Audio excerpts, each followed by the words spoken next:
Jones, and I'm here to tell you folks, the world has fallen. The fascist globalist overlords, they're implementing the Great Reset. You don't believe me? I've seen the tapes. Watch it, folks. Watch as these pot-bellied Zoomer goblins work with the Illuminati to pit us against each other. I promise I'd be a good boy. I'm a good boy. There's only one cure, folks, and that's liberty. There's no better channel to find freedom than Fabian Liberty. Anarchy is order. Government is civil war. You're offensive. Police lives matter? We're just trying to do school. What? But this is our space. You're making the space uncomfortable. But you're white. You're fucking a white male! What is one way you combat racism? I don't root for white people on the sidewalk.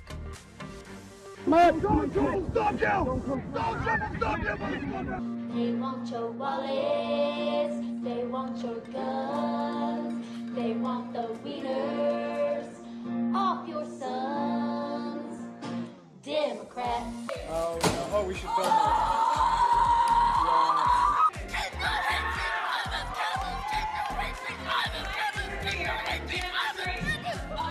So let's say, for the sake of argument, that all of the water levels around the world rise by let's say 5 feet. You think that people aren't going to just sell their homes and move? Just one small problem. Sell their houses to who, Ben? Fucking Aquaman!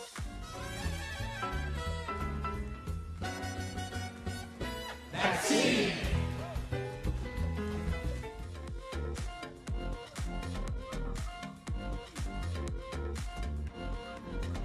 Children, they're spreading COVID throughout the population at higher numbers. And people are not entitled to turn themselves into deadly biological weapons by spraying disease-laden aerosols wherever they choose, randomly killing innocent people. This is not freedom, this is homicide, and willful ignorance is no excuse. What the fuck?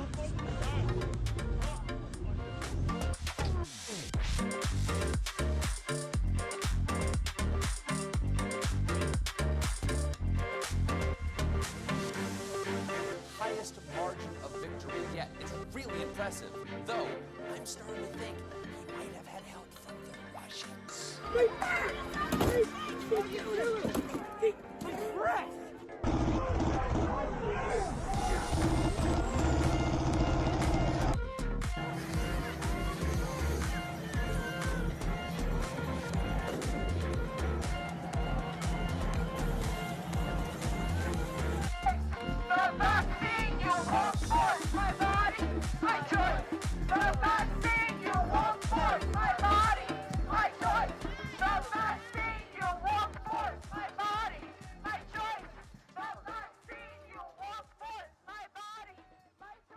Look at me, I'm a gay frog.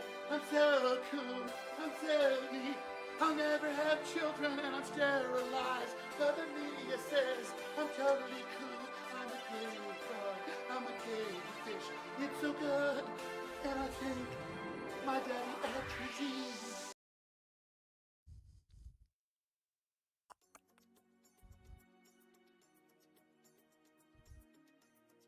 If you are worried about me being on a list, I just need you guys to remember.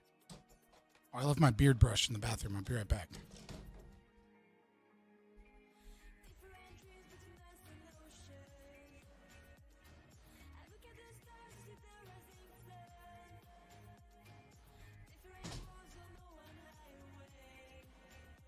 Yo.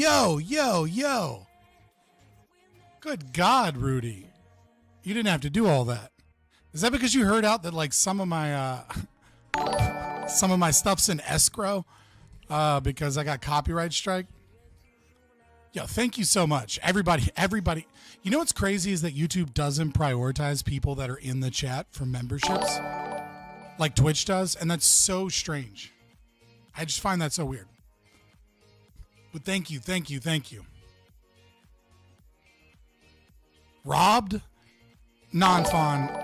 Yeah, I mean, it's in escrow. Like, it's not like I won't eventually get it back. It was literally like, one of them was for 11 seconds of a song, and it wasn't even 11 seconds continuous.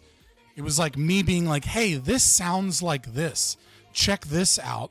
And then I like bounced around to find like a couple seconds of the chorus. And of course, it's just like, oh, they have 30 days to reply, and then they'll just let it go. So, but during that time, you get all your money from your stream in escrow. But yeah, if you're worried about me being on a list, this is gonna keep making noise, and I'm not gonna turn it off because I'm super stoked. It's a great way to start stream.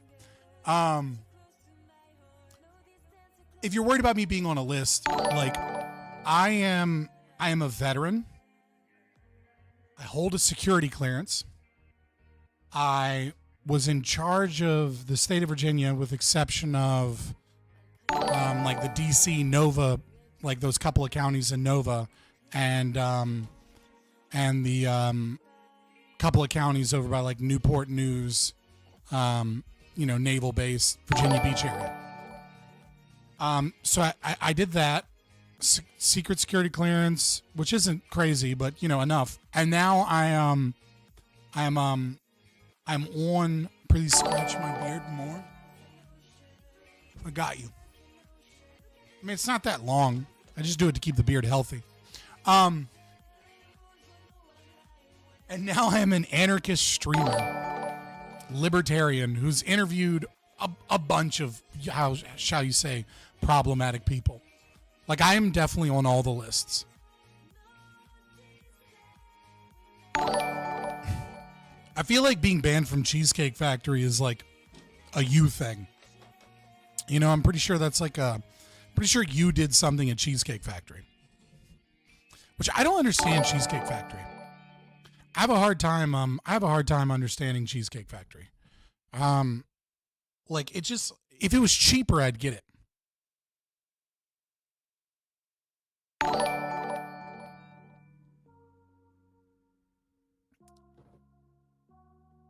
What do you mean by the first chapter of AC? What is AC referring to?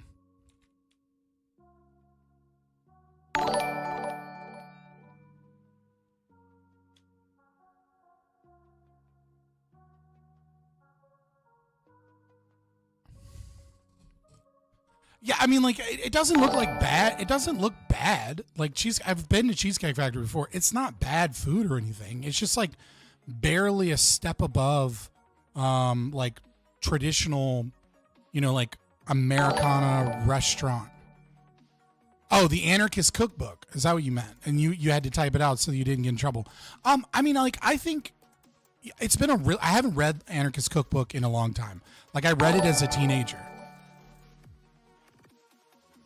So I'd have to reread it, to be fair. Like, I vaguely remember, some, like, I just don't remember it well enough. Like, the things that stick out about me, like, the only thing I can think of when I think of the anarchist cookbook is like, where, like, he taught you how to tie a, yeah, it's just been too long for me to really remember it.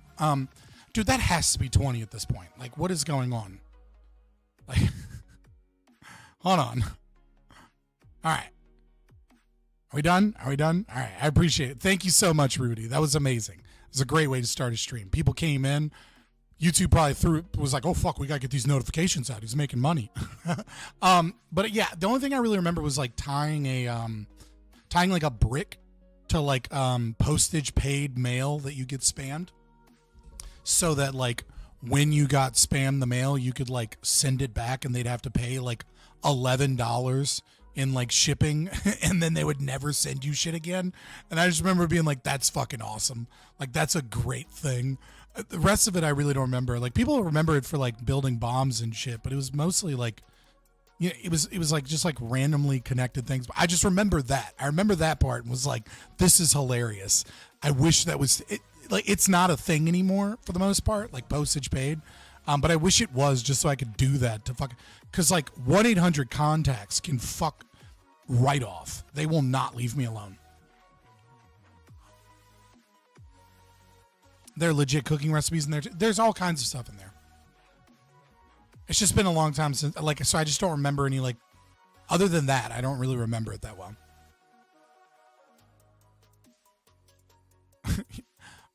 Jake, I feel like 2,694 federal watch lists is probably not true. Like, what does that even mean? Like, it's I'm sure you're tagged on some things to collect your data. But like watch list makes it seem like you're being like watched by a person when really it just means they entered something into a data collection because they're already tracking all of the communications of every American citizen in violation of the Fourth Amendment, but they just don't care. And citizens don't really care. They're doing it to most of the people in the world. So you probably just get like flagged with a little fucking thing on your name that says like, oh yeah, collect it and put it in this group. And then like maybe we'll analyze it with AI or after a crime happens or something. People hate insurance companies, but shouldn't they also blame doctors and hospitals for profiting? Many misunderstood how health insurance works and the limits set by their contracts. Yeah, I mean, I think this CEO in particular was engaged in some pretty shitty stuff. I think if this CEO specifically went to court under a fair system, he would probably be broken penniless, if not having to face the death penalty for a lot of the stuff that he did. But I mean, he's just playing the game as it is, and the game is fraudulent. I don't really have a big I love the concept of insurance, and I do think that it's there are a lot of things that are great about insurance in general, but like health insurance is the most regulated industry in America, barring like, hyper specific industries. You know what I mean? Like you could say like, oh, not stem cell research. It's like, okay, but like in terms of like massive state apparatus and rules and regulations and loopholes, right? It is one of those things that is basically impossible to get into. And so it is just a bunch of corporate rich pieces of shit that utilize state power to towards their own interests, and they commit fraud constantly.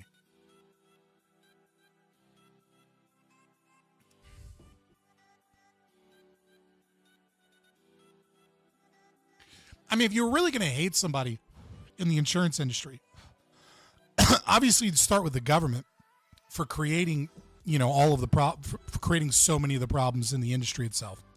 But then, like, the next place to go wouldn't be insurance companies. It'd be like pharmacy care managers, right? Like, pharmacy care managers are way, like, these are the middlemen that like go after people and do everything that they can to destroy businesses that are trying to compete outside of the insurance scope. They utilize, and many of these pharmacy care managers, in order to gobble up pharmacies, these small mom and pop pharmacies that make many of the drugs that you use, they'll use they'll promise to make these big payments, and then they'll randomly like be like, oh, actually, we're not going to pay you the 1.8 million for that shipment. And then they'll go to the FBI and, all of these other 3-letter, 4-letter agencies, right? And they'll turn you in for price gouging. But the prices are not really set by you. They're set by, the insurance industry and the hospital industry, right? Like you're not price gouging anyone. You're just selling them. Like you have plenty of competition. Like price gouging isn't really possible for like small mom and pop pharmacies to begin with.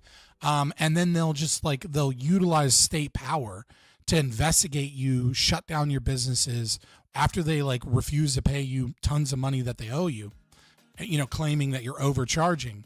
And then they'll end up buying up your like small clinics and then consolidating them into hospital systems.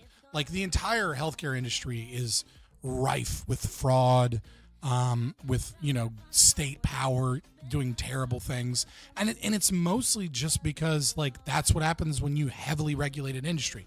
The more the government is involved, the less the market is able to act freely in that regard. I mean, it's also because in many ways healthcare is seen as a need as opposed to a service, and that that causes problems from a lot of perspective. But yeah, no, this CEO was a piece of shit. I don't doubt that, like, so when you ask, like, was it justified? I would say it's morally wrong what he did, but it is justified. assuming that, what happened to him or his family is a reasonable justification. We don't fucking know, right? But if people like, there are plenty of people who I'm sure, given what has happened with UNC in the last few years, that have died because of the artificial intelligence implementation and the denial that UNC has been doing, which is as far as I'm concerned, tantamount to fraud. And so if they're committing fraud and it's leading to people's deaths, I don't know. I don't like what is the reasonable punishment for that? Like, and when you spread that out against multiple cases, at a certain point, like, kind of end up forfeiting your life. I just think it's really, really dumb, unhelpful, and immoral to just go and shoot this guy in the back and like leave around like little breadcrumbs about your reasons why. It's not going to lead to any good outcomes, right? It's not like all of a sudden America's going to be like, you know what? Socialism is a problem. These private CEOs just don't have enough power. Like that's not what, like, you're just going to cause more problems. That created the Leviathan, of that is the healthcare industry to begin with.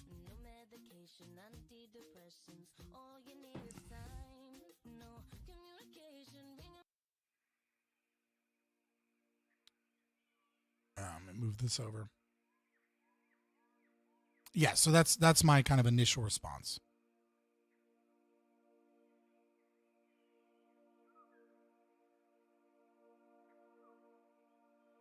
Grid was talking up y'all debate earlier. Which one? The one tonight or the one we had the other day? Because I was up late as fuck last Monday. Like it was a lot. Oh yeah, I mean it should be fun. There's some new faces in here that I don't recognize. Let's see, Connor will be here tonight. And then there's this guy. Oh my god, why does streamer mode change everyone's name to like the first letter and then ... Streamer mode being an automatic thing is so fucking annoying on Discord, because now I don't remember this guy's name and it just starts with a V. I want to say it was like Vince Vow or some shit. I don't know. But he's got streamer mode enabled, so now I can't fucking click on any of his links or anything. Yeah, does panel and chat give him talking points? Yeah, of course, man. Like, I mean, hell, even I do that. I mean, like, I look at chat. I mean, if an idea comes from chat, I try, to let people know.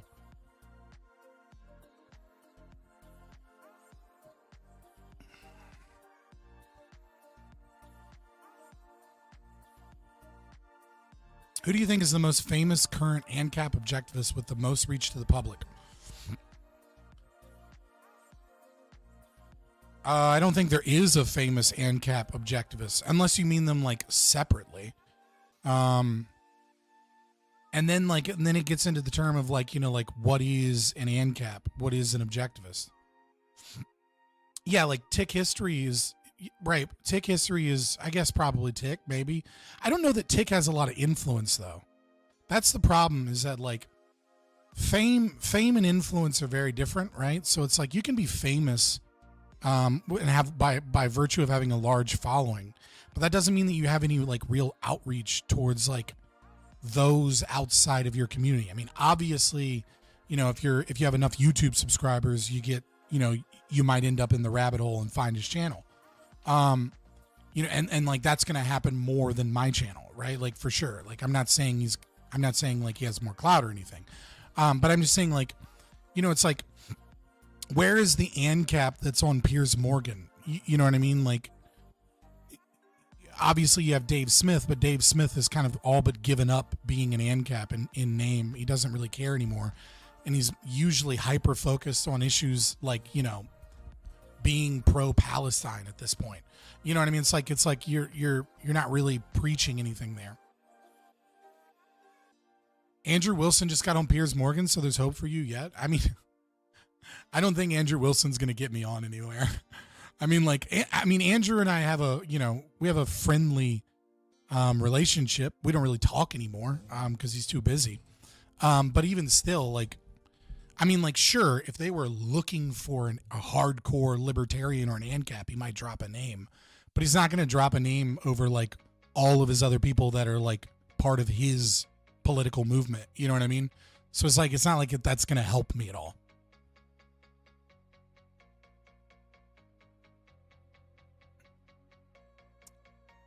Okay, fair enough. Fair enough. I didn't know that he was on Grid Stream. I mean, like I said, I like Andrew. You know, I mean, obviously, there's some takes that we disagree on, but for the most part, he's seems to be one of the few people that like I've known long enough in this space that like hasn't done me dirty, and I haven't heard from anybody that they've done them dirty. Like I've heard plenty of lefties bitch about him, but like I've never heard of Andrew like behind the scenes doing some shitty stuff. And I've known him long enough and known enough people that like if he was doing shit like that, I probably would have heard it by now. And he's one of the very few.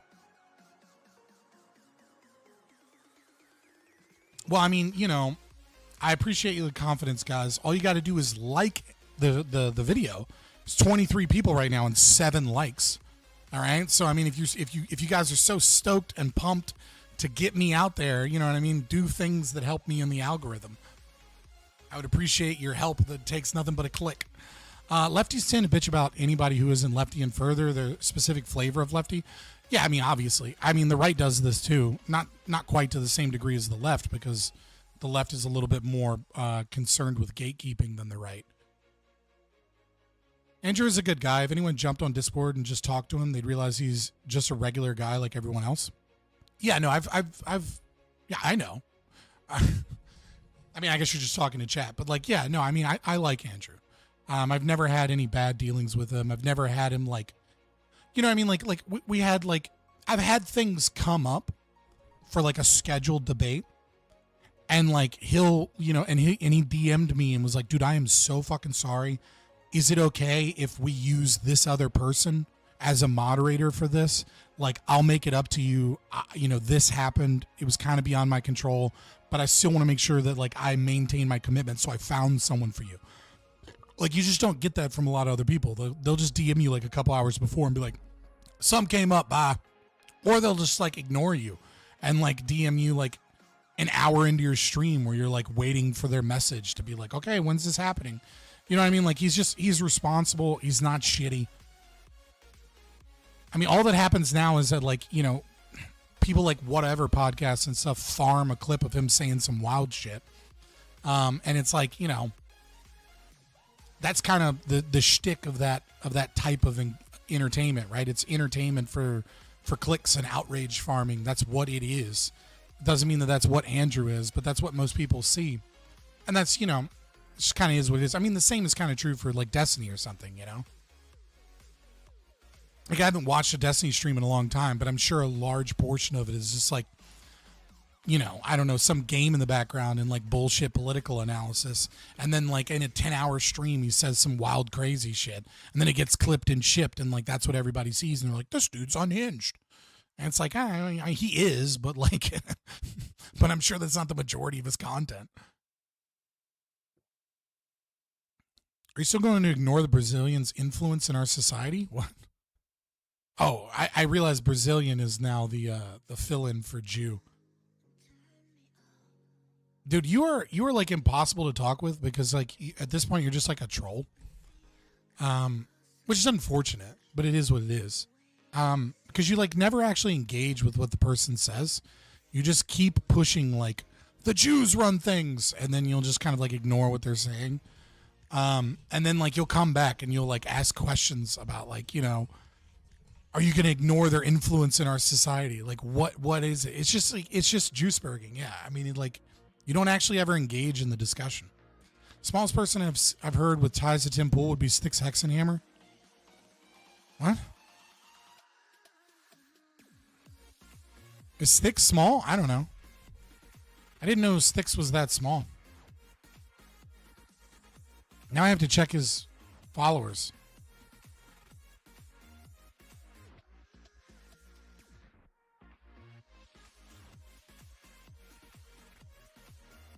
I mean, he's got 500,000 subscribers. He's definitely, I mean, and that's just on YouTube, right? Like, he's always made sure that he has videos on BitChute or Rumble, and he doesn't run ads because he just wants to sell his book, right? So like he could have larger views and stuff. Look at average views. Okay, fair enough. I just don't know what small is if 500,000 subscribers is small. So like 7 hours ago, 13,000 views, 10 hours ago, 17,000 views, 4 days ago, 28,000 views, 23,000, 5 days ago, 71,000 views, 20,000, 28,000, 15K, 41K, 66K. I don't know. I mean, like, doesn't seem that small to me, dude. You know, yeah, Rob Noor got on his show. Like, I don't know. I feel like I don't feel like Styx is that isn't Styx dealing with DV charges? I know that he went to like jail or something. Or no, was that the quartering? Yeah, I think he went to jail or something, and like the quartering was there to bail him out or some shit. I don't know. I don't really follow the drama of these people. I barely follow the people. It's kind of part and parcel of doing this is that like when I get off, I'm not trying to like then go find out what's going on with streamers.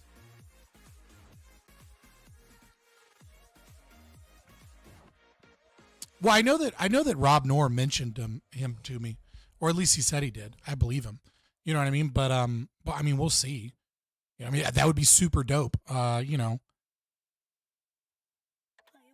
I don't know. I might be too problematic to the right wing cause to get invited unless I had more clout.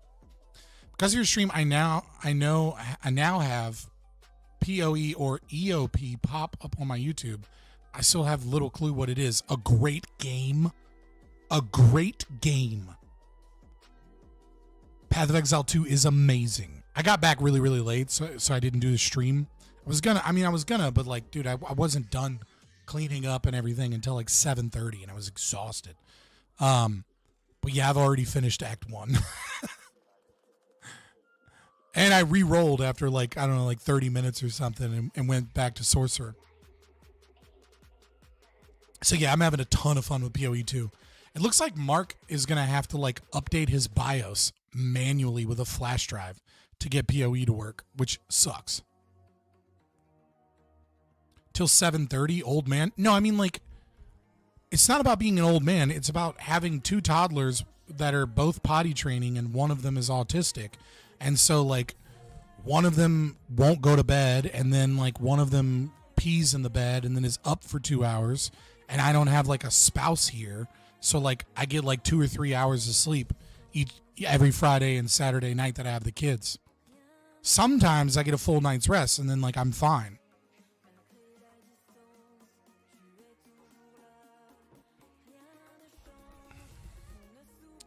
I mean, I feel like James Lindsay's being fucking stupid too. So I mean, I don't know. I'm just saying. I think James Lindsay's being a dum-dum. Like, I understand what he's trying to do with the woke right and explain it, but his messaging is terrible because he's trying the same messaging that he tried on the left. And it's like, dude, you're a lib, and the right liked you because you were going after the libs and educating them on Marxism.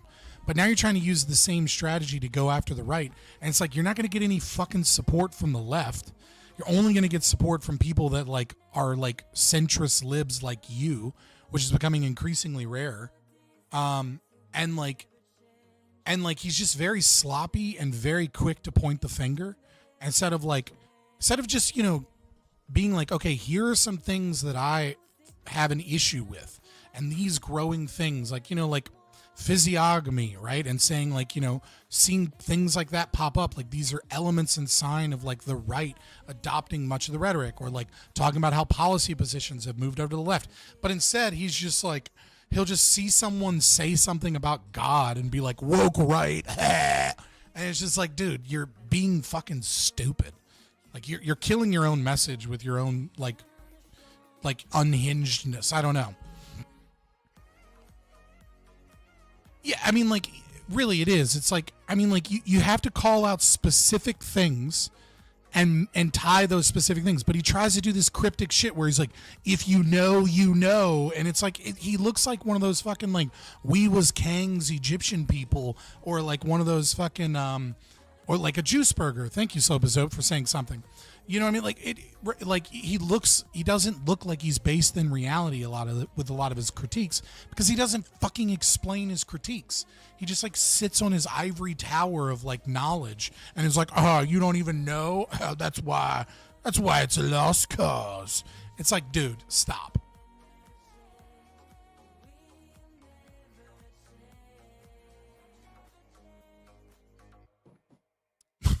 I don't know who you're talking to, Slope is Dope. You're just saying random shit. I guess you're talking to someone in chat. The position of centrist is a fiction. Anyone can sit on a fence and claim superiority for being above the fray. I mean, centrist is not a political like ideology, right? But it's not a fiction, right? Like if especially if you have an underdeveloped political philosophy, right? I think a lot of people are centrists in the sense that like they don't know what's going on, and they kind of like follow people, and they're like, oh, both sides kind of make good points. I don't know where I am. I agree with some of these people in some things and some of these people in others, but it's not like a thought out political philosophy. That being said, I would say that like your typical statist liberal is kind of a centrist position, right? Like your classical liberal, kind of like, you know, in the modern day, is a political ideology that kind of naturally sits in the center, but it's not centrist. It just happens to be in the center on a lot of issues, culturally speaking, compared to to much of the right and left. But I get what you're saying, and I do mostly agree. I feel like political divide of 2050 isn't between authoritarian moderates such as Republicans and rather it's within the lines of totalitarian versus ANCAPs. Bro, I wish. I would love for like half of the fucking, I mean, we'll see. What? Dude, people send me the most cryptic shit. They're like, good news about the French government in Discord. And I was like, what?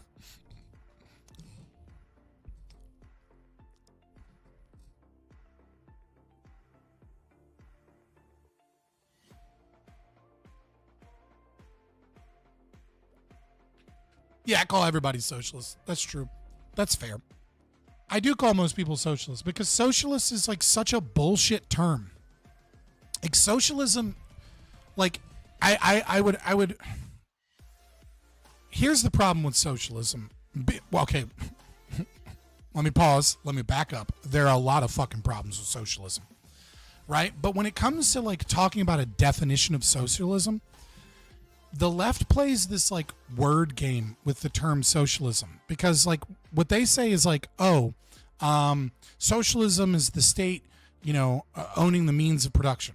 That's what they tell you if you're not one of theirs, right? But if you're in those spaces, if you've ever been a lefty and talked with lefties that read theory, they'll be honest about what socialism is, which is exactly how Karl Marx and especially Engels describe socialism, right?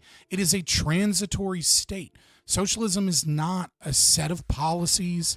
It's not about the state owning the means of production specifically. It is a form of praxis to bring about communism. And this is, so when you talk about the growth of the government to regulate the market, because there are inherent contradictions, you know, presumed contradictions in the capitalist market, or there is, you know, as you know, all of the reasonable people will say there are market failures, right?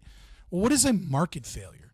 A market failure is someone saying that capitalism is incapable of solving certain problems, and that only authoritarian state can step in and solve those problems, and therefore capitalism needs to be further regulated and reined in because of its inherent contradictions, so that the stakeholders and the people can be protected from the capitalist class.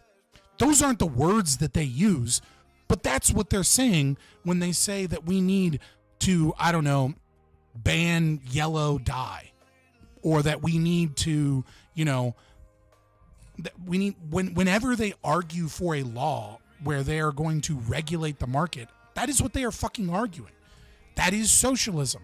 It doesn't matter if it comes from a Republican or it comes from, you know, a Democrat, or if it comes from, you know, the squad.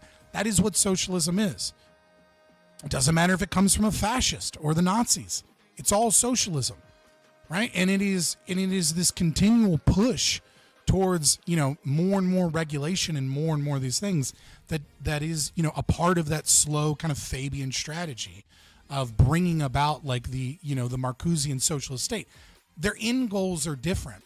And the way that they get there is different, and their values are different, right? Like obviously fascists have a whole lot more, you know, they value things like racial purity.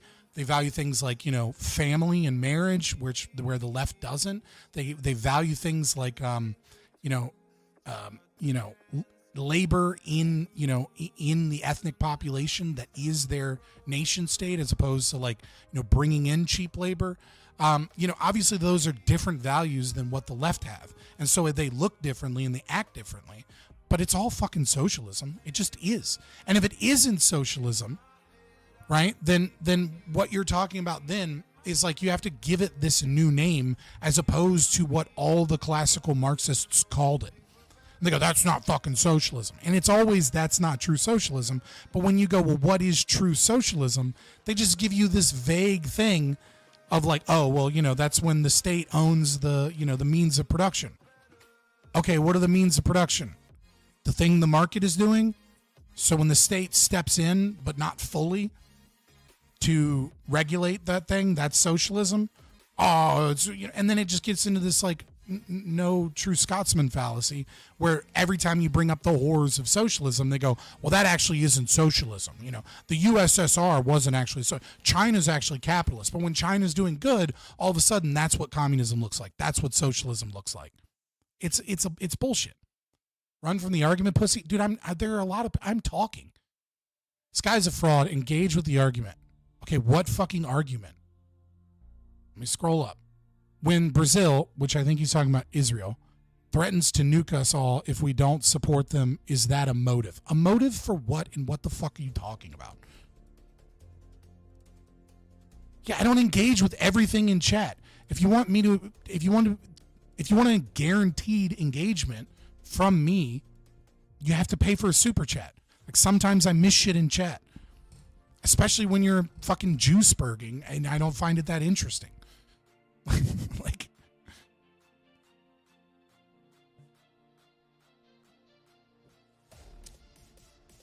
yeah, I don't block people unless, like, you know, unless you're actually like a threat to the channel. And even then I usually just delete the message. Then they stole from us when? What? Dog, like, make up. All right. Send me a super chat with your actual question. Or don't. I don't really care. But, you know, it's like, make a coherent sentence so that people can understand what the fuck you're trying to say. Got to drop the cash to make Scott shake that ass.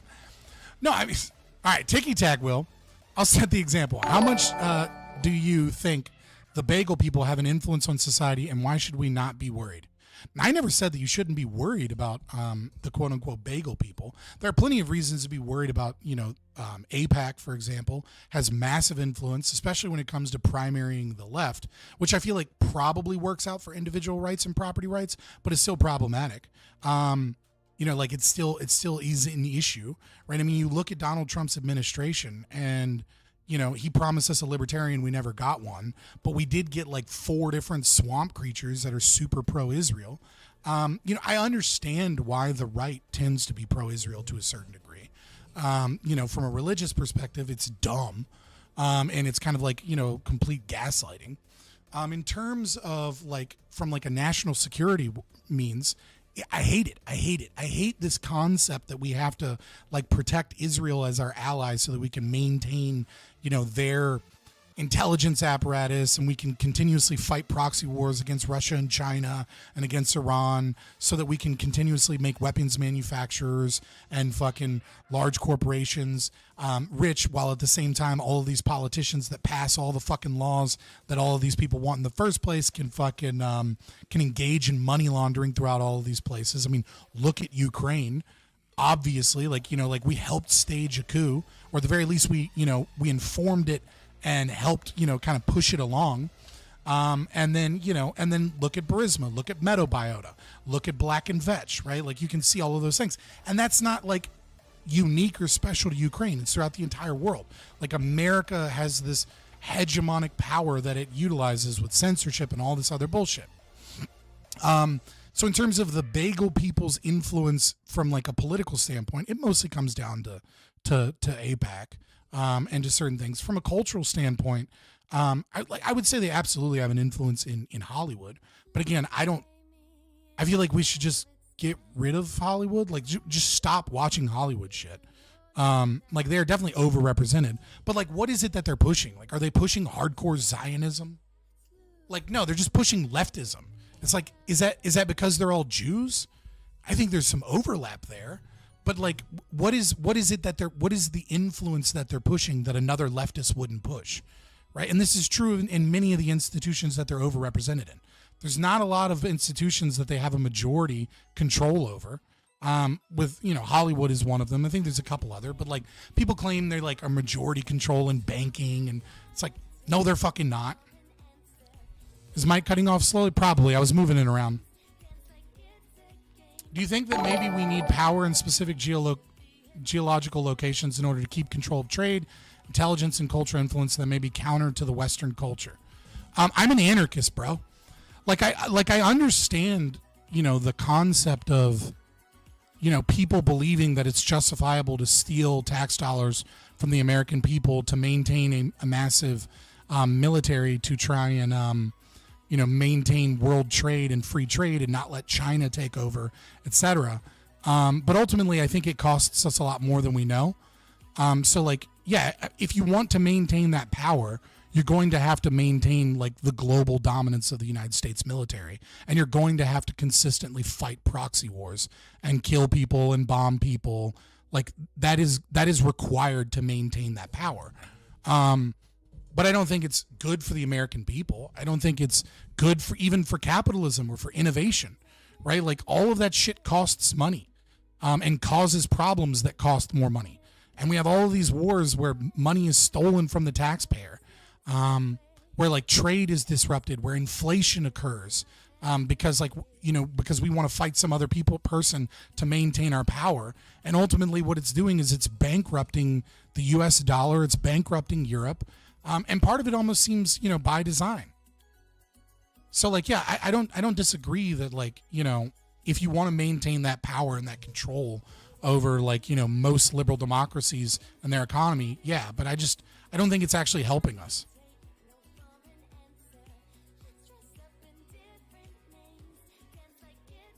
Yeah, no, I mean, obviously I think ANCAPs would have certain situations like that, but there is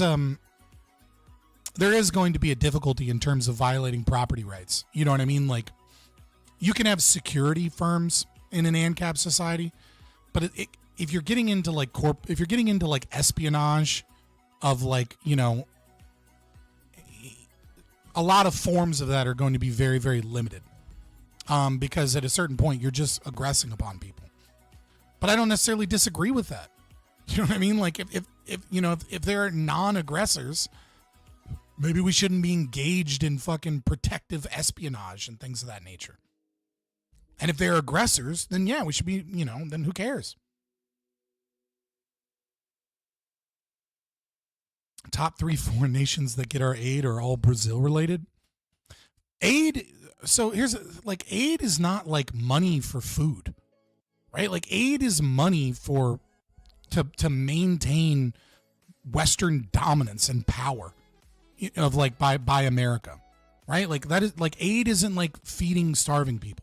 It can be for feeding starving people, but only if it gains us like some clout or some power, right? Like, it's like, So yeah, we fight a lot of wars in the Middle East. Of course, a lot of our aid goes towards Israel and other proxy wars that are in Israel's interest, because we've decided that Israel and us are going to fucking partner together so that we can maintain the fucking the trade in of oil and keep OPEC Plus in check, and have a counterbalance to Saudi Arabia.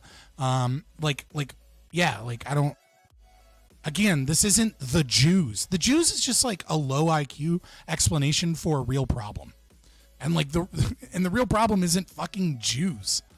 It's just like, it's silly. Like, where's the annual Jew meeting? What is so special about the Jew? Like, where is this cabal of Jews? What is their goal? You know what I mean? Like, what is this Jewish supremacy goal? And like, is it working? Like, it's just silly.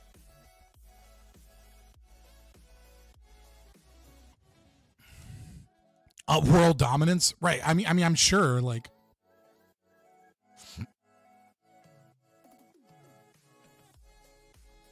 Greater Israel is wild with entering the conversation with them in Syria again. Jews are the highest IQ ethnicity? Not really. Ashkenazi Jews pair with Han Chinese. Sephardic Jews aren't really any more high IQ than anybody else, than any like white person. Like Sephardic Jews IQ is pretty average. Ashkenazi Jews are above average. But again, they tie with like Han Chinese. So I mean, it's like, yeah, I don't know what to tell you. Like if you take Jews as a whole category, like they're not as good as Chinese.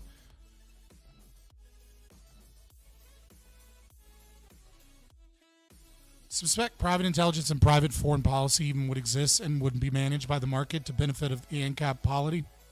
Yeah, I mean, like, if I could tell you all of the ways the free market and non-aggression could solve problems in the world, then central planning would work. You would just need to put me in charge, right? But like central planning doesn't work because one person or even a team of experts can't actually figure out what's the best thing for the market. Right, like that's the whole point of price and the market, and like like I can't defeat the economic calculation problem. If I could, then like I'd be a socialist. Like if I could genuinely defeat the ECP, I'd be a socialist, because that would mean that central planning could be more efficient and better than the free market. I can't. And that's one of the major reasons I'm an ANCAP. I mean, obviously, I wouldn't want to, even if it was slightly less efficient, I wouldn't want to go against people's liberty anyways. There are other reasons that I'm an ANCAP, but like part of the reason that I fell into this is because of that. It's because the ECP can't be fucking solved. It's just like we can come up with cool ideas.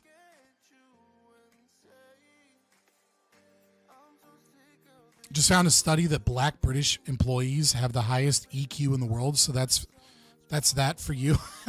Well, first of all, I'm 13% black. Second of all, EQ's bullshit.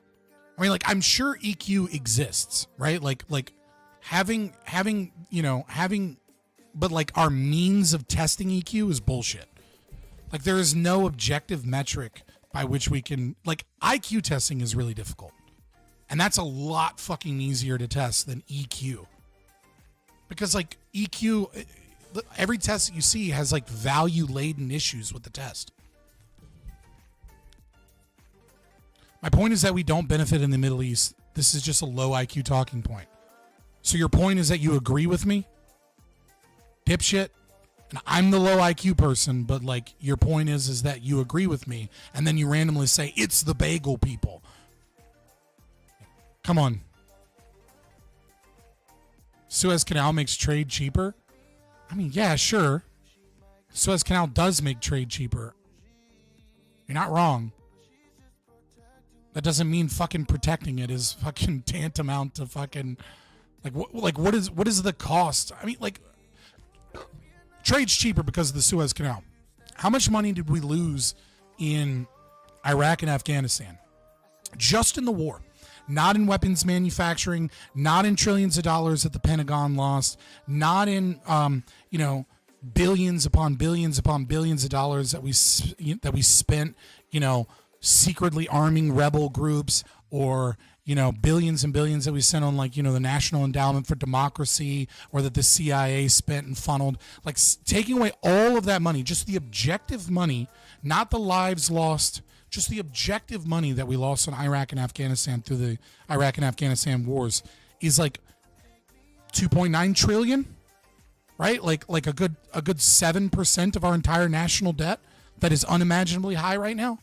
I don't disagree with you that the Suez Canal absolutely makes trade cheaper, but fighting wars and proxy wars in the Middle East to try and stopgap Iran and Russia and China so that we can maintain the Suez Canal under our kind of liberal democracy, other form of authoritarianism, and working with the Jews or you say Israel, whatever, working with them in that goal, that's not, and them working with us and for us and vice versa, that's not how much money is that worth if we hadn't wasted all that money?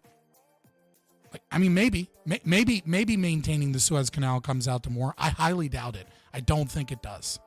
And I think if we had fucked right off and let the Middle East burn the way it fucking should from its own and let them deal with their own goddamn problems, and let Israel deal with their own goddamn problems, that, all the high IQ Jewish people would fucking move to America and Canada and Europe anyways and be working for us.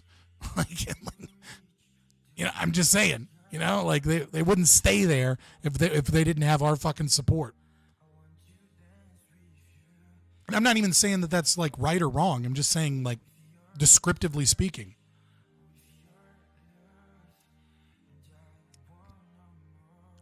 We would leave the Middle East alone. Brazil, again, no, your arguments are silly, but I got to go hop on this panel.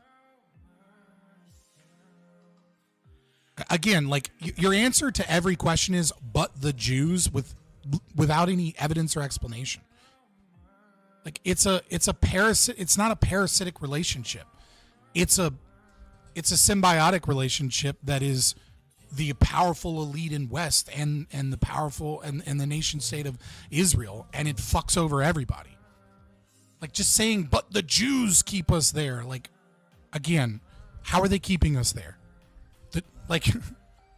How many resources and money is there in Israel enough to buy our entire government? There just isn't. It's one of many players in the game that have influence. JQ people are so fucking stupid and annoying. All right, let me go hop in here.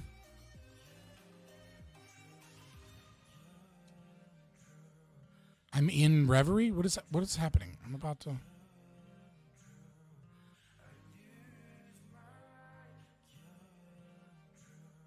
Oh my God, I gotta go find... I have way too many fucking Discord servers that I'm in. Oh, hold on, let me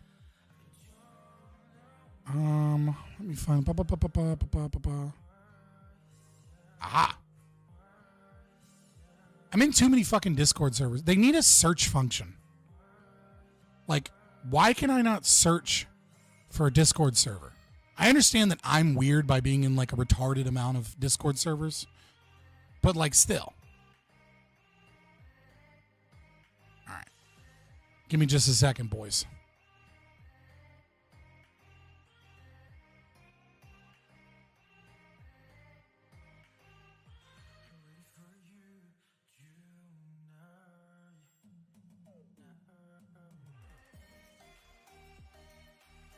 There we go.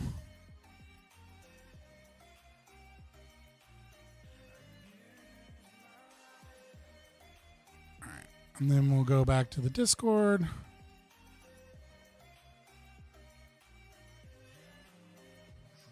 I'm the only one here, and I'm not that fucking early.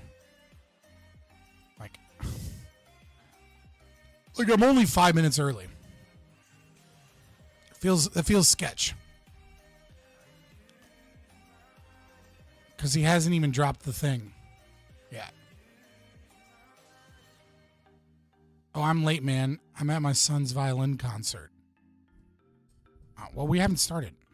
I am the only one here.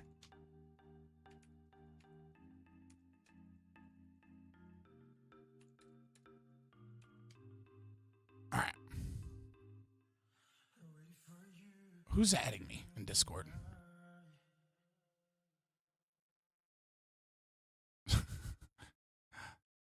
Okay, all right. Apparently there is a search function for channels. Okay, all right. What is it? Fucking nerds. I hate when companies are like, that does exist if you know the right keystrokes. You know what I mean? Like, Discord's so bad about that. Maybe I'm just a boomer. Who knows? Slope is dope said I'm a boomer, so I must be true.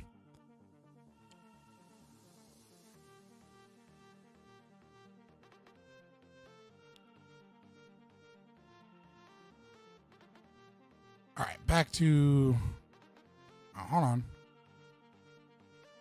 There we go. All right.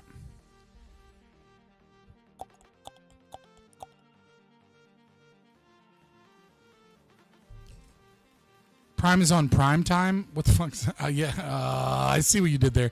He makes that joke all the time, though. Time is a social construct.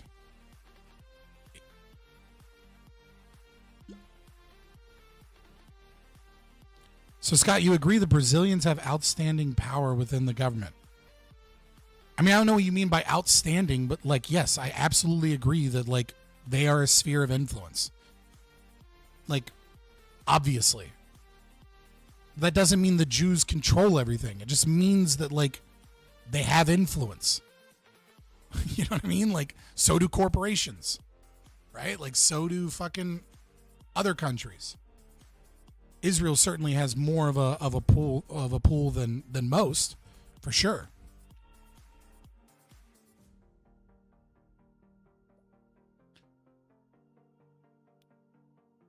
I was scammed? I don't think I was scammed. What does common property mean? Ooh. I don't have enough time to answer that question.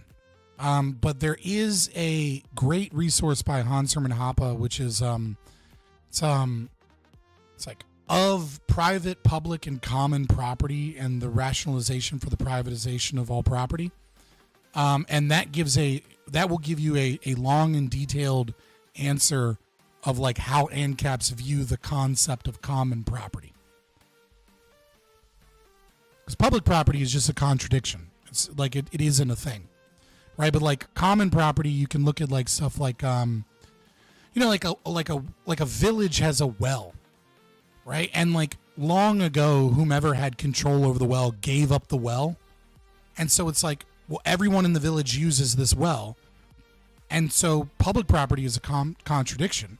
So can I just go in and like claim the well as my own, and then say everyone in the village has no right to the water in the well?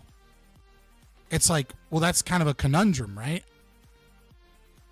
It was already kind of intersubjectively communicated as property that kind of everyone was utilizing. But does that mean that like you can or can't change the property? There's no private property owner. And so like it seems like a contradiction until you kind of like go through it. I mean, like, Hoppe gives a perspective of like someone can come privatize the well, but they still have to maintain the easement rights of the people that were living in that village, right? And they have to allow those people to purchase out their share of like the well. And newcomers in the area, right, would not be able to claim anything to that well. You'd have every right to charge them money, and then any like excess water that you were able to excavate, you would also be able to, in excess of like the old well, you would also be able to do the same thing. Chilling. And that's like a 1,000-foot view, bird's eye view of like the problem of common property. Stretching a bit. Are you still in the New England area? I don't want to dox you. Yeah. Is it Here for cold? a little bit of a while. Yeah, it's been snowing. Love it. Love to see it. Yeah, we're getting our snowfall up here in Montreal as well. Yeah, is it looking good, or do you not like the snow? It's well, it's Well, it's the equivalent now. Like we had snowfall, then it's starting to melt, so now it's all like slush and like gray and kind of disgusting. It's not like this powdery white picture perfect type of snowfall. No, we've had it's been some pretty snowfall over here lately, so That's I'm good. good with that on my end. Well, like it's just I don't know, like obviously your background, but it's like your first experience like that much snow. Obviously, I know like No. Michigan. I'm from Michigan. There's a bunch of snow in Michigan. I mean, not as of like the past like 6-7 years, but typically there's a bunch of snow. It's just I miss it. It hasn't snowed much there lately, and so I just miss seeing the snow in the winter. Especially near Christmas time. Yeah. Interesting. Wow. I love snow during Christmas, man. It's it makes the season fitting.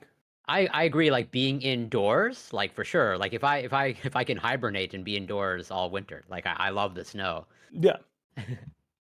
I think the food. Hold on. What up? Hold on, Corey. You have too much familiarity with the snow. That's the problem. Like here in America, like even in New England and shit, right? Like it's not snowing all winter.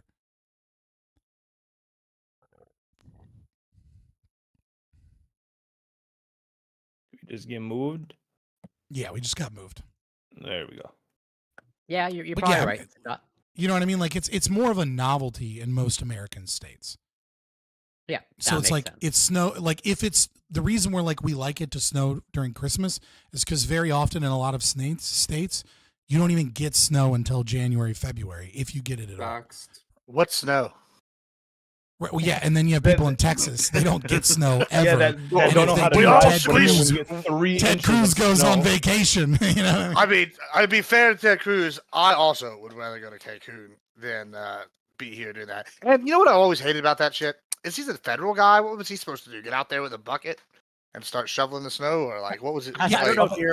Dude, I was 100% like. I mean, like, yeah, like.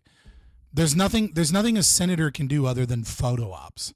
But that's the thing is that politicians are celebrities, the larger they get. And so they're expected to do the photo op because people need to feel like their government is on top of things, but they don't know anybody in their local government.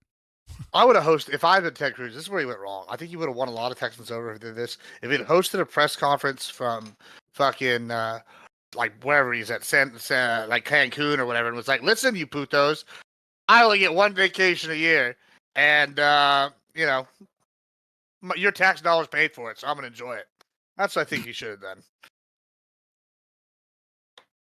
I mean, I would have, I feel like, I feel like Trump has opened the door for politicians to have a certain level of like brashness and honesty, right? I feel like people are I feel like we've finally left, even if you're on the left or the right, we've left the era. And I think Kamala Harris probably proved this and put the final nail in the coffin for the left, right? Where like people want their politicians to give them canned bullshit responses and be like, and God bless America.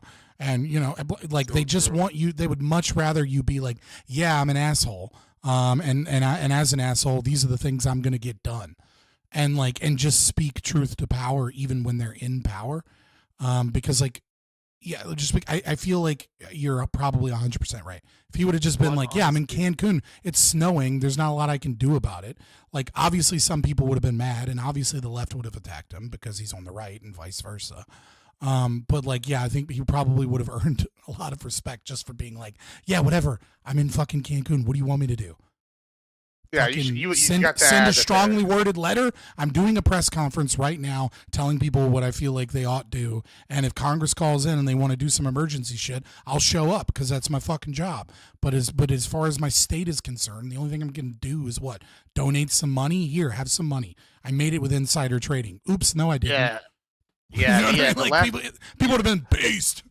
I think they really expected him to like pony on up there, like a horse and a cowboy hat, and say that he was gonna call up Jack Frost and like put him behind bars with the Texas Rangers. That's what I think they were expecting him to do. No, I think it's just like it feels like shitty that your entire state has to suffer or deal with some bullshit, and then the dude that's like supposed to be the senator of your state can just like dip and go to the Bahamas just because it's cold. It feels like the captain's like, well, he was the most popular one at the time, right? Wasn't he running for president, so on and so forth? So it just kind of feels like the no, I captain think left the ship Ali, once the ship This got was a little after the press, I uncomfortable. think. Ali, you're 110% right? And that is one of the greatest moral failings of Western society. Wait, is hold that on. I they think believe. you think Ted Cruz is who Texans consider the captain of their ship? No. Well, at the time, wasn't this at the time when he was running for president? Come on, even when he ran for president, we were like, eh. I mean, I know you were saying but like I'm just saying he's the most he like all eyes are on him at the time. Not so much that everyone sees him as the captain, but he's like, I guess like the representative of you know. That's how people that aren't Texans feel about Ted Cruz. Maybe. Yeah, he's pretty. He's like we tolerate him. He gets shit done. He's got you certainly had like the most name recognition, right? Like Greg Abbott and Ted Cruz and oh my God, who's that guy that changed his name? That's like a Democrat that always wants everyone's guns. Kiki Friedman. No, the guy that ran against Ted Cruz. Beto. Right, I can't remember his real name, but that's fine. O'Rourke. Beto O'Rourke. Yeah, those are the three people that, like, when people think about Texas politicians, they know, and then they probably don't know anybody else. And that's fine. You know what I mean? Like, they're not Texans. But I sociologically, I think you're correct. I do agree, right? Like, people have an expectation that if they're suffering, other people also ought to suffer too, or at least show solidarity in their suffering. And that is the height of altruism and evil, right? It is without a doubt the same thing that leads people to believe that, like, no, other people are suffering. That's why we need to take your taxes so we can have welfare programs. No, other people are having problems. It is wrong that you are enjoying your life. It is the resentment that was, that Nietzsche brought up in Will to Power of slave morality. It is the collectivist ideal that everyone must make sacrifices for the greater good. And so, no, I don't necessarily. I think you're factually correct. I just think it's evil that it is so. So I mean, like, I agree that you can think it's evil, but unfortunately, that is like the system that we live within, where we take these representatives and we hold them to that standard. Where it's like, if we suffer, we want you to suffer with us, because we see that as like loyal, or I guess like as a good leader to go down. Who sees that as loyal? Like, I'm definitely not. It's been pandered to us since, like, in like every movie, every story, which is like, if the captain doesn't go, if the army general doesn't go and fight with the army, if the king doesn't go fight with the army, and he just runs away and sits in the castle. I think we're gonna dive into this more in the and when we get to the actual topic. But I gotta reject that premise. Like, part of the reason. Wait, are you rejecting that the premise exists and that, like, you don't like it, or are you saying that premise doesn't exist? I mean, it exists. The premise exists. I don't like it, but that's the general mindset. That's his argument. Yeah, his but argument isn't that it's right or wrong. His argument is that is what people believe. And I understand that, but sure, some people believe that. I'll also like, I'm going to go credence that, but specifically in Texas, like, there's this idea that of the independent Texan, like, when we were first founded, you like everybody was on their own. You had like homesteads, right? You're like sitting here on your own. Like, I think even with the Southern culture in general, you'll see where it's like we don't wish. Like, just because we're suffering, we don't wish suffering on others, right? We take personal accountability, right? I think that's something the left has lost, is we're like, okay, shit's happening here, I got to get it done. That doesn't necessarily matter. That's like to other people. Like, I don't need Bob over here, Fabian, to come like bless me with his piss just because I'm dying of thirst. Like, not a blessing. That's ridiculous. Yeah, I mean, that's what y'all are asking for. Is y'all like, we can't take accountability for our own actions, and so we wish ill upon others. No, it kind of feels like you're working at some job, and then the owner goes and sells it overnight, which I know it's not like how things happen, but sells it overnight, and now you just lost your job the next day. And it kind of just feels like, well, there was like no loyalty to the worker, which there isn't, right? But that's where that's the shittiness that people feel. Wait, why would it be? Why is there any loyalty to the worker in that situation? Like, it's their business. Loyalty to the employer. So what? It's it's like, if I'm giving loyalty to the employer, I would hope that the employer would have like a little bit of loyalty to me as well. That's what you hope is in the trade. You don't hope that Well, I mean, like, so Everyone who I'll give you an has a job. I'll give you an example, right? That was fairly famous with like nerds and people, right, online, right? So, like, I think one great example of like how this can be just bad business is when Heroes of the Storm, right, had that kerfuffle, right, because one of their Taiwanese streamers won a championship, right? And then he said, when he won, he said, Taiwan, he said the slogan for like the Taiwanese fighting against China. And then they like got him in trouble, and they even got it. He got like banned from competing in a tournament for like a year or two, and he lost his prize money. And then they canned the workers that were working, that were like, like the people that were interviewing him, right? And so like that resolved. Somebody is clicking very loudly. And then that resolve, okay. That's counterpoints. Okay, fair enough. I think it's counterpoints. It's a loud click. But anyways, what the hell? Obviously. Yeah, well, somebody, I don't know. Like you said, it was. Anyways, I'll carry Vince? on. But whoever is clicking very loudly, please figure it out. But then later, what occurred was because of this fallout and because Heroes of the Storm wasn't a great game, and because it wasn't, it had specific issues that made it, like, as far as like a competitive game, not be able to compete well with like Dota and League of Legends. Primarily, like it was a team shared experience. Prime, I think it's actually you. I'm not clicking anything. I haven't touched the mouse. No, it's Vince, I think, at this point. He's deafened. He's deafened. All right. Regardless, someone will figure it out. But anyways, like what had happened was there was a bunch of teams that were playing professionally, and the way that they found out that they were fired was via the Twitter post of them saying that they were going to destroy the tournament system. And they were like, how long were you guys sitting on this? Like, I just found out that, like I lost my income and everything via fucking Twitter posts. Like you couldn't just, tell us. You couldn't send us an email first. Like I literally posted like 15 minutes ago being excited about this. So it's like, I totally understand that an employer has a right at any moment in time to engage that way, but you're going to lose, you're going to lose a lot of like credibility and loyalty and a lot of dude, the clicking is wild. It's so me, I swear. I don't know where it's coming from. It might be coming from you somewhere. Do you have something open with something clicking? Because you're the only one making sounds when the clicking's going. It's not coming from me because I'm hearing it in my headphones. I'm hearing it too. Yeah, is it me? Oh, you're echoing as well. I know what it was. Okay. So holy shit, you're loud, Prime. Oh, am I? It must be my filters. Oh, actually, no. It's not my filters. It's fuck. 1 second. I'll handle that. But I figured out what the problem was.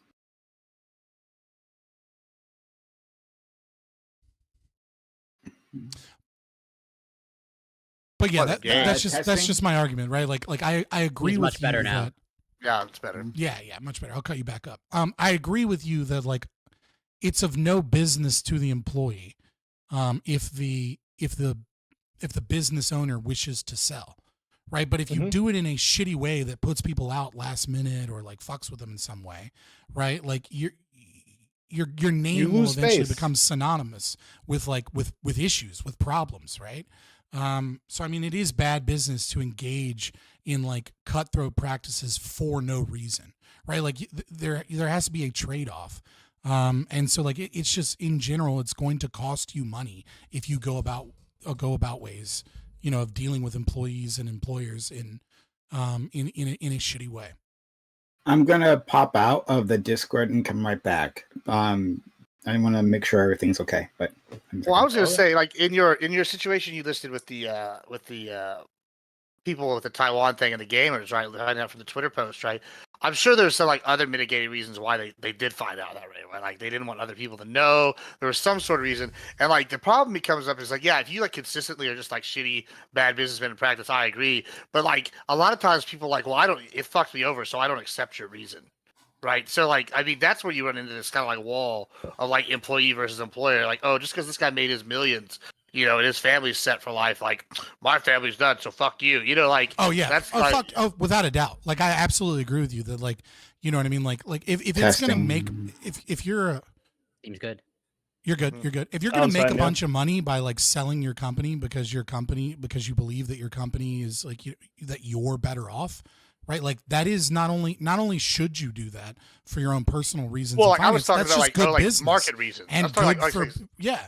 No, I'm saying like if a company is not doing well, right, and someone wants to buy it, and like it's gonna make you money, and like you fire a bunch of people, then you should do that.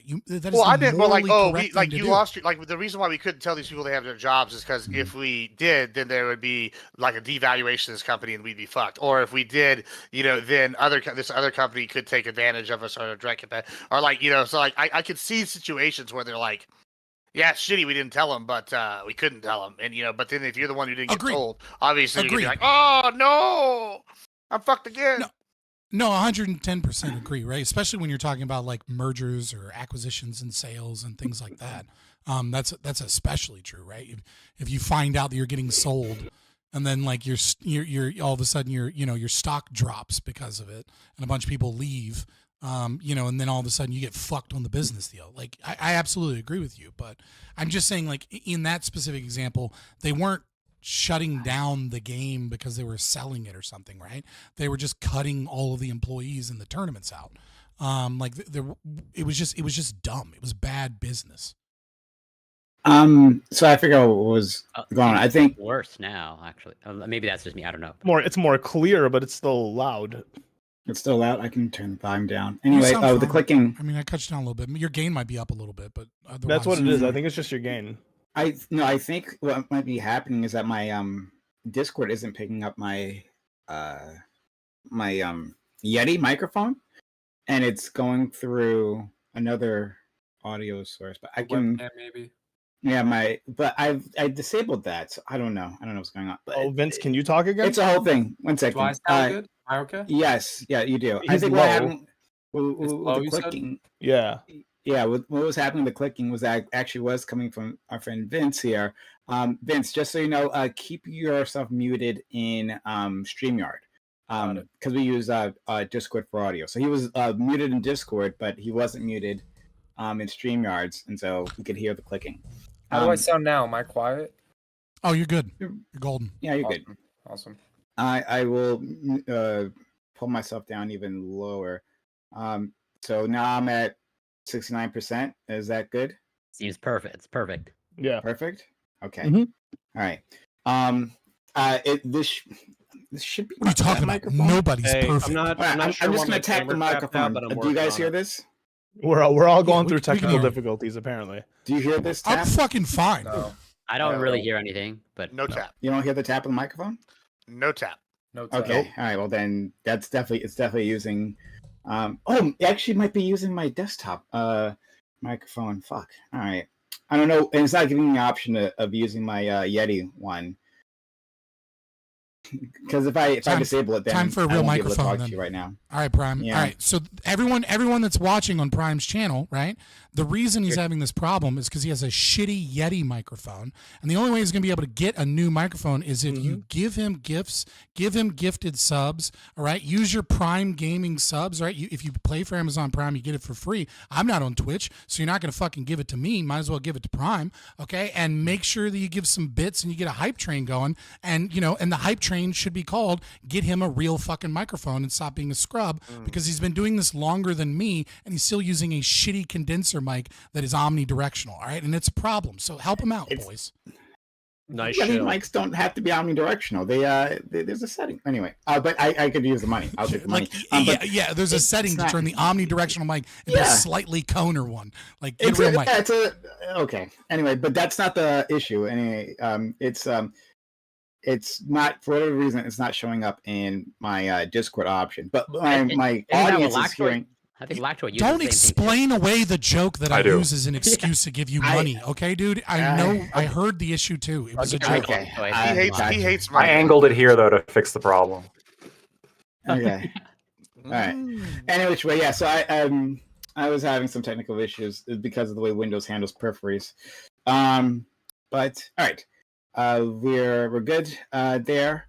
Hey guys, thanks for being around. This is every roundtable, which we do Mondays at 8 p.m. Eastern, assuming you don't have a meltdown just before stream. So we've got a great group of guests here. I'll introduce them. Starting with our friend Lactoid. Lactoid, how are you? You have a new haircut? Is that fresh haircut? No. I just have my normal hair. But hey, it's good to see you, and it's good to see everybody here, and I'm looking forward to talking. Right. Hopefully, this gets heated. It very well might, especially based on shit I've been seeing on Twitter over the past couple days. So we'll find out. I don't understand white people's hair. It's been like a thing, like for my entire life. Been trying to contemplate white people's hair. But anyway, thank you for being here. Lost many nights of sleep thinking about it. I was like, how does it work? Next, we go to our friend Scott. Scott, how are you doing, friend? I'm doing great. I'm Scott. Fabian Liberty is the channel. You can find me on X, terrible name. I will say it every time. Terrible. And you can find me on YouTube. That's where I'm streaming currently. You can find me on other platforms, but I'm usually not streaming there. Also, Prime, if you want to know more about white women's hair, just date a black woman. Finally, stop dating white women. Black women are the experts on white women's hair. They are doing everything they can to mimic it constantly, day in and day out. So that is the best way to learn about white women's hair. Don't ask white women; they fuck up their own hair. Black women are queens at understanding white women's hair. Just look out your window. You will not see a black woman. Like, it is so rare to see a black woman with black woman's hair, right? Like, just go to like any large crowded place and you'll be like, wig, weave, perm, wig, weave. Oh, the natural curly hair. I love it. You love to see it. So there you go. Ironically, white women know a lot more about black women's hair nowadays. It's the reverse. I don't like why that. they try to mimic I don't think the that's braids, true. the so on and so forth, the dreads. Prime has only ever dated black women. I'm putting that out there. But I've had sex with plenty of white women. That's been fun. But next we have Sure thing, buddy. I have. Whatever, it's fine. So next is our friend Corey Campbell. Thank you so much. The beautiful union between white and Asian. Corey Campbell. So how are you, friend? I'm doing well. Although, to be fair, I'm essentially white. Only the most whatever. I'm pretty much fully westernized and assimilated. And there's only some remnants of, Asian and Chinese culture left in me, much to my whatever. Westernized and assimilated mean you're white. I mean, now that Trump's going to make Canada the 51st state, all of a sudden you're white these days. I see how it is. Well, it's also like, okay, I would not, if anyone can guess that I'm Chinese or half Asian by my name that's on the screen there, I'll be very impressed. But yeah, you could find me on Twitch, X, YouTube, Instagram, it's Corey Campbell, and on Twitch, Corey Campbell 84. As always, looking forward to it. Leave it there for now. Absolutely. Next, we have our friend Admiral Gibbs. Glad to see you. You've adjusted your camera too. Yeah, it's we're doing things. We're doing a whole remodel here in this house here in San Antonio. I'm getting all of it done and looking fancy and sexy, and I'm excited. And the reason I'm not worried about getting doxxed is because I'm already a public figure. So go fuck yourselves, doxers. Well, you know what? This thing today is such a good case for 2A. If that guy had been having his own gun, he'd probably be alive today. What? No, not at all. Just shot him in the it's called, video. Yeah, not at all. Fake news. Once you got the drop, you got the drop, man. Fake news, Gibbs, definitely. Fake news. Articles you share. Nah, he just needed to put some body armor on. I think we should all just wear okay. at least level 1, level 2 body armor. Unfortunately, he wasn't homophobic, so he wasn't looking out for gay men stalking him. If he had, I think that's the real. I have a theory. I don't want to say it too much, but I think that's my theory on why this guy wanted to go to prison. Okay. As always, that's the only path to go to prison. There's no other way than just like. I'm just saying he wanted to make sure he was always gonna have what he wanted. He wants to sell next to Diddy, for the record. That's what I heard. We go to Gibbs for the sane takes here, right? That's what we do. But all right, so we're gonna continue going. clockwise, and a wild counterpoint has just appeared. Counterpoint. So happy to have. It's been months, right? Even more than a week is too much. I missed your friend, and so I'm really happy that you're here today. No, thank you. Can you hear me? Okay. Mm-hmm. All right. Sorry for the technical issues. My name is Connor. I do run a YouTube channel named Counterpoints 40K. We're currently at 92,000 subs, and tomorrow a Warhammer 40,000 video is getting released on Amazon Prime. Pretty excited about that for the secret level release, so I'll be breaking that down this week. And then also, I love debating Twitch and YouTube politics. I joke that I'm a centrist authoritarian, and I'm sure that we'll get into the memes tonight because it's going to be brutal. The space is going to be an episode on Space Marines for that Amazon Prime. You mean, right? That's what it is. Yeah. That's yeah. right. So. Yeah. Space Marine 2, the video game, got released in the past couple of months. That was pretty big. And they're actually doing a follow-up episode that happens after the video game that is being animated by the same people who did Love, Death, and Robots. Oh, nice. The one I'm interested in is, of course, the Concord video. Oh, that's going to come out. I got the joke. Yeah. It's... we'll see. But anyway, I'm so happy. Concord, that's fat gay Space Marines, right? Yeah, and it's the game that got shut down within 30 days. Now, the cool thing though is that they do have a bunch of. It's an anthology, so they have Armored Core. I think I saw Unreal Tournament. They have several other video games that are pretty popular. So all in all, it's probably going to be a pretty kick butt series. I'm also interested in Armored Core 6. I beat that game, and it was fantastic. Guys, if you haven't played Armored Core 6, AC6 is like amazing game. A lot of fun. All right, let's move on to our friend Ali. Ali, thank you so much for being here. How are you, friend? I'm doing great. Thanks for having me. Always look forward to these Mondays. Love arguing with you guys. You can catch me at Sociologic. 2 L's on that. Thank you for Fabian for the reminder of that last week. Definitely interested in getting into this topic tonight because what I've been seeing on Twitter and the back and forth, I don't know what side I stand. I kind of want to see where I get convinced to land. So looking forward to it. It might be more clear if you capitalize both L's, actually, right? Maybe it's L and then yeah, and add in some underscores. So no, I'm not a big fan of those. Gotta really clear it up, especially if there's dozens of them. That person should be catching strays even they're not here. I appreciate that, Corey. Never let it die. Never. Let's go to our friend. Is that fairy chick or whatever that had like 4 underscores? Yeah, she thought it was 3. She said triple underscore. And Corey counted. He was like, but there's 4.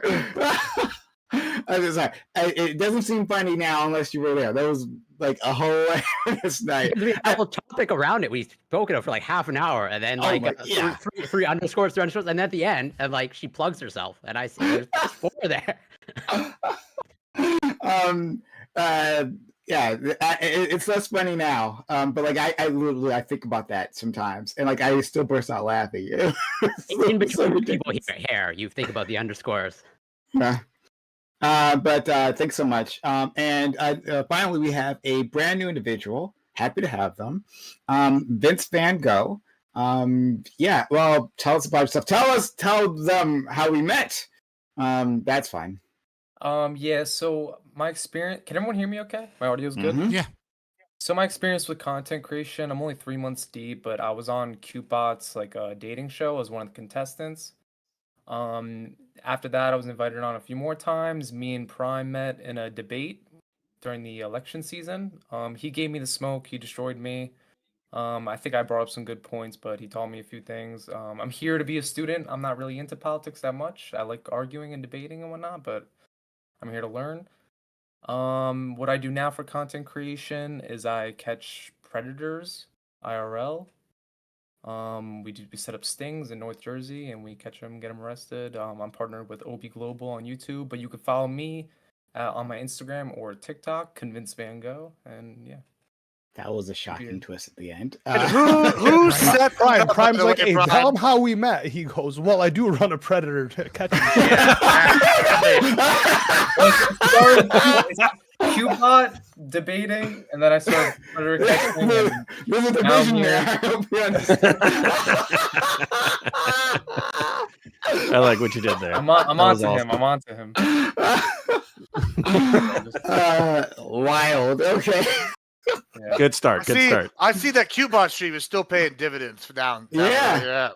Gibbs is the one who got me on that stream. Everybody thought it was crazy for that idea. I thought it was a wonderful idea. It was a great idea. 6 rounds or something, or 7 rounds. Yeah, I just Frog bought a dominated. inner server the other night. Yeah. But glad to have you here. At some point, we need to dig into this, this profession of yours. Fascinating. Sure. Okay, just one question. How many catches have you been involved with personally? Personally, I've been doing it for 3 months. I've seen over 24 predators get caught. Yeah. Wow. We go out like 1 to 3 times a week. We have a 95% arrest rate on them. Nice. So yeah. I'm very new at it, but I've seen a lot. Yeah. 3 months, 2 You love to see it. Yeah. I'm just curious though. I'm curious about your opinion, right? Because I see these videos come up often where they're like catching predators and obviously doing the Lord's work if there is a Lord, which there isn't. But if there was, right, you're doing the Lord's work. But I also see like often where you'll see certain ones where like it just feels like an excuse to like find a mentally ill person and then beat the shit out of them. Like I see these ones where it's like, oh, you like to mess with little girls, and it's like some dude that's like, oh, I thought I was getting ice cream, and then they just like start kicking the shit out of like this person that like is extremely weird and awkward, where you're like, oh, is this person like severely autistic and hasn't left the house in years, and like, and now we're just beating the shit out of a guy, and it feels like they're looking for an excuse to be able to let out rage and anger and beat up someone. But again, if you showed up there it's not like I'm here to really defend you. You're there to fuck some kid. Like, I'm kind of like, ooh, that's rough. Have fun. You know what I mean? Like, but like, I see a lot of people that are like, hell yeah, all pedophiles deserve wood chippers. And it's like, I mean, yeah, but also, I don't know, like this feels fucked up and weird. Yeah, it's rooted it's a mental health issue for sure. But the nature of content creation is that it's an economy.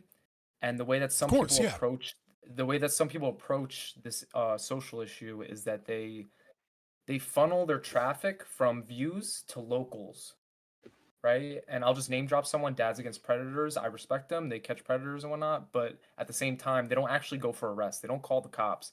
And when you don't call the cops, they don't end up on the registry. They don't ever see time. They still get exposed online, but what they do is they find an excuse to fight the predator. They get the clip of them beating the shit out of the guy, and then they funnel the traffic from those high views to their locals, and they make more money. I don't take that approach. We call the cops every single time. So, Oh yeah, like they're like I'm totally ignorant, but like they're filming just like them instigating a fight with these predators, and they're posting it. It happens all the time. Isn't that like a crime or no? Because but who's gonna report they it? wait for the predator to attack them. They never actually attack them first. Sometimes they do. They'll smack them across the face if they know they're not going to call the cops. Yeah. Well, I'm remembering a video where they fucking like the dude was hitting there talking, and they just took a pumpkin and smashed it against the back of his head. That's all. That's one of the clips I remember. I saw the one I was thinking of in my head was like an obese black man that was bald that looked like he was in his 40s. He was wearing like a really like Walmart super baggy shirt, and like you could tell the moment he started speaking, like, oh, this guy is not mentally well. Like something's not right with his state of mind. Like beyond obviously the fact that the guy apparently, and so like when I saw that and then I see that, I'm like, okay, well, what's the story? What are the DMs, right?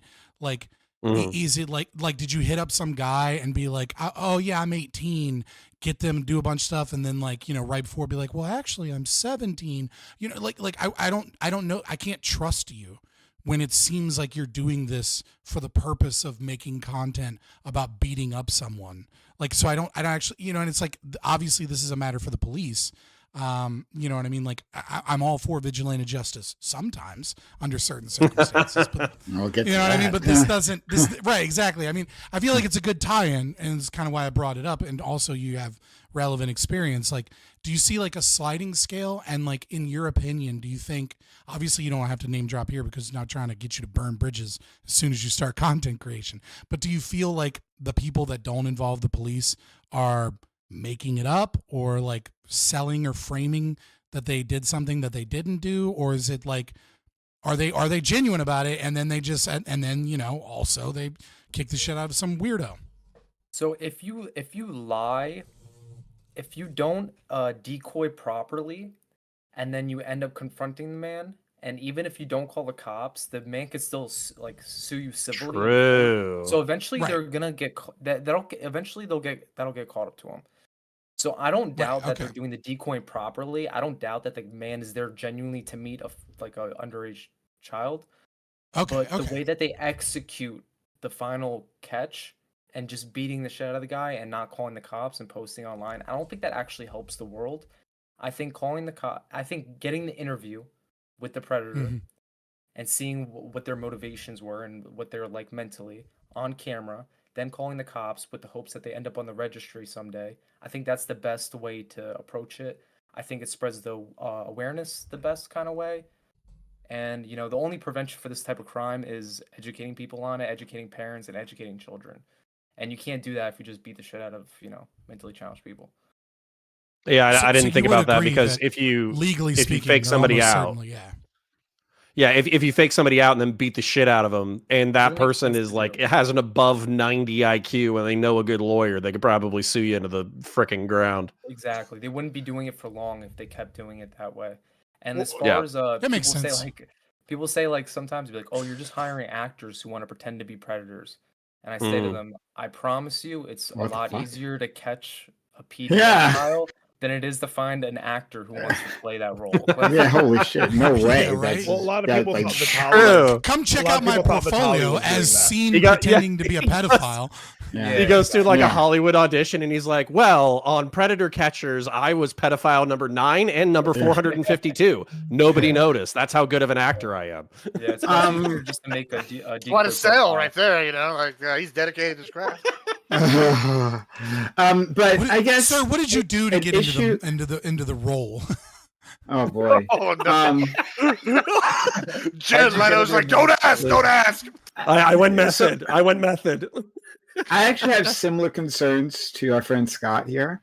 But where I was going to take it more was like, yeah, I don't know if anyone can answer this question, but like, how many of these guys, and maybe like, you know, if you're going to respond, Vince, maybe you don't have to speak for your outfit, right? Whatever you guys are doing. Yeah. But like your view in general of how this thing works. How many of these guys are actual like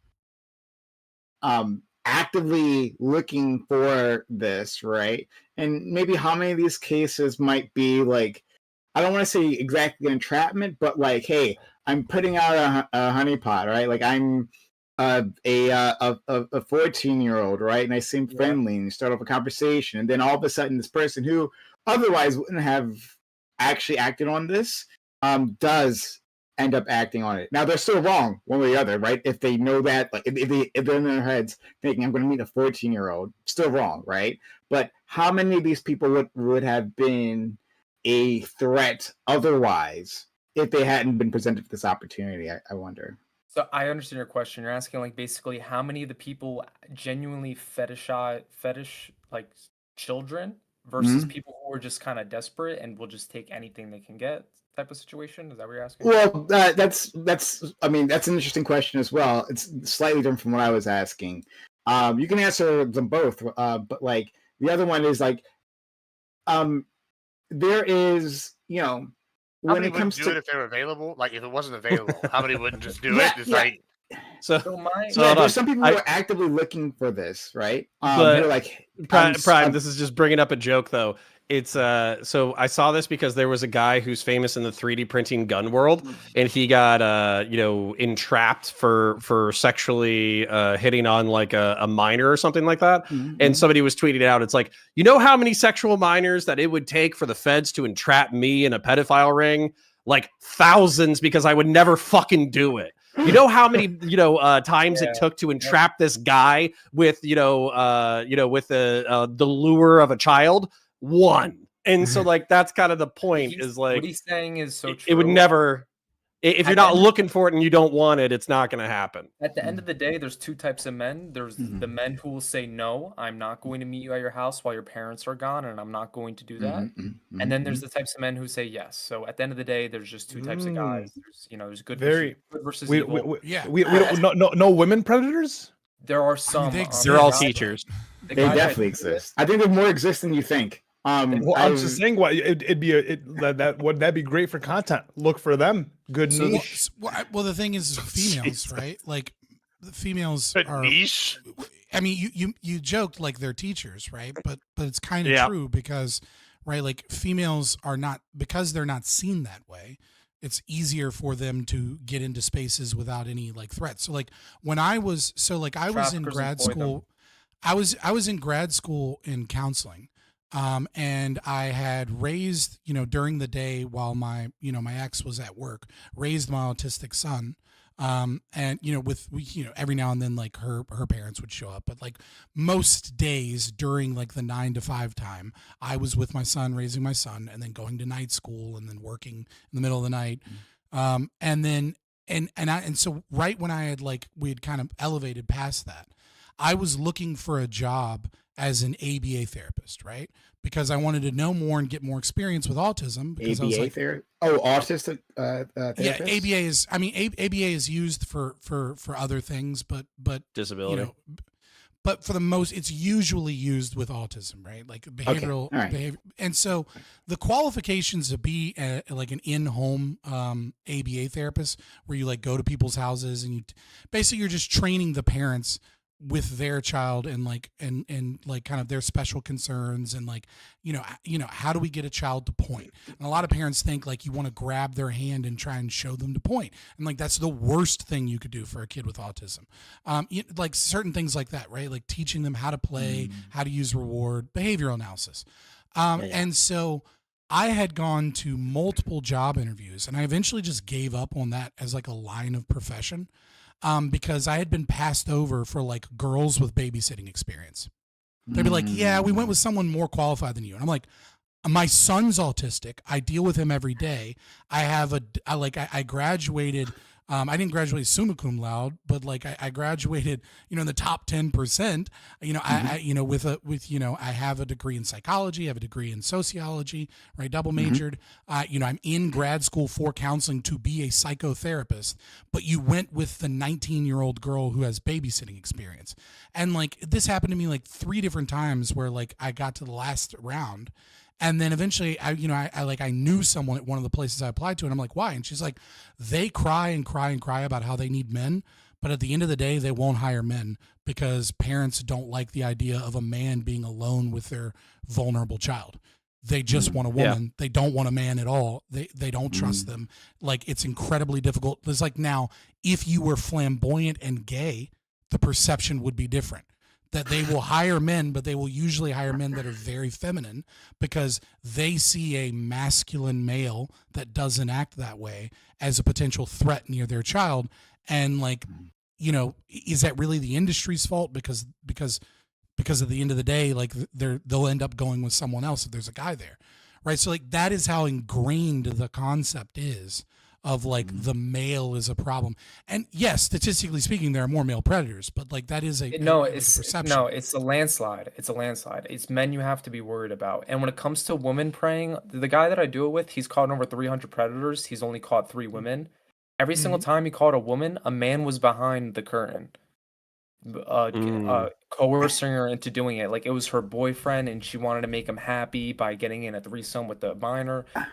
And even when it comes to trafficking too, They employ women via the avenue of money or drugs to go and get children. It's always men. It's always men. But hold on. I gotta push back a bit on that.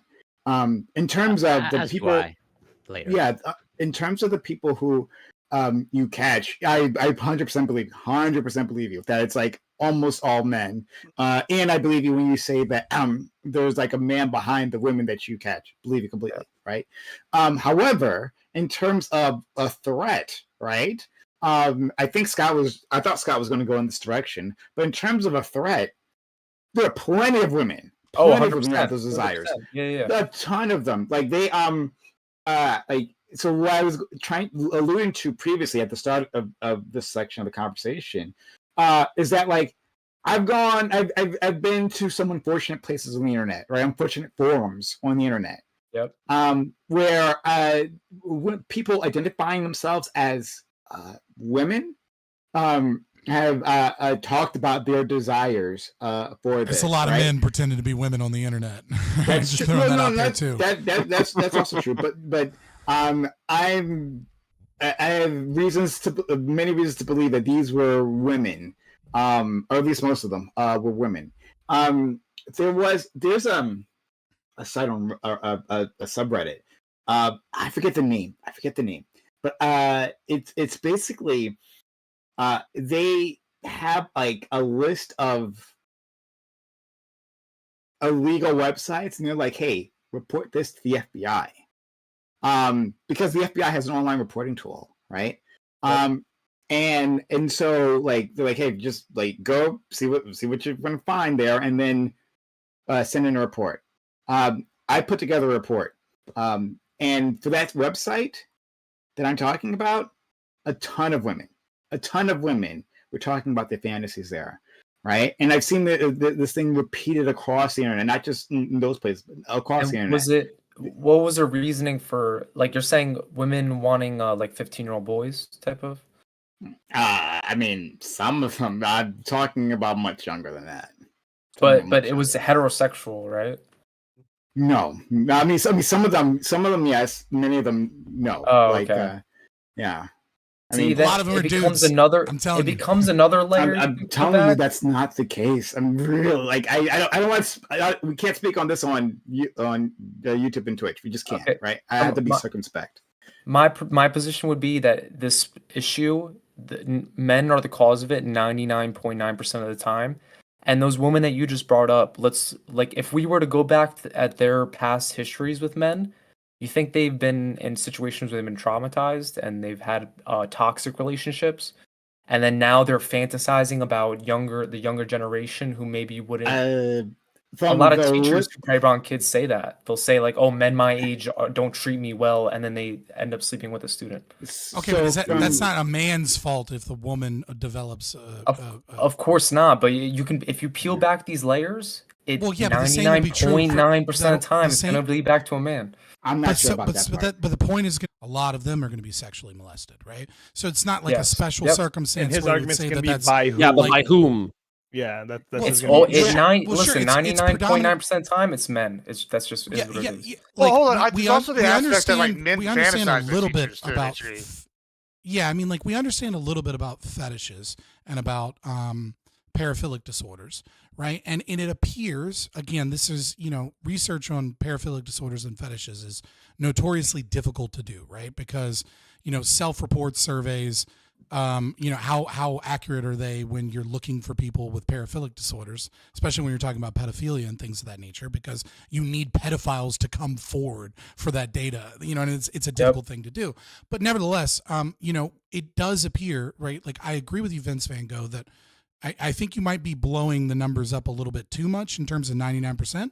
I agree that in online predators searching to meet at someone's house is probably 99% men, right? Whereas I feel like women are more likely to get into positions where they're, to get into positions like school teachers is, the famous example, but there are other examples where they're more likely to get into those positions in social situations. But I do agree with you that it's overwhelmingly men, and the evidence seems to support that, because it appears that when when someone goes through some type of sexual trauma, it's hard to find the antecedent that causes paraphilic disorders. Some of it's genetic, some of it is environmental.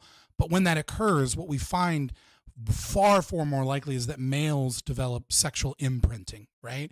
And which is like, they develop a foot fetish, or they develop, a kink for BDSM or things of that nature. And that also includes pedophilia. Whereas with women, what we find more often than not is instead of them developing a sexual fetish, we find them either having a severely diminished or a severely turned up sex drive, right? So a lot of the time what you'll find is that the women become just like straight up hoes, or they become like very sensitive to the idea of being touched, Nuns, and they shut everything down. Yeah. Right. Yep. You're right. And so like, I do agree with you that it is predominantly males. And I would agree even more that it is almost certainly even higher when it comes to like weirdos on the internet searching on a forum to find some local person, right? But I don't agree that it is 99.9% men, right? I just don't think the data necessarily suggests that it's to that degree. I thought I was here to talk about murder. So if we were, I definitely want to get to that. Please. I definitely want to get to that. But like Yeah, you just said, let's, you said it's not 99%. I'm sure you can look at encounter somewhere here. If you said it was 10% and it was 90% men, that means 1 out of 10 would be women. That's just not the case. That's just not the case. I'm It's saying less than I 1%. don't think you have in particular. There's not like I'm trying to attack your point of view or something here, right? I just like, well, I'm trying to go back and forth with you. From when I say, I don't think that from your perspective and what you're doing, you're going to see those women, right? I love what Scott said, that like it's the method, right? Women aren't cruising. Women don't cruise for sex in the way that men cruise for sex, like in general, right? You're saying they'll get pictures online? That's what you're saying? Like No, he's saying that they'll diddle kids in a position of disadvantage, like, and they'll never high be school caught. kids. And they'll never be caught. I think it's much harder to catch women. Like, They do but get it is caught, more but difficult. I mean, like, we Yeah. literally have a person, we don't have them here today, right? But we have a person who's talked about their experiences with an older woman, right? A man with experiences with an older woman starting when they were 12, right? A person who comes on this panel, they're not here today. But they've talked about it many times before. And but this person, I believe, was a teacher, I think. I'd have to check on that part. But there's a trusted adult. Like, they get in those positions of trusted adults. And then because of everything that Scott was saying before, again, I love what he was talking about, because they aren't suspected, right? You are safe if you put your child with a woman, right? And if you have this idea that it's 99% men, right? Well, then what are the chances this woman could be one? Absolutely, they can be. Absolutely. Well, that's how we operate. Well, not just that. Think about the South Park effect, where like obviously this is kind of like more of a joke, but what is it? Kyle goes to report that his little brother is being like molested by his teacher, and all the cops are like, nice. Like exactly. Like and oftentimes you'll see that kind of in like the apologia for female teacher sex offenders or whatever. It's like if they're attractive, then people are just like, like kid probably wanted to do it. Who cares? Yeah, which I think it's also important to note it's still that traumatizing no matter what. I think it's also important to note that the overwhelming majority of sexual molestation is by family members, right? So, yes. Even when we're talking about teachers, by family members, right? Yeah, like, or close family friends, right? So like when we're talking about like, the teachers or like men going online trying to find like a hookup with an underage girl, like all of those scenarios, priests, right? All of those scenarios are still a minority of the sexual molestation that occurs. It's usually a close family friend or a family member, an uncle, potentially or an aunt. Or or someone else, because there's so much access, number one, right? And there's trust. And that's kind of what I'm getting to in terms of the issue. Is like, well, why is it that is so common as opposed to the others? And the reason is access and trust. And so if we have this feeling that it is overwhelmingly men, which to be fair, it is, but if it becomes too powerful that we don't suspect women, right? Well, what is the reason that it occurs in families so much is trust and access. And so if we keep giving women trust and access because there's this perception that the likelihood that they're a child molester is very, very, very low, well, then you're going to continue to have those be unseen, unnoticed, not talked about, etc. And then, of course, with any form of rape, right, there comes with it is tied this, the shame, the who will believe me, right? Especially when we talk about pedophilia because you have an adult that's in a position of authority, right?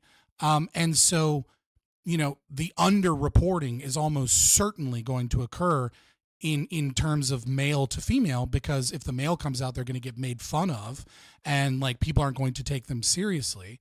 Whereas like if, let's say a schoolgirl gets molested by like her, volleyball coach or something, right. And it's a male, which would be weird, but nevertheless, right. Like people are going to take that more seriously in our culture. It's sad. So, It's sad. I really want to harp on this point, right? Because I really want to push back against this 99% number. Again, when talking about cruising, right, like looking for people within forums, 100%, that I do agree with. But talking about the scale of the problem in general, in total, I think it's much bigger. I think it's a hugely submerged issue that people don't actually truly. They don't even want to wrap their head around about how big this is. That's true. Because like for instance, right, bringing up Catholicism, right, with the Catholic scandal, there's a separate organization. There's a survivors of Catholic priests, right? There's organizations around that, right? But there's a separate organization around survivors of Catholic nuns. Because that's the thing that happened. Catholic nuns abused children. But a lot of people don't believe them in the first place, right? And their stories aren't taken seriously. But this is the thing that happened. And so like when we say that it's mostly men, we ignore these types of situations, right? We tell them that like, well, did this really happen? Is it really as bad as our friend Counterpoints was saying? But even more so, like when the issue is about when people have power over others, right? And are unaccountable, right? So we have a two situation. We have an unaccountable few, right? And they have power over others. Someone's getting abused.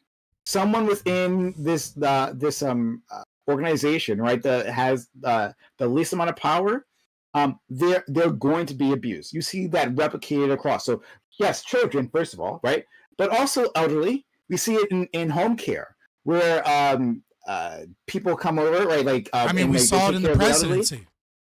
We saw the president. Fuck Joe Biden, put her in jail. Indeed, right? I talked about this, but yeah, when like home care people come to take care of the elderly, well, yeah, there's certain individuals who are going to use that power and abuse that power because they have, because they can. You'll see this in prisons, right? In terms of guards, right? To prisoners.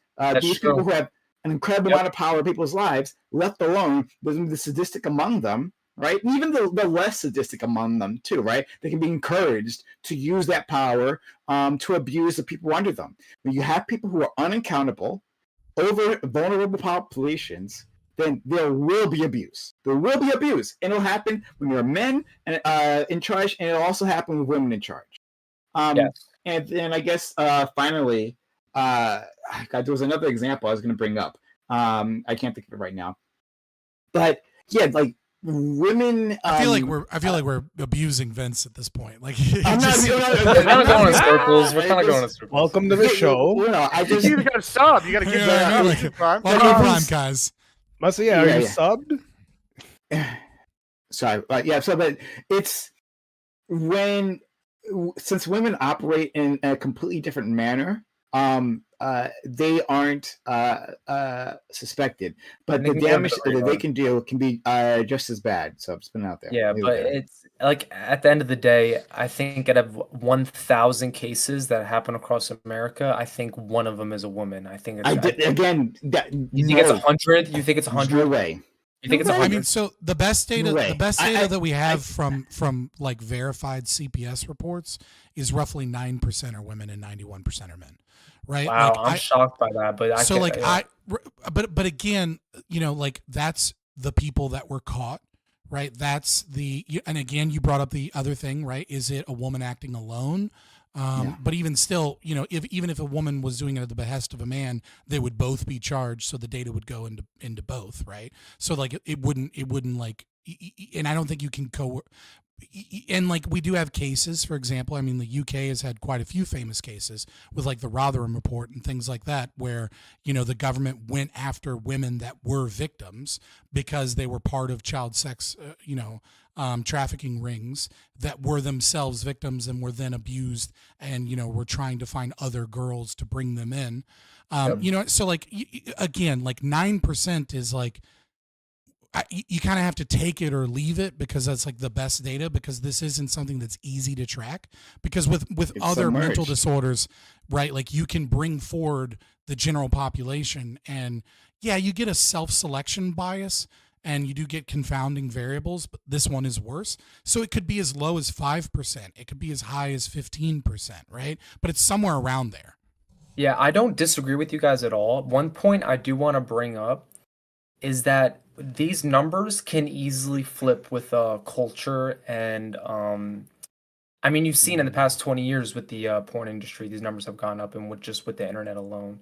I would the cause of this, from my opinion, just from thinking about it and pondering it, you know, basic statistics and whatnot, is inability to attract like a sexual partner, you know, legally speaking, and pleasure addiction. They're coming in the form of like pornography. A lot of these predators have drug addictions too. They not always been abused by someone else, even though it is a very common theme, and they continue the cycle of trauma. But that can go either ways. They can shut down their sexuality, or they can constantly seek it and be addicted to it. So I would argue that it's inability to attract a normal partner, Suitable partner. Yeah, and also a combination of pleasure addiction, because we've caught in their 20s who can go to a bar and talk to a girl and pursue a normal relationship, but they're so desensitized to their own sexuality that they end up developing this fetish. Well, also, if they're in their early 20s, right? Not their late 20s, but if they're in their early 20s, their entire development of a personality as an individual, as they grow up, during following like Erik Erikson's psychosocial model, which I think is my preferred model, though I do like Piaget for talking about cognitive thought. But all right, maybe that was weird. Piaget.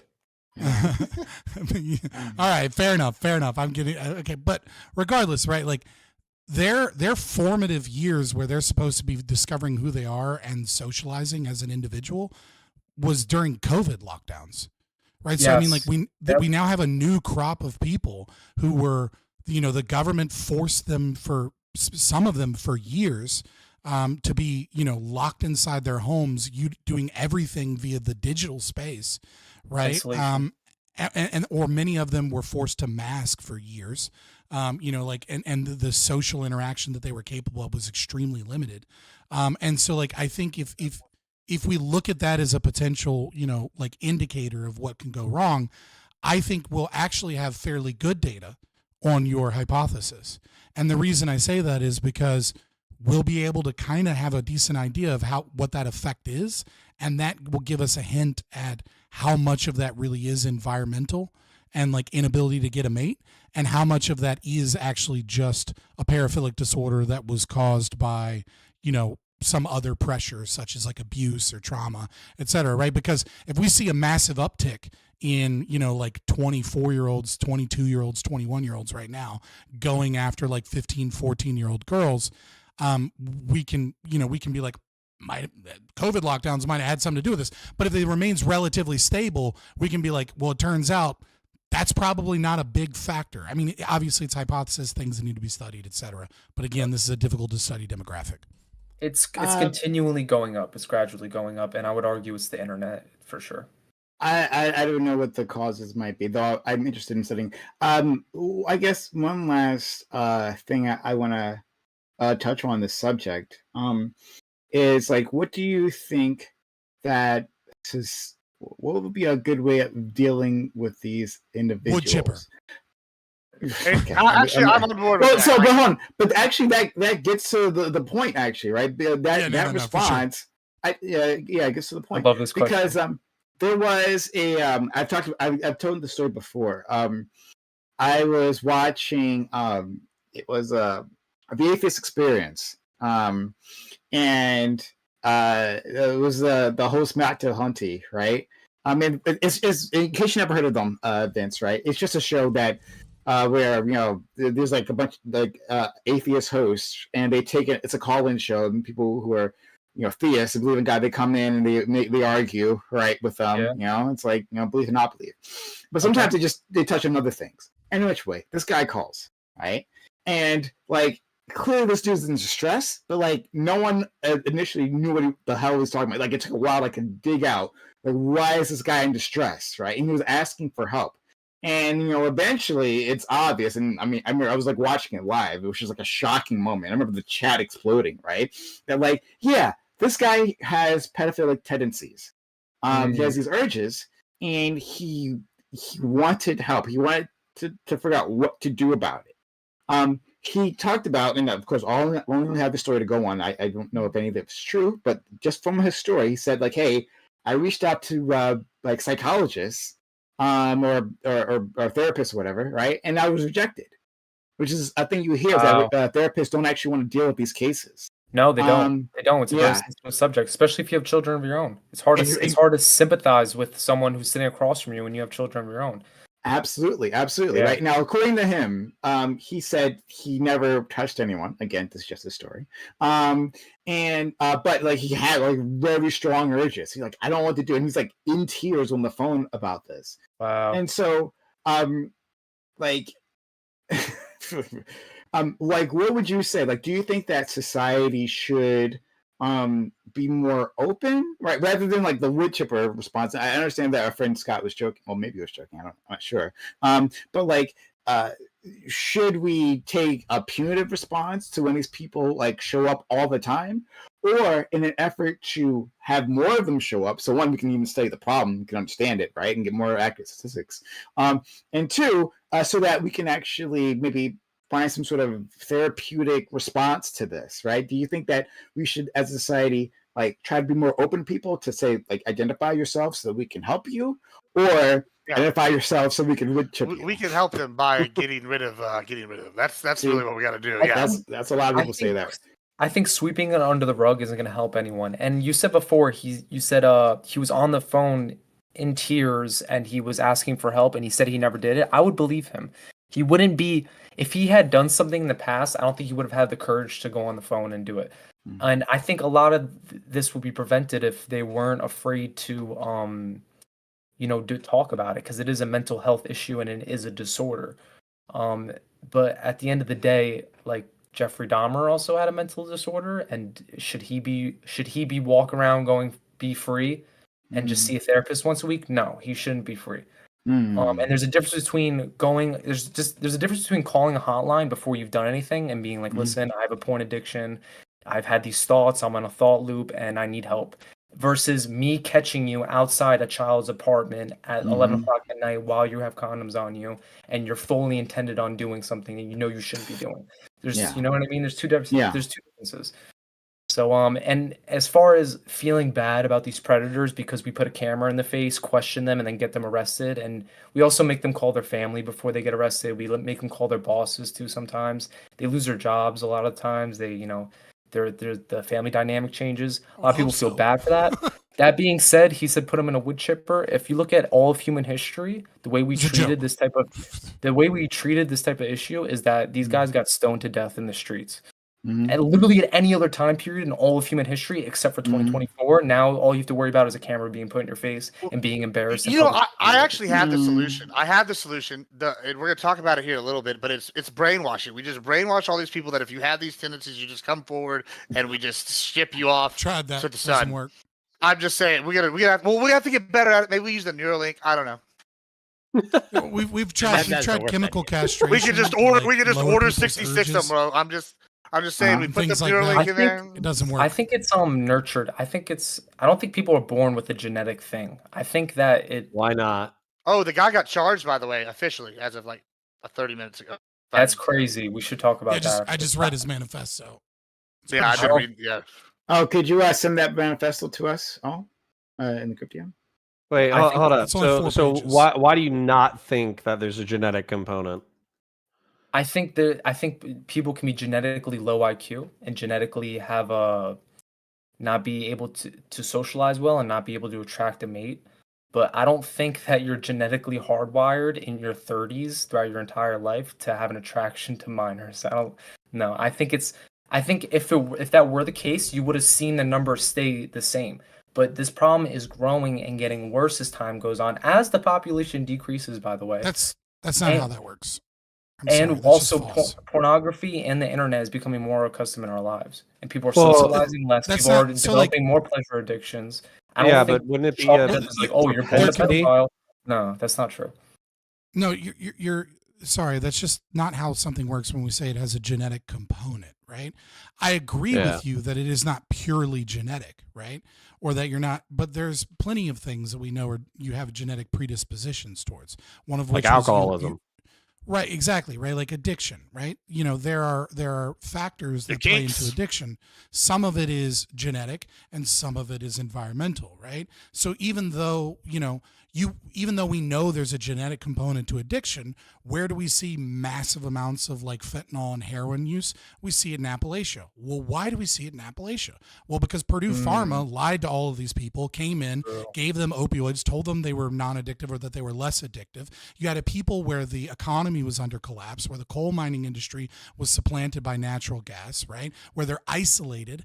And so you put together, the lies that they were told, the fraud, the isolation, whatever, and all of a sudden you see skyrocketing rates of addiction to heroin and fentanyl. But that doesn't mean that there's no genetic component to addiction, or that some people can take a drug once and be like, that was fun, but I realize that's bad. And then some people take it a couple times and all of a sudden it's their new god, right? Boom, So they're fucked. but similar to alcoholism, right? You can have a predisposition towards being a pedophile or, being into young teens or whatever, and not act on those impulses. And yet if your environment changes, as you're describing, where like you become severely addicted to pornography and you need to chase this bigger and bigger chase and you need something more and more real, right? The barriers that tell your brain no become less and less because of those things. Whereas, before, without all of that access, it might have been easier to be like, well, I'm just not going to pursue it. But now it's okay to watch it at home. It's okay to go to a scarier website. It's okay to talk to a girl. I'm not really doing it. And then all of a sudden, you take those baby steps and you're there. Well, sorry, real quick. I need to kind of say this because this is something that's fairly common in commentary. They simultaneously spend a healthy chunk of their time making fun of lolicons, but then also spend a lot of their time saying that they don't think that there's any kind of risk to consuming lolicon. It's a very weird dynamic in commentary. But the point is, like, for me, I think the reason why you should object to drawn cartoon hentai of underage individuals is because you're training that part of your brain to think that that's okay, especially as an adult. If you're a 16-year-old or a 19-year-old or whatever, and you're reading stories about 16-year-olds or 19-year-olds, that's not so much of a problem to me. However, a 40-year-old man or a 35-year-old man fantasizing about 16-year-old or 19-year-old girls, or God forbid, younger, obviously, I think you're training your brain in the worst way possible. Yes. Yep. You could do a simple thought experiment. If, let's say, pornography never existed, do you think the numbers would be as high as they are?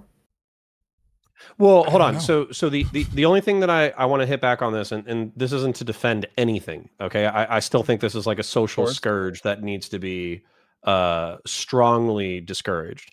Yes. But, 150 years ago, people were getting married at like 13, 12, 15. That's true. Right?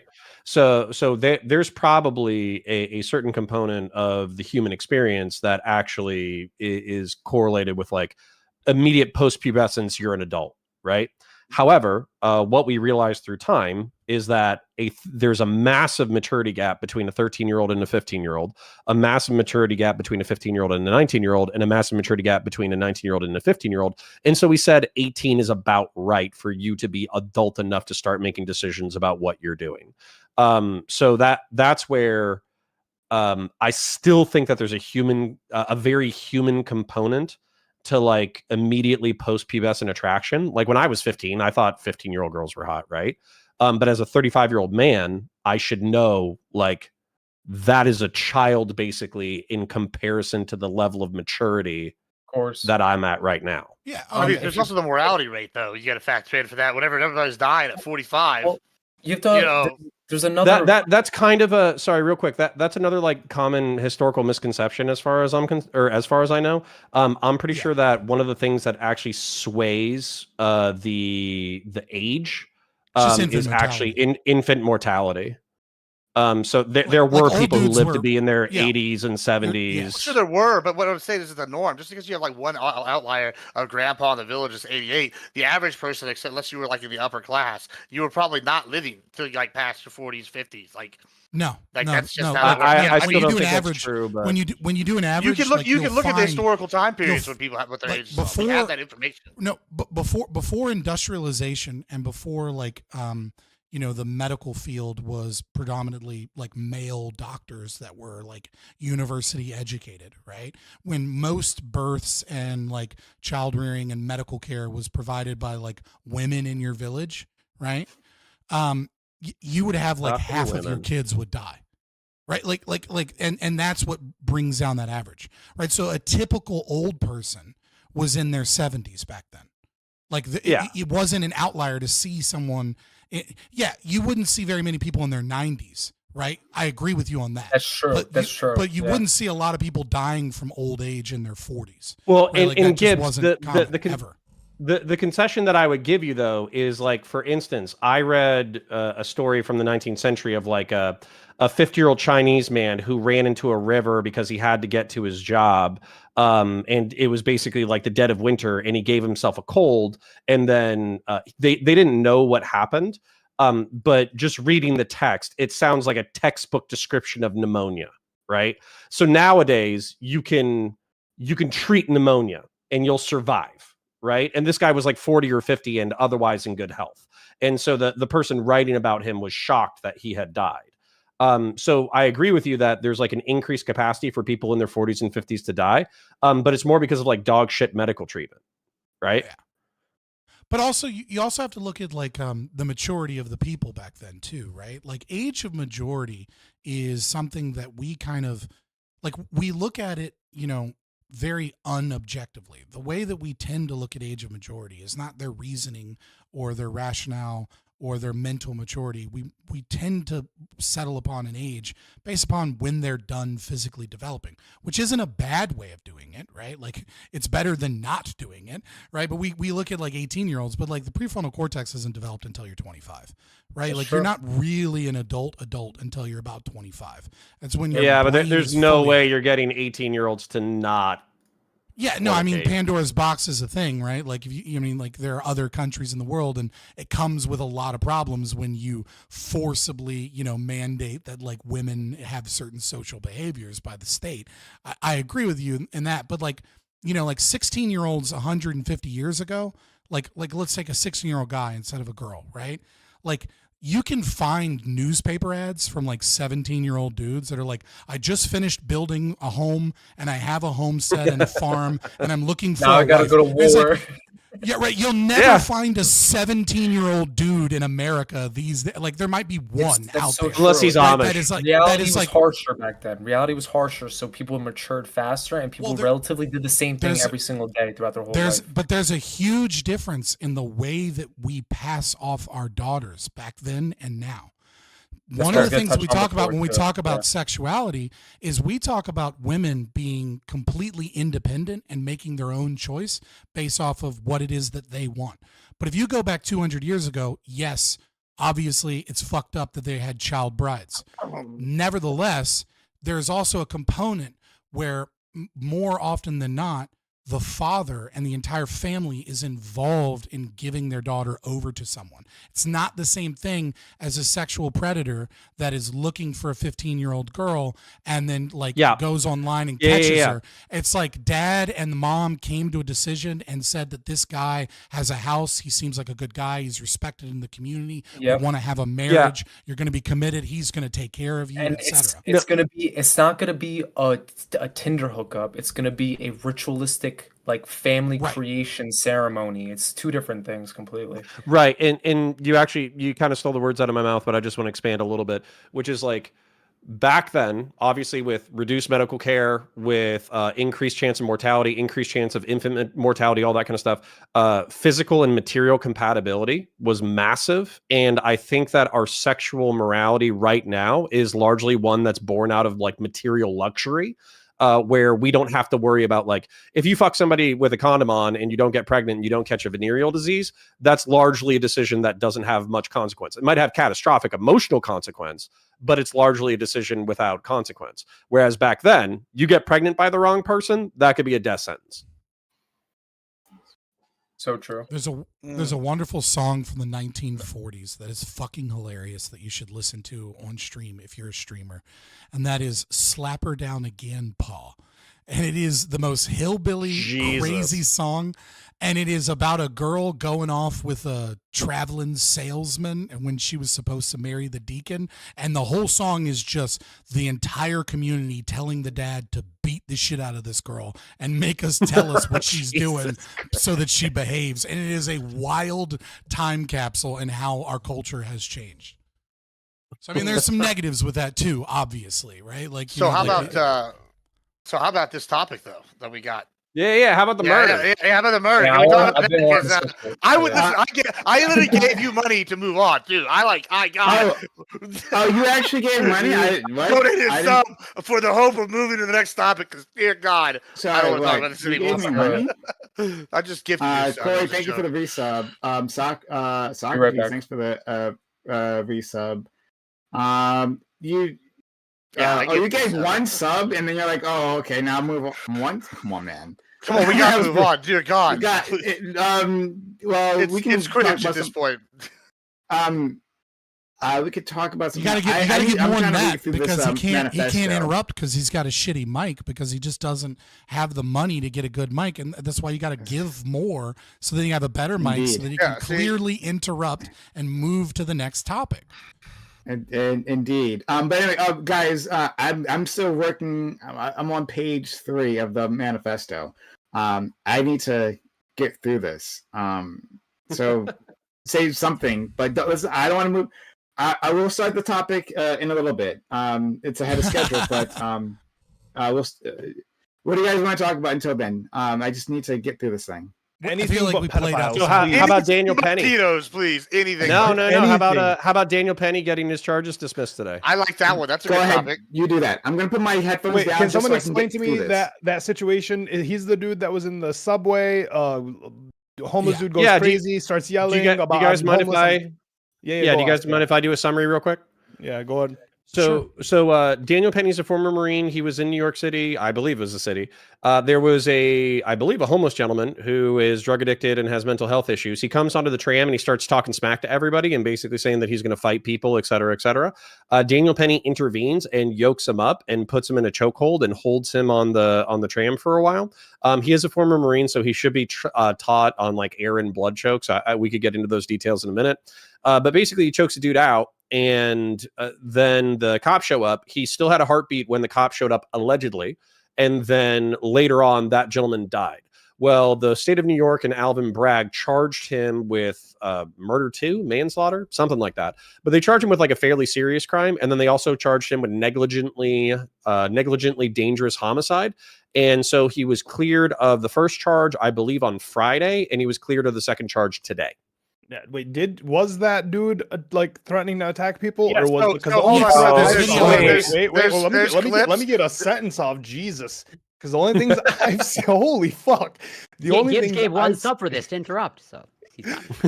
I just wanted to move on from pedos, bro. I mean, Yeah. I had bring it. So, all the my only chat thing- was just going L the whole time. I was like, the only please, thing- anything but this. The only thing I saw of this guy was like on the train, he was screaming about how he's hungry, he's thirsty, he's at his end's wit, and he's like ready to die. I didn't hear anything about him threatening anyone. Like now people felt threatened. He was up in an old. different. He was up in an old lady's face saying this, and then he said, Yeah. And then he was saying that like I'm not afraid to die, and is Yeah, like so screaming he never like. said he was gonna do Well, anything. so to the other- anyone. the other- he was other being eyewitnesses- aggressive. Well, I mean, listen, Connor just came Well, up and that's said the guy was enough. threatening to but beat the- up people. Well, hold on. So there's two other things. There's other eyewitnesses they interviewed, and they said the guy was a hero, basically. Like, of all races, they were all like, this guy stopped this from me having a potential problem. Secondly, this guy had been let out, like 4 times recently for threatening people with a knife in the subway. And this No, is like he didn't. No one knew that. So hold No on, one knew that. hold on. Him having previous cases means nothing to me. But I mean, Penny makes a good point. There's a lot of these problems in the subway. There have been something like 200 train pushes, people pushing the people in front of the trains, and this guy was starting to get agitated. So he was like basically I had to step in, and basically Yeah, it seems like everybody yeah. this is what it So- seems like. It seems like people there thought it was justified, and then people like outside of this have made this a way bigger deal than it needs to be. People Let think me- it's justified that someone died because they were like annoyed on a train. Is like, I don't know if you've ever been to New York, That's- but that's dude, difficult. you're- no, Okay, I need to was explain a annoyed on couple. the train. I got to explain a couple things real quick. That's important. So he was charged. My understanding is with second-degree reckless homicide, and then that was the kind of the top charge, and then there was criminally negligent homicide as a lesser included charge. What a lesser included charge is basically it has the same elements as the upper charge, but it's missing a few and it's not quite as serious. And the reason why they charge those lesser included charges is the idea of like if we can't get him on the top one, well, we can still charge both because if the jury finds, well, he did this stuff, but he didn't do this top thing that would justify the top charge. Like the major charge, then we can go down to this lesser included charge and get him with that. The jury was hung basically on the major This is charge, on important the to know. second degree reckless homicide. Yeah, and they multiple times they came back. We don't know what to do. We're deadlocked, and in a very controversial decision, the judge allowed the prosecution against the defense's wishes to dismiss the major charge that he was charged with. Now, it's unclear the precedent for this, but it doesn't really look like it's going to be litigated now that Daniel Penny was acquitted. But they basically dismissed it, got rid of that major charge, and then pushed forward with the lesser included, saying, "Hey, well, jury, can you come up with a decision on that?" It took them one day. Like the next time they went in, right today, yeah. So I guess the weekend, they thought about it over the weekend. In the morning of today, they decided they acquitted him of that lesser included charge of criminally negligent homicide. The jury, I guess, looked at the evidence, and I'm a little bit confused as to why they were so deadlocked with the major charge and then just acquitted him on that lesser included charge so quickly. The jury could have been exhausted. That could have been part of it. Yeah, there's some other elements in the case. There's some other elements in the case that I think are important here. Well, I can tell you about like what the threats that were being made, right? So Jordan Neely's background matters a little bit here, just because we don't have a video of the incident. So we're being asked to predict how was he acting, how violently was he acting. The dude had over 40 criminal offenses, 3 of which were assaults on women between 2019 and 2021. One of which was so bad he punched an elderly Asian lady in the face so hard she broke her skull, like her facial bones. It was pretty significant. Stop. And the dude had like obviously a history of being pretty aggressive. On the day in question, he was high on spice, the synthetic marijuana, that was confounded with the fact that he's schizophrenic, which obviously not good. Yeah. Multiple people on the subway said that they feared for their lives. They thought they were going to die. He was screaming that someone's going to die today. He threw his jacket on the ground. He was lunging at people. And all this led up to Daniel Penny jumping up behind him and holding him down. And 2 other people helped him, including a black guy. helped him hold down Jordan Neely. Yeah, I don't think it was like so racist that's- or anything. that's I'm just a saying, little- like, I want a to get few the more facts things. clear. No, wait, Yeah, one a more few thing. more Wait, Lacto, did he say someone's going to die today, or did he say I don't care if I die today? Because those are two different statements. He said multiple I don't things. care. So he said someone's going to die today. He said, No, those are two different statements. And "Oh no, like, but he he's made not them both." caring. Well, you're right, but he made them both. He also made multiple other statements like, Okay. "I don't care if I go to prison. Like someone's going to die today. I don't care if I die. I'm sick and tired of this shit." Like, Dude, and very aggressive. I'm just gonna say it. I'm just gonna say it. As a cop, or as a former cop, I'm yoking that guy up all day, and I don't give a fuck. And there wouldn't be a single state attorney on the planet a couple who other would fucking elements of give the me case. shit over that. A couple other elements of the case, right? Is as you mentioned, there was a Hispanic, half black, half Hispanic man that helped hold him down. The prosecution, he ran from police and hid, and they were trying to get him as a witness. And then they immediately got his witness statement and they agreed not to charge him with anything, despite the fact that he held him down the entire time that oh my God, Daniel Perry had him, right? Which is odd. Sorry, Daniel Penny. Sorry, the names, I don't know why, but my ADHD mind mixes them up. It's like they're similar but not. But anyways, so that's one element that is very strange. Her previous prosecution record and some of her interviews are also. I mean, we'll just Talking say about that the she's woke as The prosecutor. fuck. I mean, she described in one instance where a black man was robbing an 86-year-old man at an ATM. And then in the midst of robbing him, he threw him onto the ground and his skull cracked and he died. And she got the family together to convince them that because of this man's circumstances, he shouldn't be charged with murder, so that they could plea deal him out for like 2 years in jail. And she kept talking about how his circumstances and he's a victim of society and like all of the, so like she's very clearly has a very woke mindset when it comes to it, because if she didn't, I could totally understand having that position as a prosecutor, but having that position and then going after what is, this case and charging this case to such a degree, when you look at her statements in court as they're recorded, she very often chooses not to call him by name, but instead calls him the white man that did this. This white man did this. Like she repeats over and over again. Descriptive. She says in court dozens of times, the white man In this court? white man. In She court, said instead of this referencing him. white man. You can look it up. You can look it up. She says No this white man and the shot. white man.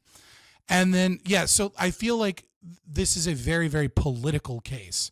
And it was prosecuted as such. And as Lactoid said, the dropping of the first charge is not how things are usually done in New York, because if they hadn't dropped that charge, which Lactoid, I think you might have assumed people Be a hung understood, jury. it would be it would be a mistrial, right? So the reason they dropped that is because they were hoping that they could get the lesser included charge and then he could get something, right? And that's why it's so controversial, because they used information knowing that they had a hung jury and then circumnavigated what is the typical New York criminal prosecution, which is that should be a mistrial. And I fear that this is going to have consequences in the future. Shit. And the reason this is going to have consequences in the future is because, and this isn't just about race and politics, but just people getting charged. If prosecutors know that they can hear that they have a hung jury and then drop the bigger charge, then they're going to charge people with charges that are outlandish, hoping that they'll get that charge to stick and go, oh, well, if it doesn't stick, whatever, we'll just drop that charge and go with the lesser included. And this is going to lead towards prosecutors going after white men, black men, Asians, it doesn't matter. If they accept this as a precedent going forward, because now they can just charge you with first degree murder on anything, and then if it doesn't stick, just go. So hold on, this is important. This is important for context. So in the opening remarks, according to the New York Post, which I like the Post just fine, but I know it's kind of a biased source sometimes, it slants a little bit way. they say that the state prosecutor referred to Daniel Penny as a white man or that white man half a dozen times during opening statements.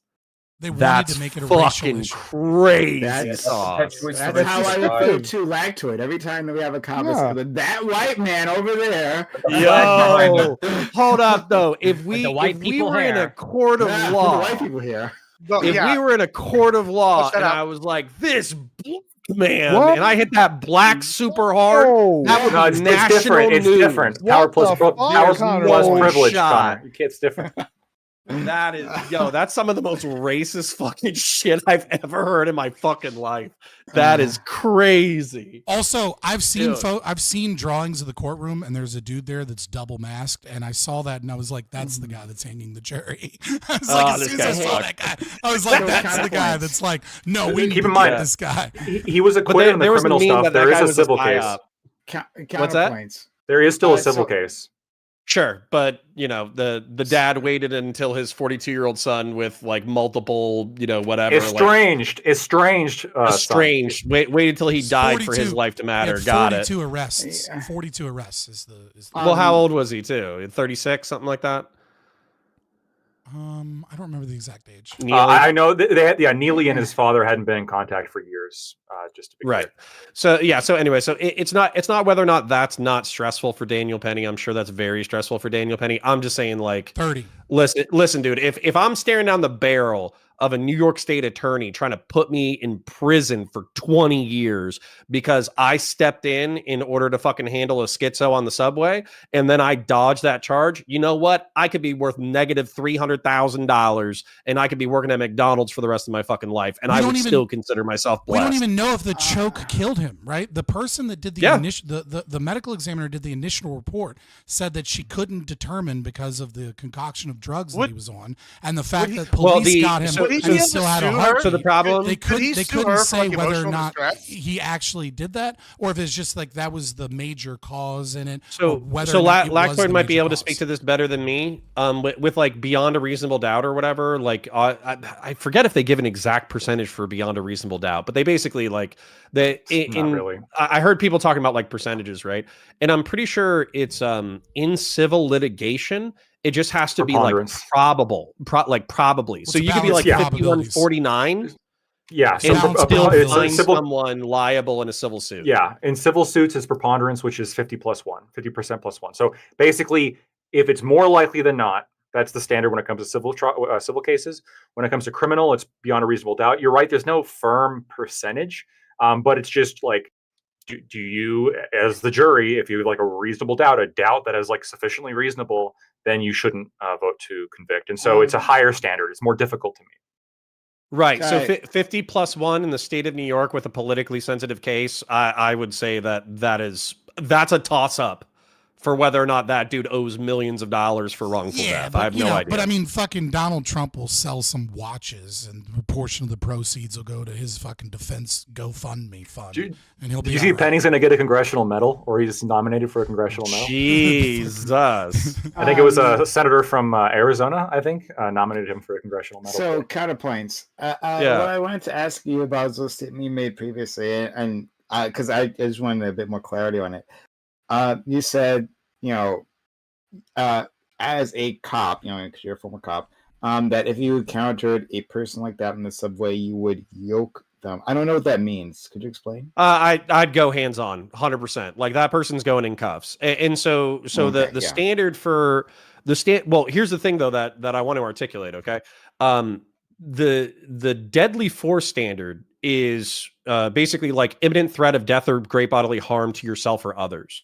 Okay. And so from what he's saying, if I see a person who's mentally unwell, who's flipping out, talking about how he doesn't want to go back to jail, talking about how he's ready to die, talking about how somebody's going to die that day, then at that point, I'm pretty much presuming I'm in like a potentially deadly force encounter. Now, the reason why I wouldn't like shoot him or anything like that immediately is because the dude didn't present any weapons, right? So at that point, like he could have a knife or a screwdriver in his pocket, he could have a gun in his pocket or something like that. But basically, like until that's presented, I can't just shoot the guy, right? So that means that I'm ready to pull my gun and shoot if I need to, but I'm going to go hands on. And so if I'm going hands on, then at that point it becomes like rawly situational. If I can physically dominate him, get him on the ground, put him in handcuffs, then we can call it a day, right? But if he goes for a knife, he goes for a screwdriver, he starts stabbing me, he pulls a gun, something like that, then at that point he's got to get, I hate to be so cavalier about it, but it's got to die. If it's him or you're going to smoke him. Yeah. Yep. Okay, so I guess that's, I wanted to clarify that. That makes sense. You have to gain control of the situation. Can I articulate something about the blood choke and the air choke though, real quick? Sure. So I did Marine Corps. I was in the Marine Corps as well. So presumably the martial arts that he did, Daniel Penny did, is the same martial arts stuff that I did. It's called the Marine Corps Martial Arts Program. And in the entry-level tan belt program, you do get taught blood chokes and air chokes, right? Basically what you're taught is that if you do an air choke, you can choke somebody out in like a minute. If you do a blood choke, you can choke them out in like 7 or 8 seconds, right? And so blood chokes, Marines do not go over deadly force a whole lot because everything's deadly force, right? So the thing is, if adrenaline is kicked in, I don't know if Daniel Penny would have like the mental ability to be like, I'm at this level of use of force. He might have just been adrenaline out and had adrenaline kick in. I have no idea. But the point is that he knew that he was putting the other guy in a dangerous situation. He was acting accordingly, though. Well, I mean, we can assume that. So was it a blood choke or a wind choke? Or... Don't know. And honestly, based off of what they were testifying, I have to assume it was either a bad blood choke or an air choke because basically, I think he was conscious for 2 or 3 minutes. He was conscious for several minutes. He didn't have any like physical trauma that would be associated with like him squeezing as hard as he could, like a crushed esophagus. Yeah, he didn't have like a crushed larynx or like anything like that. So I mean, that was my understanding as well. He might have been choking too hard, maybe, but like he certainly wasn't choking as hard as he could. He was definitely choking to subdue and to get him to stop, not to like choke. Well, with the blood. And I'll tell you too, that's like a position of advantage. So if you have somebody's back and you're holding them from behind and you have their neck, if they don't have access to like a knife or a screwdriver or anything like that, you're probably good to just hold what you got and just wait for the cops to show up, right? It would be pretty hard for you to have somebody's back and their neck and for them to break out. Now, that being said, if he's still cussing, if he's still thrashing, if he's throwing elbows, if he headbutts you to the rear, all that kind of stuff, those would all be mitigating circumstances where if somebody's headbutting me, while I'm in a position of advantage, I might choke him out, right? Because I don't want to get knocked out. We can also assume that he didn't apply the choke immediately. And the reason we can assume that is because for several minutes, other people were holding him down as he was fighting, right? So he wasn't even initially probably not even doing anything other than just holding him in that position. We don't know when the actual pressure was applied to cut off the air or the oxygen. Sorry. Well, and another thing too, like this is kind of dumb, but Marines are dumb, right? I've seen half a dozen to a dozen people had blood chokes apply to them, lose consciousness, and then be revived. And what I mean by that is like, you're not supposed to do that, but Marines get into fights in the barracks or whatever. They choke each other out. Somebody passes out or whatever. You rub their sternum, they wake up, right? It happens. So that's young men in relatively close to ideal health, right? When you're talking about mid-30s, drugs, maybe a mental health issue, maybe an undiagnosed heart issue. Sickle cell. He had sickle cell anemia. Then all of those factors add up to the fact that that's probably not somebody you want to blood choke and then just presume they're going to resume consciousness. Yeah, the sickle cell anemia is like a big part. Like, it was difficult. That's what part of the reason why it was difficult to determine a cause of death, right? Because if you're like fucked up on spice, which already has pretty major cardio effects, combined with the fact that your blood, so people with sickle cell anemia have abnormal clotting, right? And so, I mean, it's very possible that that was it a contributing factor? I mean, it very well probably was. But then the question is, were the actions reasonable, right? Shouldn't that be so I want to congratulate. Like if we take the guy's previous history of like being aggressive and abusive, don't you take in like these people could potentially have either mental illness or whatever physical ailments or illnesses they had before. You're just like choking them out, hoping that they're gonna Well, I would say what do you do in that situation, Both Ollie? are- Like you got some crazy fucker like screaming in your face. Yeah. Like He wasn't screaming in his lurching at you. face. Oh, well, okay. If you say, all right, According say to you, it's none. hold on. It's none of my business. Oh, well, that would be my answer. I would try to. Yeah, there we go. Hold on. That being said, if I'm going to say I'm sitting here on a train and it's me, and then where Vince is sitting right there is an old lady. And then we got some crazy dude hitting her in her face, like screaming at her, saying, somebody's going to die, you're going to die, I'm going to die, Patui's going to die, who knows? And they're freaking out. And I, being a 350-pound dude, I'm like, this guy's like 160. I could probably walk over there, especially with wrestling experience, and put him on his back or put him on his front and hold him there until cops get there, and it'd be done. And like, I'm not going to have to worry this guy pulls out a knife after he kills grandma and goes, you saw it, bang, bang. Yeah, I might worry about it then because I don't want to get dead either. Like at that point, yeah, it's none of my business until like, yeah, it might be my business. And so I can put it down, not worry about it and go on my merry way. I mean, I just like, what do you do in this? Are you going to let grandma die right there, Ollie? Are you going to just be like, I want to answer. I want to answer Ali's question from like a cop perspective, though. Just because somebody might have mitigating circumstances like a mental health issue or drug issues or excited delirium is something that we go over where people are actually detached from reality as a result of drugs. Another one that's really common is diabetes. So diabetes, people who are hypo or hyperglycemic, they can be completely disconnected from reality. That doesn't mean that you don't intervene.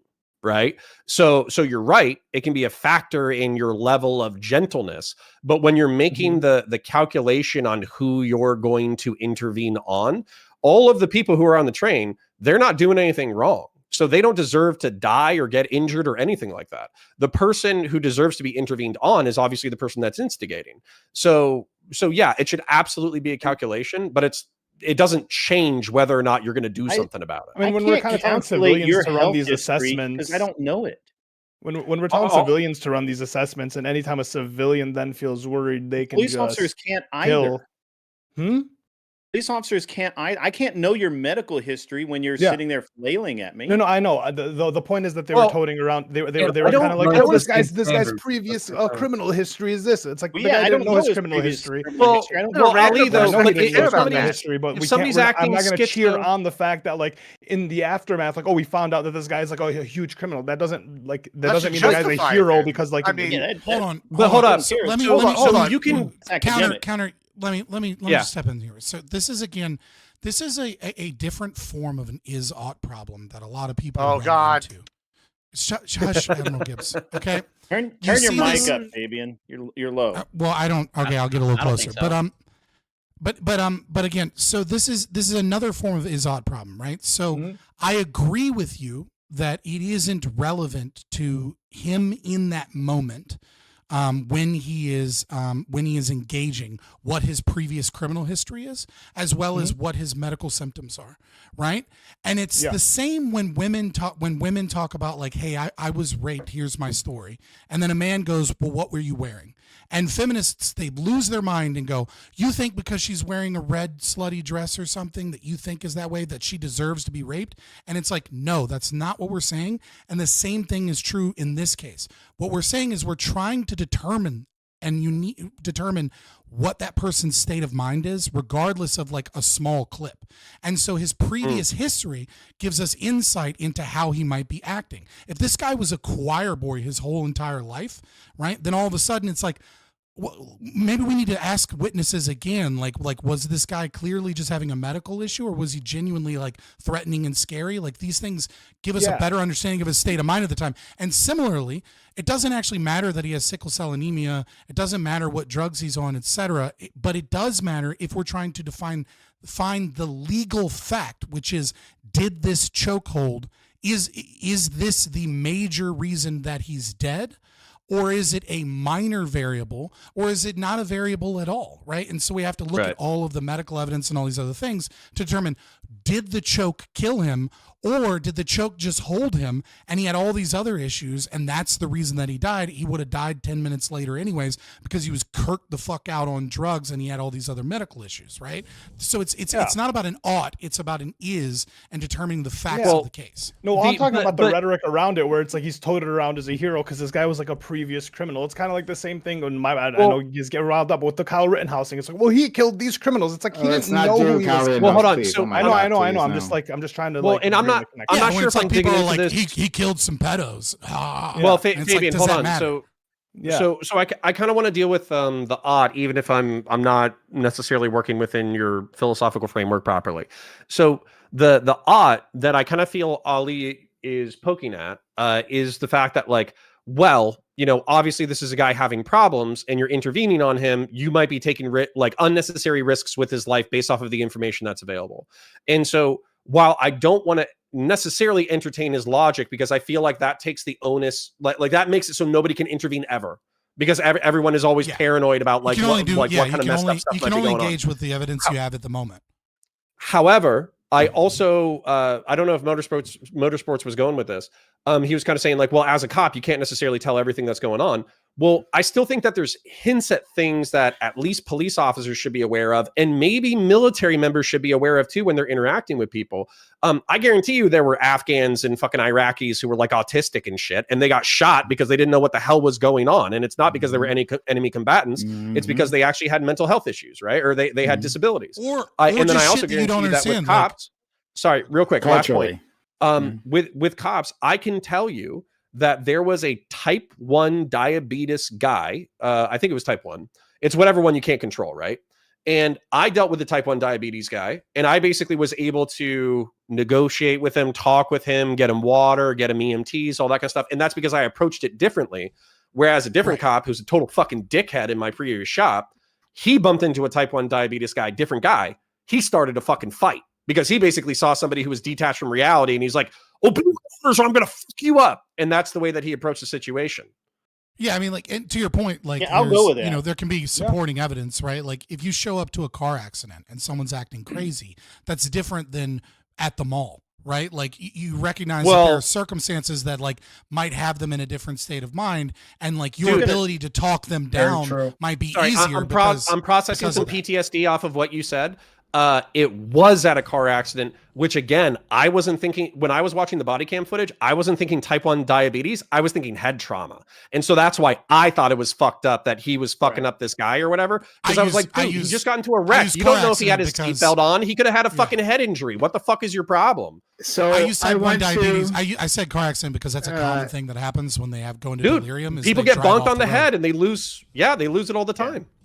Yeah, so I was asking you about Read the that. manifesto. Oh, I finished that a while ago. But hey, Sean, thank you for the $10 Canadian.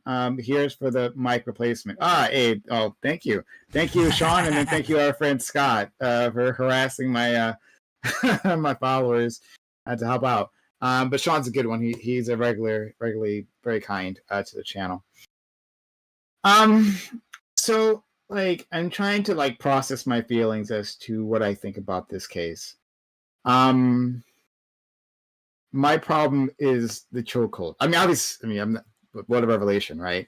But it's not the intervening. I want people to intervene when others are in trouble, right? Like I'd like to think that I would intervene if others were in trouble in front of me, right? It's never happened before, but I'd like to think that of myself. And I think, like going along with what Counterpoints was talking about, like with like the cops and the power that they end up wielding. My problem is this person thought like I just choke this guy out.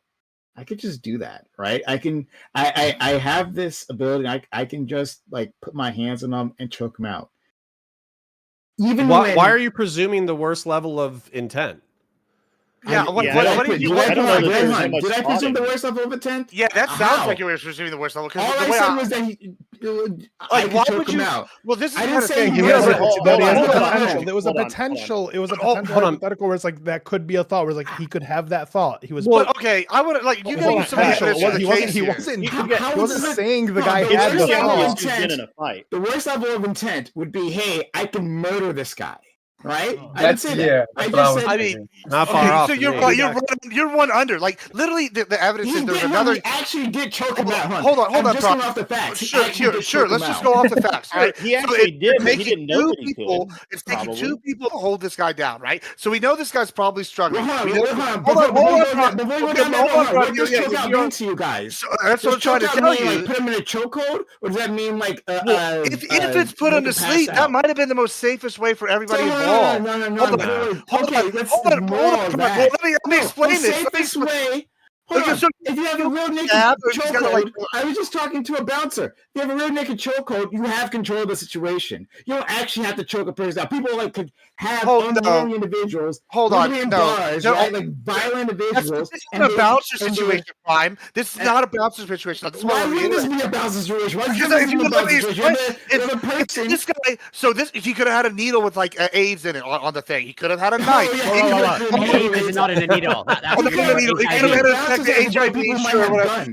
Hold on, sure, yeah, they have guns. But this is in the middle of it. Hold on. This is the middle of an altercation, in the middle of something. There's two people already holding him down. Clearly, this guy's struggling. We know from past evidence he's already schizophrenic, so he's probably freaking out. So what would be the most? All right, hold on. So if you're sitting here and you go, this guy's a threat to all of us around us, and this guy's actively struggling and could grab one of a knife or something we don't know about, wouldn't it not occur to you? Hey, if we just got to put this guy to sleep, it's safer for everybody. Yeah. Okay. So I'm sorry, Gibbs, that I triggered you so hard there by just saying the words "choke out." Right? I mean, I'm asking you.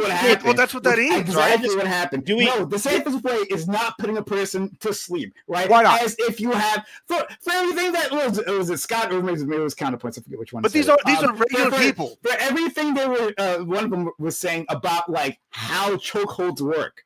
Right? And how dangerous those things are. That's exactly the reason, right? No, That's it's still regular people, bro. They're protecting everybody there. They're not officers. If it was a regular person, still responsible for trying to do that. And he's a Marine, so he's trained. So presumably he went through the same training as our friend. You should have just shot him. Similar training. But if he was in Texas, you could have just shot him. This is a cultural issue. If he was in Texas, we would have just shot him, and that would have been the end of the problem. Yes, Texas is more brutal than every other place. Yes, I agree. Right? There's other states like this too, but Joe would be arguing a whole different point. I'm sorry, I triggered you so hard that you're reacting I'm not this way. triggered. You're just not even got my point out. All I'm saying is like, hey, he thought he could choke a person out. Right? That's all I said. And then you immediately jump in on like, how could you? That's obviously the safest way to do things. Could have been the safest way. Yeah, sure. Noted. Right? Maybe like it seems like you're triggered. Not me. Sure, yeah. Maybe cutting a person's ear off, right? Is the safest way to handle the situation. Okay, yes. Noted. Thank you. Violent. Got it. Yeah. Any which way. Back to it. Yeah, like y'all are wild. This guy thought that that he could just do this. It seems wildly irresponsible to me. May not murder, right? I don't have any evidence that this person intended to kill this individual. I don't have any evidence to say that I don't know, he had this kind of mindset or anything. I don't have anything like that, right? It just seems wildly irresponsible to do that. But hold up. So here's another thing where we should talk about mindset, though. Okay, so like I'm not trying to be like, oh, Marines, but like Marines are kind of taught that literally, like one of the things that we're taught in combat training is be courteous and polite to everyone you meet. Or wait, be courteous and polite, but also have a plan to kill every single person you meet. That's literally like a sign on the door. We're also taught like the book A Message to Garcia, in which like somebody takes initiative and literally travels to Cuba to coordinate an attack with Cuban insurgents. We're also taught that a piss poor plan like executed now is worth way more than a perfect plan that takes months to coordinate, right? So these things are, I would say, beaten into, like, and even if this guy was like a peacetime Marine, even if he had never deployed, never went to combat, these are the kind of lessons that are beat into Marines and boot camp and Marine combat training. So we have all this empathy for the person who's died, and rightfully so. However, that's probably all subconsciously brewing in that Marine's mind. So, to you, you're saying like it's wildly irresponsible for him to act. For a Marine, it's wildly irresponsible not to act. Yeah. So, Prime, the problem I have is the idea that he had time to have a conversation. Pause for a quick second. Good. I'll get back to you in a second. I didn't say not to act. In fact, I said the opposite. I started off saying the opposite. Hey, I want people to act. I want people when others are in trouble to to care for your fellow man or woman, and respond in that situation. I said I hope that I would respond. If there was it's just the blood choke. Yeah, it would be the choke. Yes, it would be the choking. But then I also said that. Hey, my problem is the choking, not that he. Hold on, trying to hold him down. Sorry, go ahead. Just give me a second. So my problem with what you're asking is the idea that he had time to make the decision to employ the chokehold, because I've been in a lot of fights and I take what's available. I don't care if I have to hit you in the jaw, kick you in the nuts, choke you out. It doesn't matter. I'm winning that fight. You're really putting this level of complexity that I don't think exists in that moment. So he's surrounded by individuals. Perry and the assailant. What's his face? The victim. They're surrounded by individuals. We know individuals are helping them, right? We just went over that. Individuals are helping this individual. He has no, going off what our friend Counterpoints said, right? With his rules of engagement.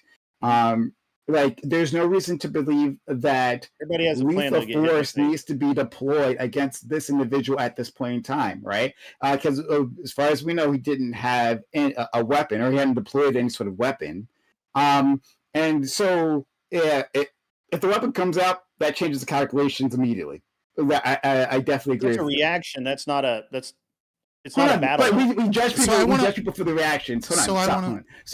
We judge people for the reactions. We do it all the time, right? Yes, you can do something in the heat of the moment, and we still find you guilty of doing that bad thing in the heat of the moment. Sure. So that's not a defense in and of itself. He wasn't in. He had control of this individual. It didn't seem that this person had to be choked out at all. Well, hold on. You say he had control of them. Why did he? How did he have control of him? Through the chokehold? He had their back. You can wrap yourself around somebody's neck without applying pressure to the carotid artery. Now here's the thing. Hold on. Here's the thing. Oftentimes, just off of instinct and MMA training and martial arts training and all that kind of stuff, you're basically taught to squeeze. So your instinct is going to be there. But to Prime's credit, you can be in that position with your elbow wrapped around the neck. You have 80-90% of control of the situation, and you do not have to hit the arteries, and you don't have to hit the esophagus. It's kind of counterintuitive to training, but you can do it. So here, I just want to say a couple of things. So first of all, piggybacking off of Counterpoints, when I was doing trauma lanes in the Army, right, where you go, the whole goal is to go to the X, quickly identify, what injuries the person potentially has, determine whether or not you need to move them off of the X or whether or not you need to retreat and get them later, and then how you're going to retrieve them. One of the things that you do is you have to put tourniquets on people, right? Now, if you want to see a drill instructor lose their ever-loving shit, you want to see them angrier than you've ever seen them in your entire life, and have someone screaming in your face with spit flying on your face, don't put a tourniquet on tight enough. They will scream at you, train as you fight, train as you fight, train as you fight. And that is one of the critical elements of understanding, is that when you get into that situation where bullets are flying, or where, you no longer think, okay, you act. And when you act off of your training. And so they're very, very afraid that if you don't put a tourniquet on tight, you're not going to have the rational thought in a combat situation to put the tourniquet on tight enough. You have to train to put on a tourniquet so fucking tight that it actually hurts the person you're training on and leaves a bruise on them, so that when it happens in real life, you that's your instinct, right? So that does play can I respond to that in real what's quick? occurring here. And he's not a cop. I want to finish my second point. And the second point is this. The best evidence we have about Daniel Penny's state of mind is that he gave an interview immediately after. That tape is released. Now, during that interview, he is unaware that Jordan Neely is dead. He has no idea that he's dead. So he thinks that he is being interviewed as a witness to put that person in jail. He does not in any way, shape, or form during that initial interview realize that he's a suspect of a crime. And during that time, you could say he's downplaying it or whatever. But it is the best evidence we have of his state of mind. In that time, he says that he was afraid for other people's lives, that he kind of remembered people pushing people in front of trains, that he normally doesn't intervene, but this was so crazy that like he felt he needed to intervene, that the guy was saying crazy things. He held him. He immediately screamed to get the cops, and that guy was still kicking and was doing different things. Mm-hmm. And then very shortly after, as his recollection calls, the cops come after, and then he hands them over to the cops, and and that's when you guys took him. He doesn't know that this person has lost their life or that anything has occurred in that moment. You could infer that he thinks some fucked up thoughts, or that he thinks like, oh, I got to choke this guy out because he's a fucking problem. But it just doesn't, it seems very unlikely when we have his account recorded when he thinks that he's a witness, not when he thinks he's a suspect. Guys, Well, I don't know why, hold on. I don't know why these words have gotten this reaction. Less so from you, Scott, right? Because I think you're trying just to do explaining the nuanced situation way. with the evidence we have. Yeah, right. Yeah, but like when I say, hey, he thinks, hey, I can just choke this person out. What I mean by that is that he choked that person out, right? That's what I mean. He decided. It's not the same thing. I understand. We might be understand what inferring. you're saying, but that's not the same. We might be thing, right? inferring malicious intent. So when I hear that, just to explain what I hear, hey, I can just choke this guy out. What that sounds to me is like it's very cavalier. He's not taking the situation seriously. He's just trying to get it done as quickly as possible, right? He has no regard for the safety or well-being of the person that he's intervening upon. And I just think that's a lot of assumptions. But to address Scott real quick, so I'm not necessarily saying that for Daniel Penny. Never in a million years would I convict Daniel Penny of manslaughter unless I literally had audio of him saying, I can't wait to choke this fucking guy out. I've been looking for a fucking excuse to fucking, take some dirtbag homeless person out. That's the only way that I would convict that guy of like murder or manslaughter, right? Yeah.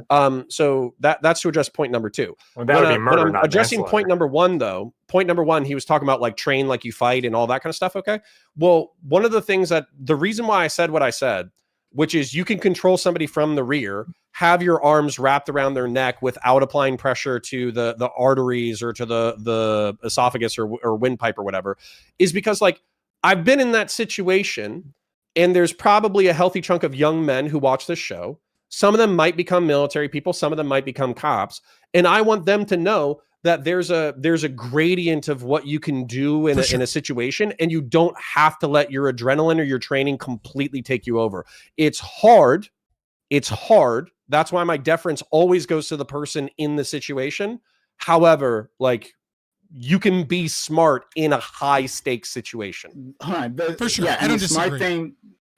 Smart thing to do would be not to choke him out. To use that. That would be the smart thing to do. I disagree with that. I know you do. I know you do. Right? Yeah, That's the point of the statement. I also want to. I disagree. That's the statement he's making. Hold on. I am going to get this out. That's going to happen. So shut the fuck up. Thank you.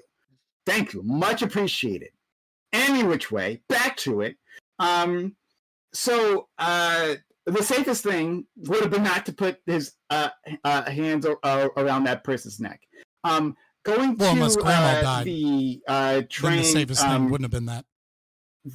Going back to the train, how you fight. Maybe I'm missing. I might be misinterpreting the point of the story, right? Can I no, give you can't. No, you can't because I'm still talking. No, if he has a question, I want to answer because it's important.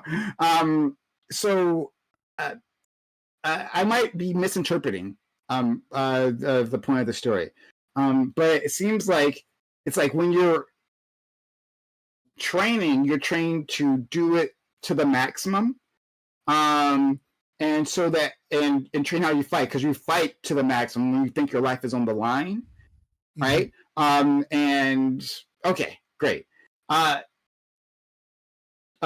This. So you're saying that it sounds like within this emergency situation, right? You put your best out because you think your life is on the line. But even when that happens, right? We still judge people for their actions. We still judge them like you might have thought that your life was on the line, but like a reasonable person would say that it's not on the line, right? Just so yeah, I'll answer. I'll clarify, right? So when we're talking about intent, we're talking about mens rea, right? We're talking about an intent to harm.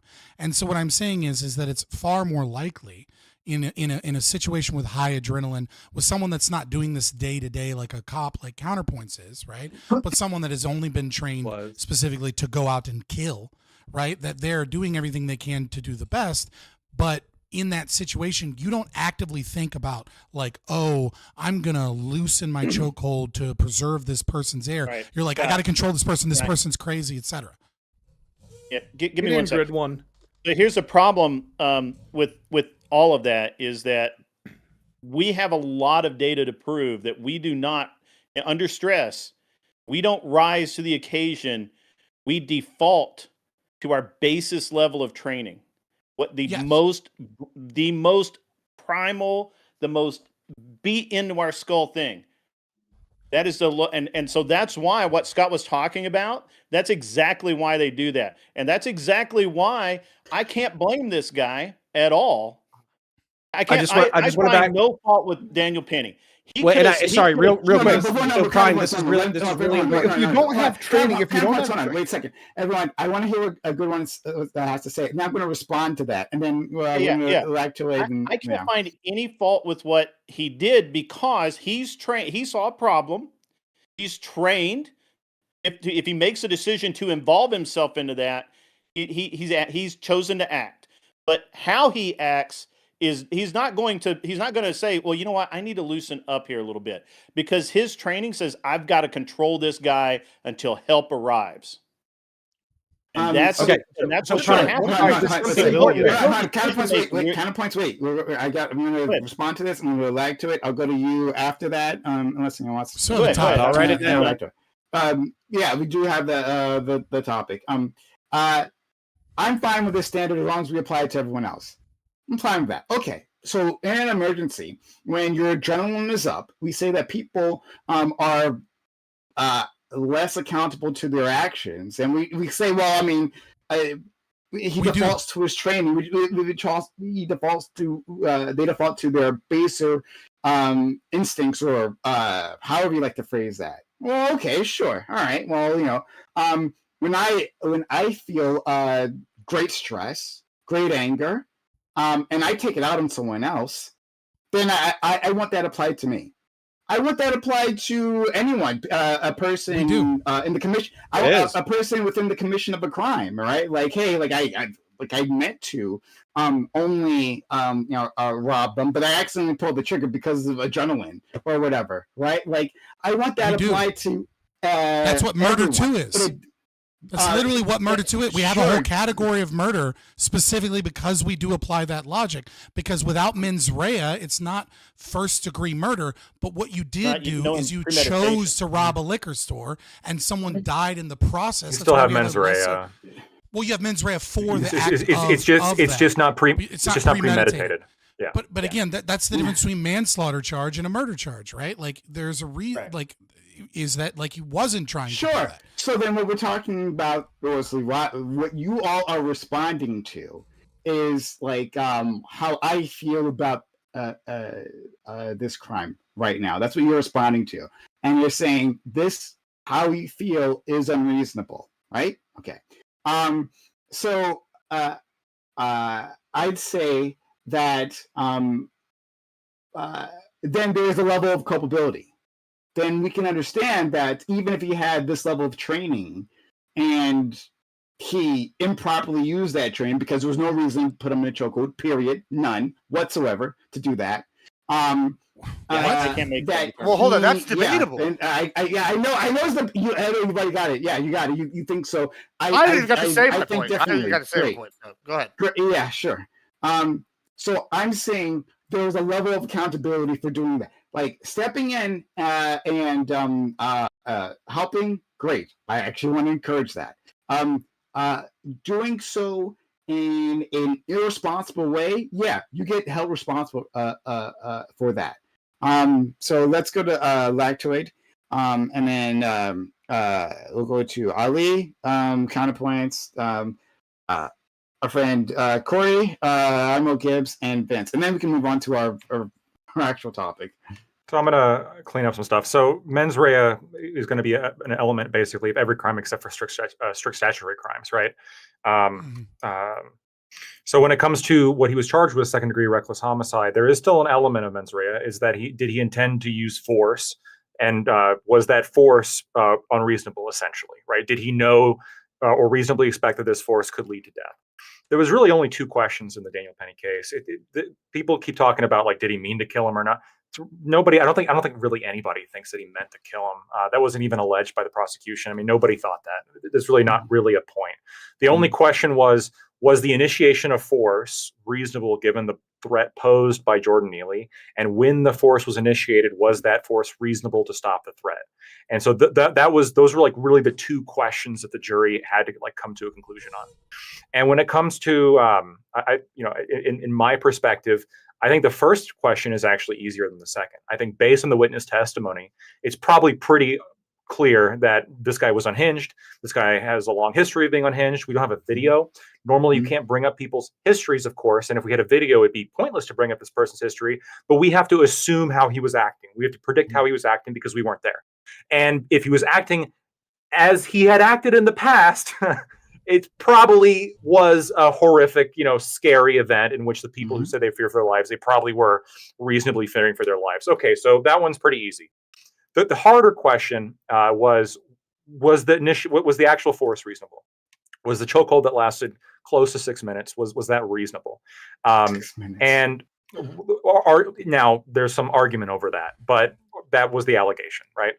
Now, I think there's one there on one side. The argument is he could have done less, right? He could have done less. He could have held him differently. He could have done this. He could have done that. And so because he didn't use reasonable force in restricting him, which led to his death, because he used force that he should have known could have led to his death, then he should be punished. I think the problem is I don't think you get to where Daniel Penny thought that the force he was using would result in Neely's death. I think that's the disconnect, because I watched the video. And in the video, Daniel Penny is like commenting like, no, I feel his breath. Like, when somebody says like, oh, he's like, make sure he can breathe or whatever. He's like, no, I feel him. I feel he's breathing. Like Scott said, his initial reaction was not that this person died. And by the way, he was still alive by the time the cops got there. So the question is, did Daniel Penny think that the force he was using was reckless, or was somebody in Daniel Penny's position, like would a reasonable person think that was a reckless use of force? And I think given the circumstances, I think there's a tough sell. I think the jury didn't buy it. I think that, if somebody's acting like that and every single time you kind of let a little bit go, they start struggling again, and you got to hold them down again over and over again over the course of 6 minutes. That's something that that the jury believe that's something that a reasonable person would do, right? If you're trying to restrain somebody and every time you let go a little bit, they're fighting you, and every time you're monitoring them and they're still breathing, and this is like the thing that's and adrenaline is sky high, and this is going for 6 minutes. Was the force that Daniel Penny using reasonable? And I think they just decided that it was. There's really no other conclusion. But a different jury could come. A different jury could come, I suppose, to the idea. Well, maybe he should have. I don't know. Moved his arm underneath his arm, like underneath his arms, and like held him down that way, or held down his legs. Somebody was holding down his legs. There was 2 other people helping him hold the guy down. But then you're calling into expertise of the jury to talk about like martial arts. Yeah. Okay. So let's go to the next person. Was it Ali? I said. I think so. I believe Ali. Yeah. So like, If this guy having training is what gets him out because like you resort to your base training, does that mean that like civilians then should just like be intervening and then putting people in chokeholds? Because wouldn't civilians have less training and not know how to react, and therefore like the chokehold would be the thing, the easiest. I don't think the training helps. From the back. I think Ali's right on this. I don't think the training actually helps the argument for Daniel Penny, because the argument would be if you're untrained and you're in this situation, you're going to be given more leeway as to what's reasonable. But the argument for Penny is if you're trained, then you should know that this could potentially lead to death. The reason why the defense was hammering on the fact that there was a spice and sickle cell was, even if those are contributing causes of death, by the way, that doesn't necessarily get you off the hook. But what it does is it kind of gets to the idea is, was the force that Daniel Penny using reasonable? And if this guy's going to die by the slightest use of force, well, we expect the slightest use of force to be reasonable. So maybe it was reasonable. Yeah. So like, and then would you be saying the same for like civilians who feel like, well, this person is threatening? Like I've been in New York, I've been to Chicago, I lived in Detroit. Like there are definitely people that you're walking that are in the streets that make you feel uncomfortable or uneasy or whatever it may be. And if at any point in time we just feel like, well, my life's in danger, I can just turn around and get this person. Do you extend that to a civilian for intervening as well? We do. Absolutely, all right, cool, but it would have to be more than that, obviously. Like you painted. Why? That's all he had. Hopefully. Well, he can't just he be had sketchy. threats. There's got to He be had more than someone that. that was like lunging at people. That's different than like walking by on the street and seeing like someone being erratic and then walking across the street. Once again, I don't That's very recall different. any threats or like, yes, he was in There a were train, threats. so he was Okay, like in you're front of you're being people. silly now. So I won't. I'm engage really 'cause you're not just being silly. Like you are. You I can mean, discuss it and it was explained to you already. So it's cool. We'll go on to the next topic. Oh, sorry. Before then, do you have anything else, Ali, to say? No. Okay, then let's go on to Corey, and then counterpoints, then Gibbs, counter was and first. then counterpoints first. Okay, counterpoints. And Corey, May I have Gibbs, been a very and good boy. Vince. So, okay. Number one, we do extend this level of charity to civilians. The perfect example is Breonna Taylor's boyfriend. The reason why he's not incarcerated right now is because the law enforcement and state attorney's office deemed that under an adrenaline out situation, that it was reasonable for him to believe that the house was being invaded. He fired guns at cops. He injured cops. He is not in a jail cell because the state's attorney's office extended him that level of charity. Also, we do this with like domestic violence murder, like heat of the moment murder. So basically, if you catch your partner cheating and then you kill the other partner or you kill your partner, then this is a mitigating circumstance that's calculated during sentencing. Do we extend this level of charity to civilians? My answer, particularly as somebody who lives in a red state, is 100%. Now, I get in blue states, you're used to having like homeless people and schizophrenics like all around you talking shit about how they're going to fucking murder you, and you just have to take that. In a red state, you don't have to do that. In a red state, if somebody's talking that shit, then basically one, you can be kind of like mindful of their presence, but two, if they fucking step to you, you can fuck them up, and there's no jury in a red state states you have to deal with that. What are you talking that? about? Whether you're San in Francisco, Florida, New whether York, you're in Texas, you were whether just you're in talking about how wherever New it York is. is filled with fucking homeless people, schizophrenics who are talking shit all the time. You said So that earlier and in Florida isn't, or Texas isn't? Yeah, but if they not in the say some blue wild cities. shit to you, you can fuck them up, and the juries aren't going to convict you of anything. That's true. And this is a good thing. Yes. Yes. Stand your All ground right. states is a good Then, thing. then anyways, sorry, Hang I on. still have a couple of points I want to make before we move on. So adrenaline, you default to your training. I agree with you. I think an important point is that Daniel Penny was probably trained 500 different times in order to apply a blood choke and 500 times to apply an air choke. And he was never taught to go 0% or to monitor the person's thing. But he was also training with other recruits, and he was taught not to injure other recruits while he was doing that training. He also likely did grappling as a part of his training. So all I'm trying to say is I'm not going to judge him. I'm not going to judge Daniel Penny off of this standard of use your brain in adrenaline out situations. I'm saying that for the audience. If you become a law enforcement member, if you become an EMT, if you become a firefighter, if you become a military member, then when you're adrenaline out, when you're in the red, when you're in the black, you need to use your brain in order to get the best outcome for everybody. Wait, Connor, real quick. If this guy is a military, what is he? Marine or what is he? He's a former Marine, yeah. So he's used to being in high stress combat situations. You're telling me he was adrenaline out being on the subway with a homeless guy yelling? Yeah, dude. Nobody goes into hold combat. on. Check the group chat, Ollie. Check the group chat, Ollie. Hold up. So number one, I'm gonna answer this question dead honest, okay? And I'll skip my last point. So number one, the just because you're a Marine doesn't mean that you deployed, doesn't mean you went to a combat zone. It doesn't even mean you have a hardcore job. He could have done what I did. He could have done a paperwork job. He just probably got good training, right? And then number two, training does not make you a fearless automaton who is capable of responding perfectly in every adrenaline out situation. What it does is it inoculates you to stress and adrenaline. So instead of shitting your pants and crying, you can choke somebody out. Now, choking somebody, so in combat, shitting your pants or crying, probably not good. Choking somebody out can also not be good, but it's preferable, right? So, sorry, just last, this is the same point, but I just want to make this clear. Military service members are not perfectly emotionless, fearless automatons. They are people who have been trained to use their fear to turn it into anger and to turn that anger into action. Just a quick response, and again, back to what I was saying previously. My friend Majin, who was a bouncer, right, and I think he does some sort of fighting before. Anyway, he says any fighter learns to keep their emotions in check when fighting. We have people all maxed out in combat sports. We see people breaking people's arms all the time, right? There'd be a lot more serious injuries, but just being in a stressful situation doesn't mean that you're allowed to do whatever. And you can just say, "Oh, well, you had training. That training says that this is what you're supposed to do, and even if you fuck it up, there are no consequences for this." Like that's not an excuse in and of itself. I think it could be a mitigating circumstance if you really think your life is in danger. I think that's definitely the case. But to say that he's not liable in any fashion under any applicable law feels like too much. Let's go to our friend Corey. Quite an opportune time because I want to address a question to Lactoid, but I'll try to maybe kill some time. So, like, yeah, I'm pretty conflicted myself in terms of, like, I think everyone's on the same page. Like, it was reasonable to intervene. But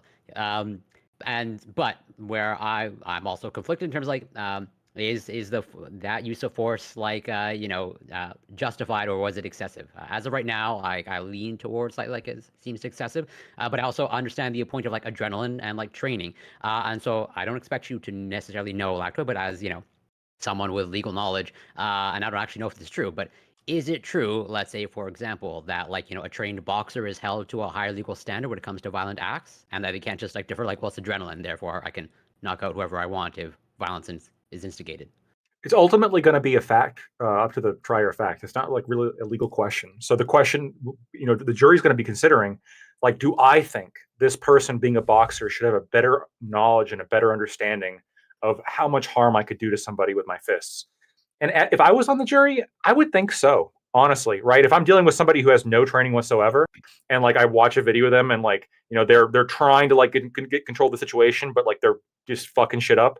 But, like, it's a very heated situation. I'm going to be more forgiving of that than if it's like somebody who's trained, who knows what they're doing, knows exactly what's going on, has been in the situation many times, and, like, still fucks up and, like, still drops the ball and does something that's unreasonable. Because then the question comes in my head. It's like, well, like, why? What, like, if you knew, if you should know your, like, the limits here, or you have a better understanding than most people, why would you do this? Again, I mean, I think the fact that he's a Marine, I actually think works against him a little bit. Yeah, I agree. That's why, like, the training thing. That's why I use the trained boxer of, like, I agree the training hurts, and that's why I think I slightly lean towards, like, the fact that they're a Marine. I don't like the adrenaline. Like, I have no experience with these types of situations, but, like, to me, it doesn't really fly as much if you're trained to some extent. Like, I like the example that you gave. I can be more charitable with someone who has no training whatsoever in terms of, like, they have no idea how to use force and they're just doing whatever they can to, like, survive. That's how I analyze it. And just to be clear, like, my position is I fully acknowledging that the training that's probably working against him a little bit, having seen the video, having, like, seen some of I haven't watched every day of trial, but having seen some of the information, I still think it's reasonable force, right? Because the question is, what would happen if you let him go? That's the thing that comes into my mind. Because controlling one person, especially when they're bigger than you, which Neely was bigger than Penny, is incredibly difficult. controlling a smaller person than you is incredibly difficult. Controlling somebody bigger than you, like maintaining a complete like hold on them so they're not going to get up and harm somebody, is incredibly difficult. This is why you see like 8 cops all tackling one meth head who's like masturbating while fighting them at the same time. And you're like, how are these 8 cops not able to get this guy under control? I don't want He's to see that video. one of his hands, I've seen it. One of his hands is busy and he's still fighting them off, and he's butt naked. He's running around and they can't, and like 8 of them. And this is why you see this shit. You see this shit because like controlling somebody who doesn't want to be controlled is extraordinarily difficult. And so my question is, when you finally got somebody in a position where like they are like somewhat stationary, I'd be desperately afraid of if I move anything and they jump up and act as they were acting before. Am I going to be what's on the menu, right? That would and that's what I'm thinking of when I watch that video, and that's why I think Daniel Penny probably got to quit. Let's go to Gibbs, but Lactoid, drop that video in my DMs. That sounds like I'll look for it again. This is actually a perfect segue into what I wanted to say. Neely is bigger than, right? Like, it's a lot different than me. I've got like, I'm 350 pounds. I go up to like the skinny crackhead, and I use wrestling. I put him down. I can probably stay on top of him, not a problem. For everything we've seen, it took they're holding this guy down for 6 minutes. 2 other people are in there like holding this down with him. He's struggling, right? I would even argue that Prime is going to really hate this point, that they didn't use enough force early on. This is a situation where if he had maybe choked him out initially and he actually put him to sleep, this guy might not be, might still be alive today, because during that struggle for 6 minutes, he might have injured himself. He might have gotten free and injured other passengers. If you don't use enough force in a situation like this and act quickly enough, you can prolong and cause more damage to the person that's acting up, causing more damage to the individuals around him. What if like one of these other individuals has gotten injured? You know, who's going to be liable for this? What if like a passenger got injured? Who's going to be liable for this? If they had put this guy to sleep initially and just made sure he's breathing after they immediately went to sleep, then they could have maybe taken care of this guy, got him proper medical help, he'd have been fine. Instead, this guy struggled for 6 minutes, and every time they had to restrain him harder again, they risked the chance of re-injuring him or aggravating a previous injury. That's more damage. Like I'm just saying, there's situations where maybe the more humane thing would have been to put this guy to sleep immediately. That's why cops have tasers and stuff. Instead of continuously struggle, let's put this guy down. You know, like it's like then we got him down, then we put him in the car, we stepped to. That's why when people are acting up, sometimes they'll call in EMTs to give them sedatives so that they calm down. Same concept. You get them in a situation where it's totally resolved in their limp. There's no more threat to themselves, no more threat to everybody around them. I just vehemently disagree that all chokeouts evil. Like I just don't see it. I want to specify. There's also a dispute as to the time. The prosecution was alleging 6 minutes. Penny's team was alleging less than 5 minutes. The video is only 3 minutes long, so it's a little bit. Well, less than 5 minutes still seems dangerous. All right, we're gonna go to Vince and then finish with Grid. Give him the last word. I had a question before, but it kind of got answered. I didn't watch the video, so I'm not really knowledgeable of this. I would have to see the video. I saw people's reactions to the court proceedings and whatnot, but I didn't see the video myself, so I don't really have an opinion on it. Okay. Yeah, it's it's an interesting video to watch. It's kind of hard to find now, but I mean, I believe I watched it previously, but this is a while ago. This happened. It's like 2 years ago. I don't know. Here, if you know, find someone named Doobie, and you can have access to any video you've ever wanted to see in your entire life and more. Doobie, got it. Or Lacto gets his masturbating videos. Let's go. And we'll let our friend Grid do the final word, and we'll get on to our previous topic. All right. So I like what Counterpoint had to say earlier, that honestly, if this had been in a red state, that guy probably would have he'd have been dead a lot sooner. And the fact that that he had a chance to live was very fortunate given his circumstance. He didn't make it, and that's okay. He caused that problem. Penny didn't walk into there asking for trouble. And he didn't walk in there saying, you know what I'm going to do today? I'm going to put a dude on the ground and choke his ass out. So, and that's, but yeah, in a red state where I live, that guy would have made it. First of all, he wouldn't have had 2 people holding him down. I'm just put that bluntly as I can. Yes. Which, by the way, I don't think is true. I don't think you just kill homeless people because they're going crazy in red states. You guys are vastly exaggerating the ability to just kill people in the streets. Problem is, hold on, Socio, I'm trying to answer you, bro. Calm down. That has actually happened. There's actually, there are cases where somebody has attacked somebody, maybe just being crazy or whatever, but they get shot. That's just the way it is. It's Okay, interesting let's- because I actually Counterpoints when I came in and Counterpoint was talking about what the police do. What the police do is nuts. I was talking to a friend of mine who's a cop. I don't think he's a cop anymore. He was just about at the end of his rope on it, and he was talking about he had to literally sit there, and this guy had a hatchet, and he was just waiting to see what this guy was going to do with the hatchet in the middle of the road. And he's like, "Dude, put the hatchet down. Put the hatchet down. I don't want to. Yeah, I don't want to do this. I'd rather take you to jail." And eventually, it did resolve itself where he didn't have to shoot the guy. But I couldn't do what a cop does because, to be honest with you, the minute you threaten me with that weapon, dude, it's over. It's I'm just telling you. so hold on. So sorry, this is Well, actually I do want to hurry up. Going to go into the okay. next Yeah, this topic. is important. So one of the things though that I think Ali's pointing to that is I'm with the red state guys. The default always goes to the person who's potentially threatened. So if that cop had blown away the dude with the hatchet, I wouldn't have cared. I would have slept just the same tonight, right? However, I think it's okay to encourage people to be more empathetic and also to wear people down, because often what happens with like schizos, diabetics, all that kind of stuff, you can wear them down with boredom. I had a guy threaten me with a golf club. I just stood there with my pistol out for 5 minutes. He got bored. He put his golf club down and he went to jail instead of the morgue. You know, so you kind of you got to play mind games if you don't want to kill people. Okay. Well, you were a good let's public move servant, on. sir. Yeah.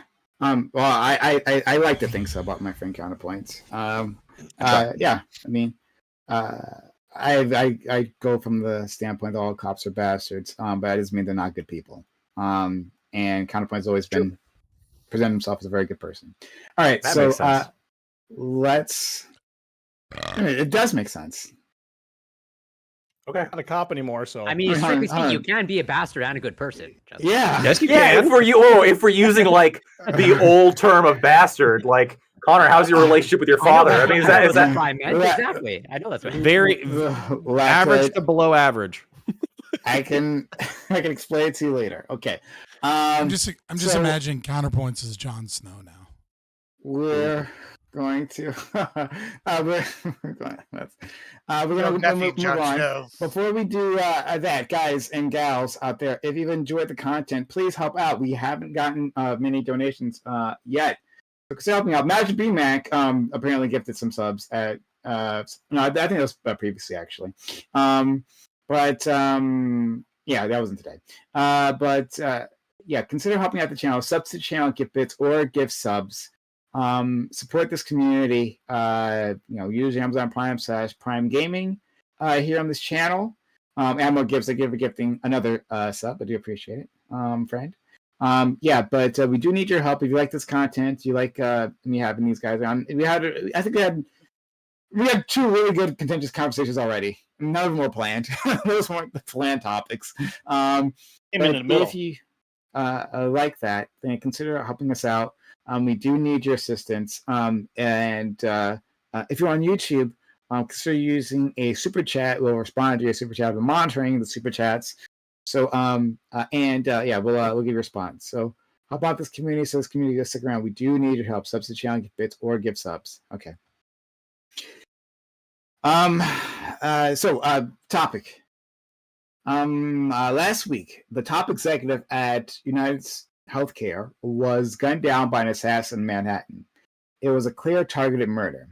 While we don't yet have a definitive motive, all signs point to revenge over denial of healthcare coverage by the insurer.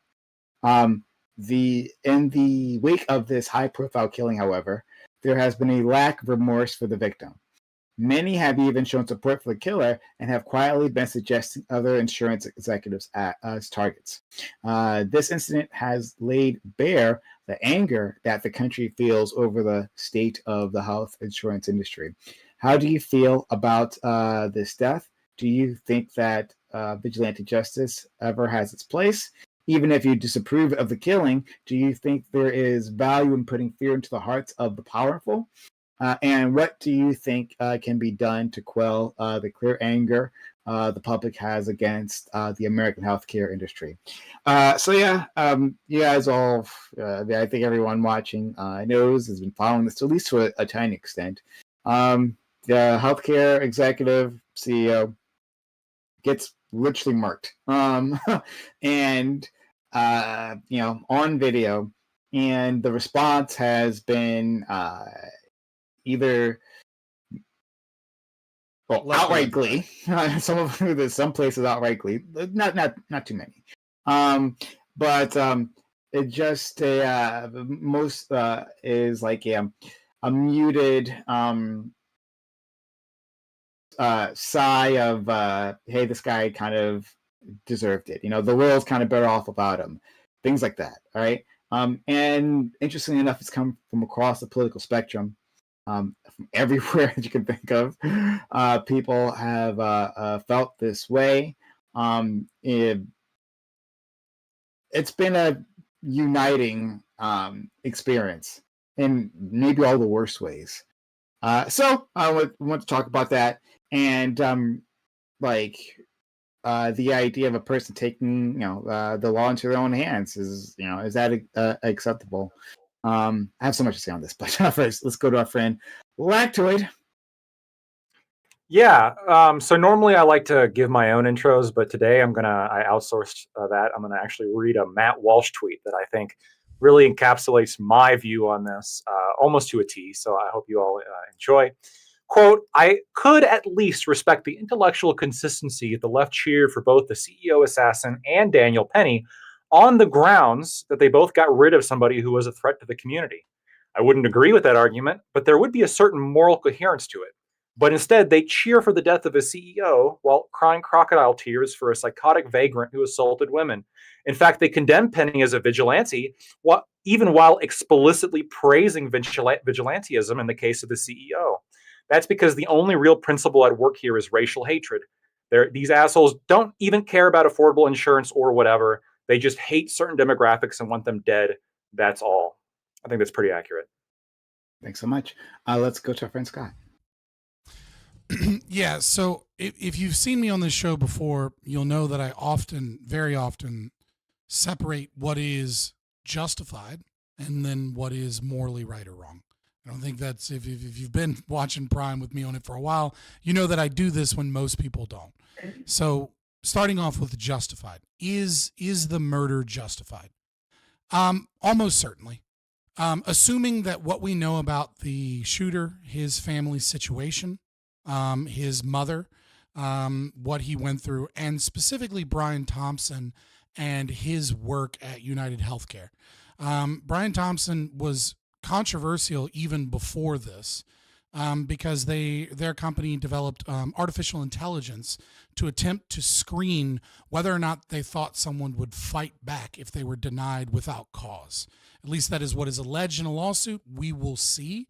So dependent upon if that is true, apparently the failure rate was like over 90%, and they had tuned their AI to basically deny a bunch of people. Again, we don't know if that's true or if that's not true. That is just what one lawsuit alleges. And during this time from 2019 until 2023, denial rates skyrocketed from UHC. And it is, far more denial rates than other companies and services. I attempt to look into it to see if this was like, does United engage in like excess and surplus? They don't. It doesn't look like they engage in excess and surplus more than any other insurance companies. They're not engaged in any reinsurance to a higher rate than other companies. So it appears that the denial rates being so much higher is indeed just because either of this AI system or policy. And so it is likely that he committed fraud in many of these contracts, denied people that had a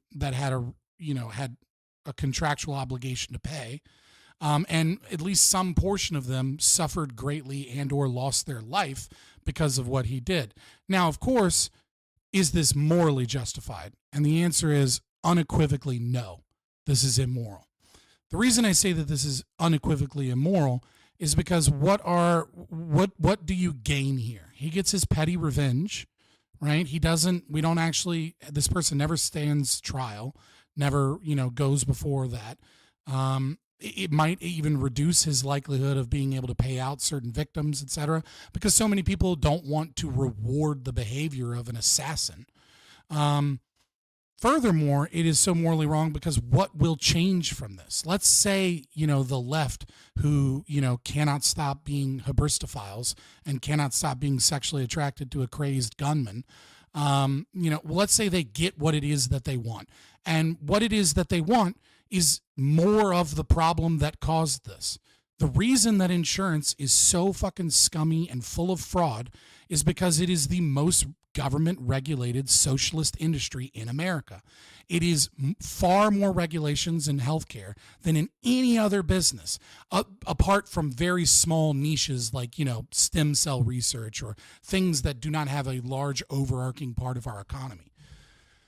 That is why pharmacy care managers, that's why health insurance companies are so protected. Because even if he got his day in court, he wouldn't face trial for fraud in like have his life forfeit like he ought to under a capitalist system, under a free market system. These companies don't have any meaningful competition because it's almost impossible to get into this industry without millions upon millions of dollars of investment just to deal with all the legal red loopholes. So it is absolutely morally wrong because all he did was get his petty vengeance so that he can fight for larger regulation that will cause more people to suffer, more harm to come.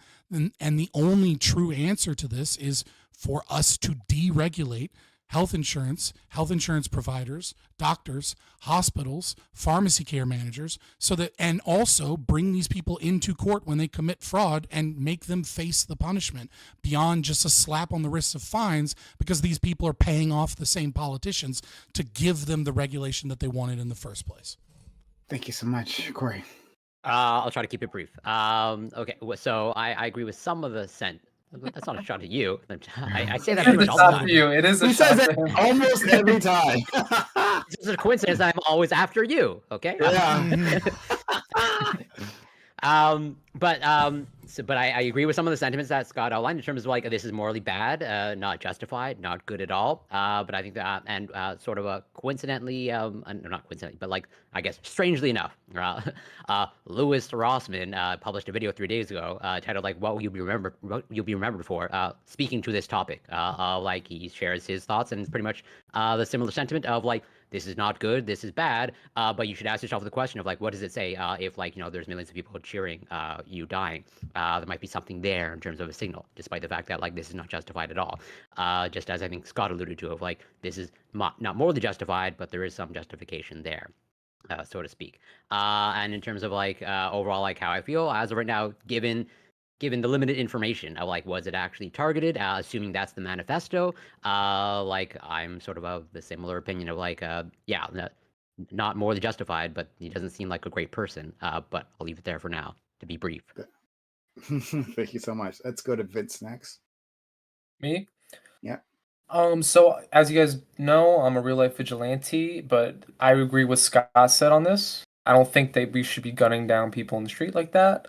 It sends a bad, like, you'll see a lot of people online, these keyboard warriors, who sit in their bedrooms all day, be like, yeah, eat the rich, this is awesome, real life assassin, like, meanwhile, at the end of the day, what are we supposed to have? A system and a society where it's just Fortnite Royale and survival of the fittest, and if they're screwing Americans over via the court system and the medical system, shouldn't we fight them in the court system?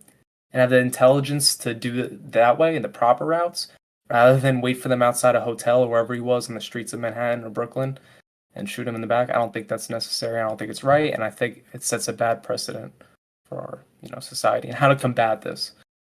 Thanks so much, Admiral Gibbs. Murder and assassination obviously are tools of those who want to use fear to get their will accomplished. Mobsters, cartels, and now leftists have decided to embrace these things. First, they tried to get Trump. Now they're trying to harm the productive members of society. Next, it will be anyone who disagrees with him. This man is clearly a product of the leftist brainwashing centers we call the Ivy League. They might as well be called socialist or communist re-education centers. It is literally a social contagion that we have on our hands.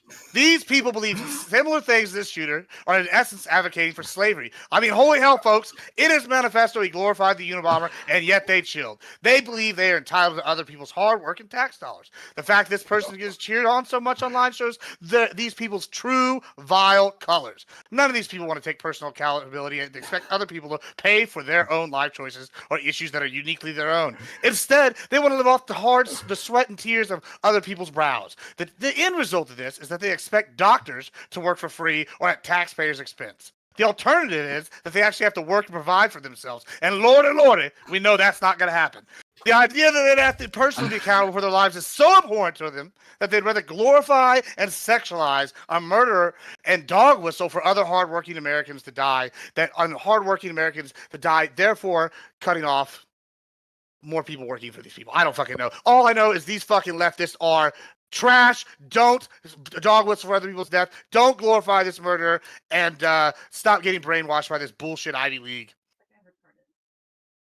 Gibbs, even when you're against me, you're my fucking hero. Okay. Thank you. All right? Appreciate it. You're Is just this awesome. a leftist versus rightist issue? Is this really what it is? Well, It is. We'll get to it in a second. I think so. We'll get to it in a second. Let's go to our friend Ali. Yes, please. I don't know. I get it. I feel like if these people is paying their insurance and then their mom's suffering and then now they're suffering and he touched on a few things in his which is like we're supposed to live in this civilized society where it's like, to Vince's point, like if they're beating us in the court system, shouldn't we go and beat them in the court? Like we can't. No one listens to the broke people when it comes to these types of situations. It's just So the not poor that true. end up suffering. Okay. No, Sorry, it's just, keep going, yeah, keep going. intro, move on. Yeah, so no one seems to care. Well, you're not going to be able to beat these people in court. It's kind of like a lose-lose situation where it's like we're kind of expected to just everyone gets to just talk shit and do whatever they want and inflict all these types of pain on you, but the reaction has to be civilized from you even though you have pain inflicted on you. It just doesn't make sense. Not that it's good. You shouldn't be going around killing people in the streets, but it's like, to Corey's point, one, a bunch of people are cheering it, but two, someone felt like they came to that point. They had no other choice to get their relief. So if people can feel like, we were talking about if you're stressed out and with the adrenaline pumping in a train, I'd imagine being stressed out with your adrenaline pumping while your mom is suffering. So, I mean, I get what he did. I don't think it's right, but we justify other killings, so why not? Ali, I'm gonna need you to calm down. Would you? Yeah. You chill. The hand. Yeah. Just relax, buddy. All right. Okay. All right. Good. Thanks so much. All right. Move on. Don't worry. I got him for you this time, Grid. Oh, you ready for me? Okay. I thought that you were telling me that you had. I did get him. And now it's also your turn. Doing me a favor there. So I appreciate that too, because Ollie's a problem. I don't know what's going on with him. That's a joke. It's a joke. So first of all, how do I feel about the guy's death? I mean, bad things happen to bad people. Sometimes the right guy gets dead. Do you think that the vigilante justice ever has its place? Absolutely. This country was founded on vigilante justice, and we're going to continue that streak. Unfortunately, we don't see enough of it these days. Even if I disapprove of the killing, which I don't, do you think that there's value in putting fear into the hearts of the powerful? Absolutely. A good, healthy fear of the government, of the citizens by the government is a very great and noble thing. And I think that we've lost that. And that's one of the reasons why bad people like Mr. Thompson could do what he did, because he could get away with it and nobody's going to do anything about it. And then lastly, what do I think can be done to quell the anger the public has against American healthcare industry? Simple. Remove the idea that you have a right to any and all healthcare that you desire. We remove the enablistic government that we have. And honestly, if we could just stop Democrats from shooting people, we'd be in much better position. And that's, I think I covered everything. If I didn't, I'm sorry. We'll come back to it. Before, there was a time where I had a dearth of right wingers here, but this is I'm liking this. This will be a lot of fun in the future. Next, our friend counterpoints. I'll be brief. To quote the famous law enforcement officer Jake Peralta, "Cool motive, still murder," and that's pretty much it. This guy, it was released later that he's a Ted Kaczynski stan. He's like a anti-modern industrialist. I like Uncle Ted, but I also think he's a fucking lunatic. So yeah, we'll talk about it. Okay. All right, and we're into it. Anyone want to jump in? So Gibbs, do you just doesn't this put fear into the powerful, which could be the government, which could be any officials that now see, they can see this as if you fuck with the civilians, they'll come for you. Pretty sure which isn't a good thing. You want drones at the border, right? Well, hold on. I want to answer this, right? There's a difference. Fear can be useful to, like, deterrence is a useful thing. Sure, deterrence. Here's the difference, though. Fabian and all the people that said we need to deregulate this industry, that's the real evil people here. The politicians on the left that have sat here and acted like healthcare is just this human right, those are the evil fuckers, right? They've sat here, they brainwashed you, they've sat here and tried to get you entitled and, what's the word I'm looking for? Enslaved is the word I want to use to the government. You're enslaved to the government because they're expecting the taxpayers to pay for, just listen. Wait, is UnitedHealthcare free? Hold on. Sociological. Yeah, hold on, sociological. Let me just issue something, right? It's because it's all regular. Say that you get genital warts. And you're expecting my taxpaying dollars. Syphilis, I'm there. Go on.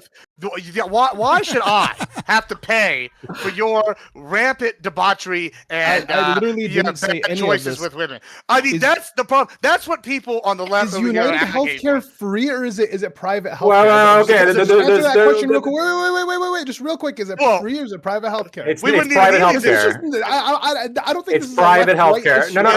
Ali. So this guy. There's two different conversations. On the leftist tit. He was paying for his healthcare for years. Yeah, so he was unclear. He was working. He was paying into it. So everything you just said, Gibbs, out the fucking window. Wrong. No, why wrong?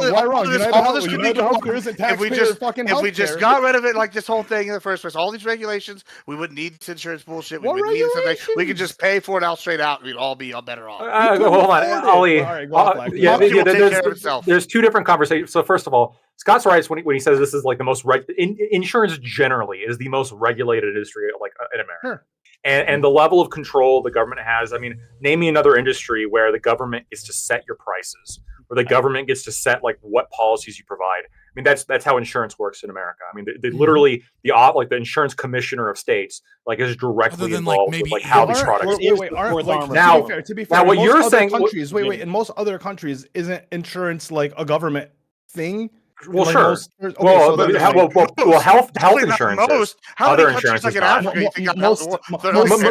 talking about world countries, whatever. Yeah, he's talking about Western. Sure, I'm following. Yeah, we're talking about Western specifically with healthcare. Yeah, now other countries don't have like government provided car insurance and shit like that. Sure.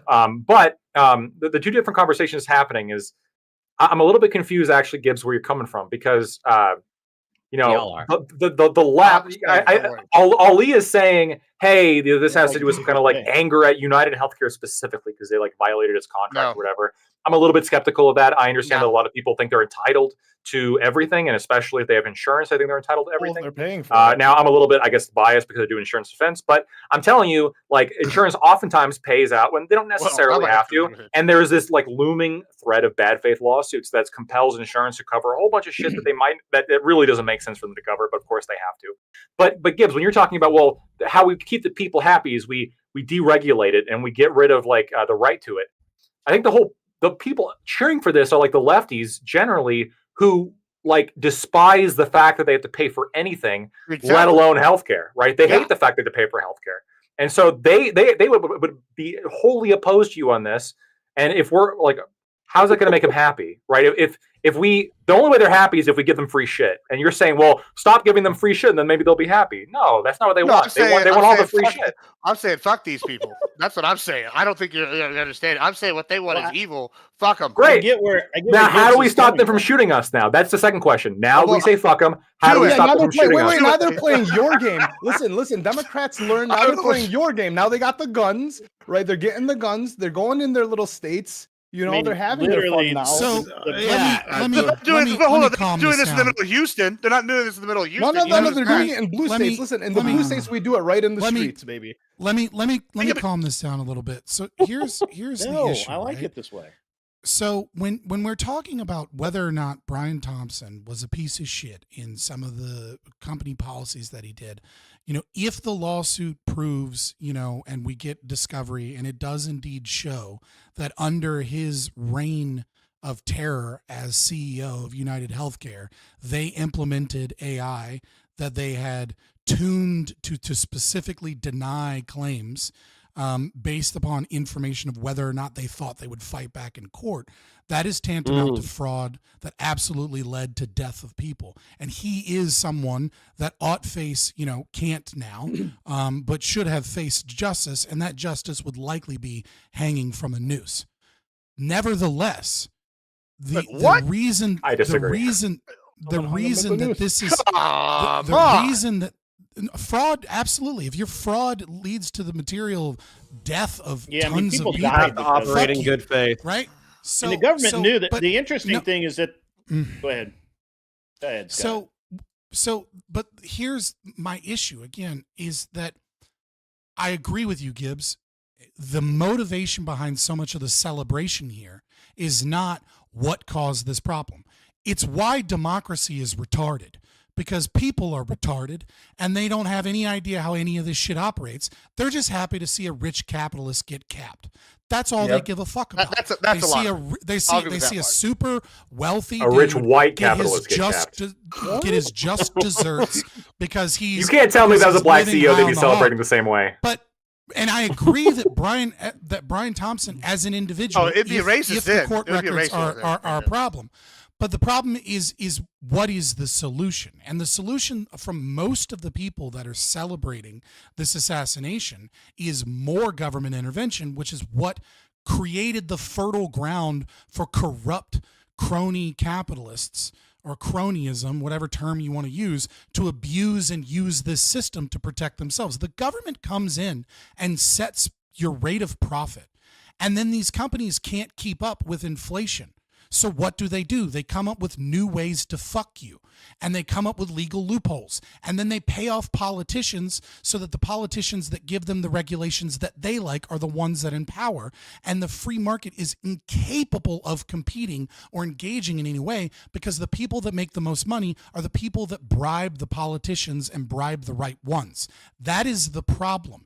And so, yes, I agree that this guy likely, you know, assuming what we know about him to be true, well, you know, I don't know if it's true or not, but I assume that he probably deserved justice. But the way that you enact said justice through vigilantism in this regard is just going to cause more problems than it solves. And if it's causing more problems than it solves, then why the fuck would we celebrate it? Because the alternative is not doing anything at all, which is what has been happening. No, it's not. This dude has like a fucking fuck off. I That's not disagree no. with that. This dude is wealthy. He comes from a wealthy family. He's got like a 140 plus IQ. This dude could have told his story and devoted his life to doing what we could to fix this. But instead, this fucking cowardly little bitch decided that he was going to grab a fucking gun and make himself feel better. The only thing that's going to happen is that he's going to make it worse for everybody else. Fuck that little bitch. Activism achieves almost nothing. It achieves No, that's nothing. not true. That's not true. Activism There's has different done. types- You would have there's just become different Greta Thunberg and become famous for being an activist. So what? No, Like what? No. What would that's have different. happened? Okay, so there's different types of guerrilla political warfare besides shooting someone in the street. Yeah, I know.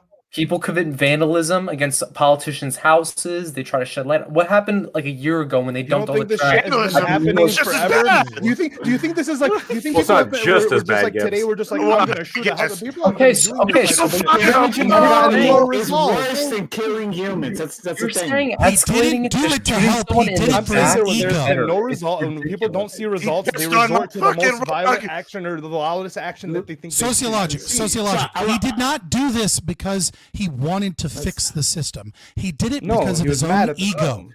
Yes, he Yeah, lashed I agree with out that. and engaged in assassination so that he personally could Yeah, feel but the better. result Fuck is a that conversation. But the result is bigger than than his action. The result is a conversation that's bigger than his action. You can butterfly effect this into a conversation. if you will, but hold on. Sorry. It's I all do going wanna in the get- wrong direction. Yeah, let him give a win. Scott, sorry. Let's go to counterpoints. Let's go to grid. I want to step into as well because I have something to say. Actually, counterpoint was first. Let him go. So Yeah, I said that. I said counterpoints. Okay, all right. I'm sorry. Okay. No problem. So first thing, I worked in the insurance industry for 4 years. I still technically do. I work on the opposite side now for contractors. I will tell you, it is a monstrous system in which people make claims, and then what the insurance company will do is they will take a snow shovel and they will throw 70% of what they think your claim is worth to you in the first like 2 weeks. And then they hope that you don't come back and you never read the contract. That's how insurance companies currently operate. And then if you do come back, then what they'll do is they'll make sure that you have a pretty close to accurate estimate. There's, of course, fluff with contractors. I'm talking mostly about property insurance right now.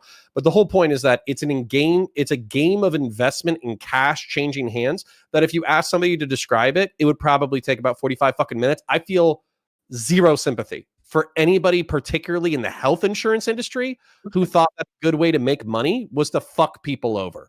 Fuck him. Okay? That's number one. Number two.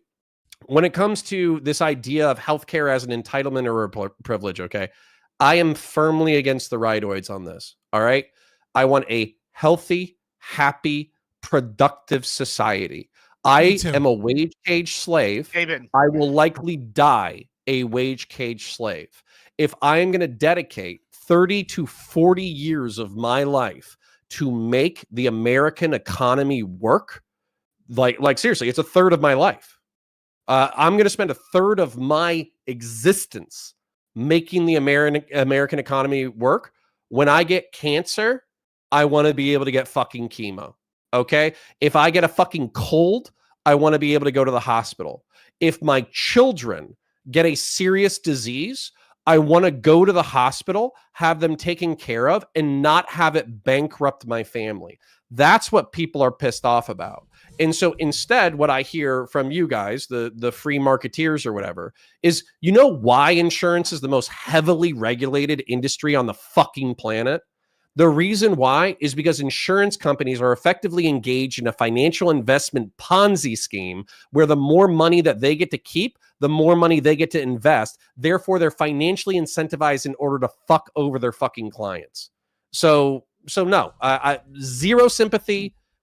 There are free market failures. Insurance and healthcare are free market failures. Just Get him, real Scott. quick. Get him. Did you know, real quick, just real quick, did you know that unbelievable. 15 times the people die on waiting lists per capita than they do from lack of access to healthcare in America? Whoa. Where? What are you quoting? I mean, the UK's got that. I know that's a big thing. There's several studies. I'll bring them up but on top of that, hold on. Here's something that's fine. he's going to glaze over is that he wants slavery. He wants to. He goes. I don't want to go bankrupt. Gibbs. I expect. Taxes. The social contract is not slavery. Why do I have to contribute to society? Hold on. Let me explain what's going to happen. Let me explain to you what's going to happen. I spend 100% of my income on cocaine. Okay, you can yell over me and mock me in this voice all you want, but like, sure. You can say that all you want, but I'll give you some real points. You're the straw man that Lactoid and Fabian pretend pretend doesn't exist. Yeah, That's sure. Well, listen, fucking Papa, hilarious. This that's cool. conversation. That's cool. You can argue that. Like, listen, I know that you're mad because I called out your fake republicanism and we exposed you for the fraud you are. Gibbs, you but know that's what makes fine. me But fucking let me- happy let is me- the fact let- that you can eat I so talk many to- cheeseburgers and you do good, so that'll much be cocaine soon. that And you're probably good. going to die in your fucking 50s. And I will So you're not even contribute more going to to use that much society health than- care. I will contribute more to society at that point than you in your entire life, and you've done a lot. Isn't that something? Oh, Either hey, way, hey, either Gibbs. way, either No, no, way, no, it Gibbs, doesn't this is matter, perfect. Papa. Gibbs, this is It doesn't perfect. matter. Gibbs, this is Hold on. perfect. I Gibbs, would this is like perfect. to. Gibbs, You're the this one is who's going perfect. to. Okay. Did you serve in the military, Gibbs? I don't Gibbs, care. Did you serve in the I don't military? care. I don't Gibbs, care. did you serve in the military? Listen, did you serve at Gibbs, did Choke-A-My you last serve in week the at the Thai military? restaurant? Because you can choke on my dick. I don't give a shit. But like, here's the Gibbs, point. Gibbs, answer Jesus the question. Christ, bro. Did you serve in the Listen, military? Did you serve in Fremunda? Gibbs, did you serve in the military? Did you serve in Fremunda? No. Gibbs, did you serve in the military? You're acting like you're from under my nuts, bro. Either way, calm down, bro. Like, I don't give a shit. Like, this is what you sound So, like. hey, Gibbs, now did you just serve in the military? You just, you're Gibbs, slurring did you serve in the articulating military? some shit, though. I don't Gibbs, care. did you serve in the I military? don't care. I'm still Okay, all right, so we gotta move on. We gotta Answer move the on. question. No, I didn't serve in the military. But Okay, it doesn't did you matter. serve in You're law still a enforcement? bitch. You're still a bitch. Did you serve in law enforcement? I don't care. You look at how you're acting. You won't even let me answer. Did you You're serve in law crying. enforcement? Okay, he didn't serve in law Cry me a river. enforcement. Cry me a river Okay, did more. you serve as an EMT? He didn't do that Listen, either. I never sucked Did you dick either, serve but as a you clearly teacher? have. So what's your He didn't point? serve as I a don't teacher care. either. Did you serve as a Bro, teacher? I'm not judging He you. did not.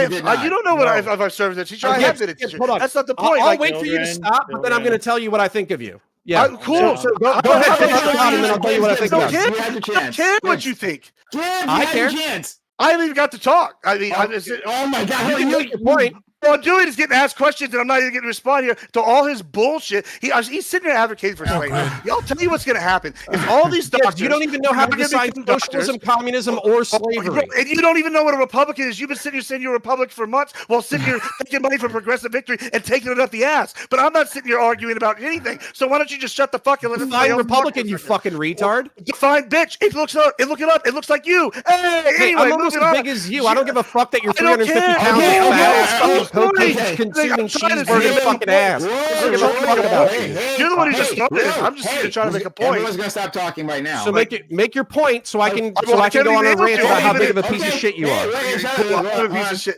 Hold on. Okay.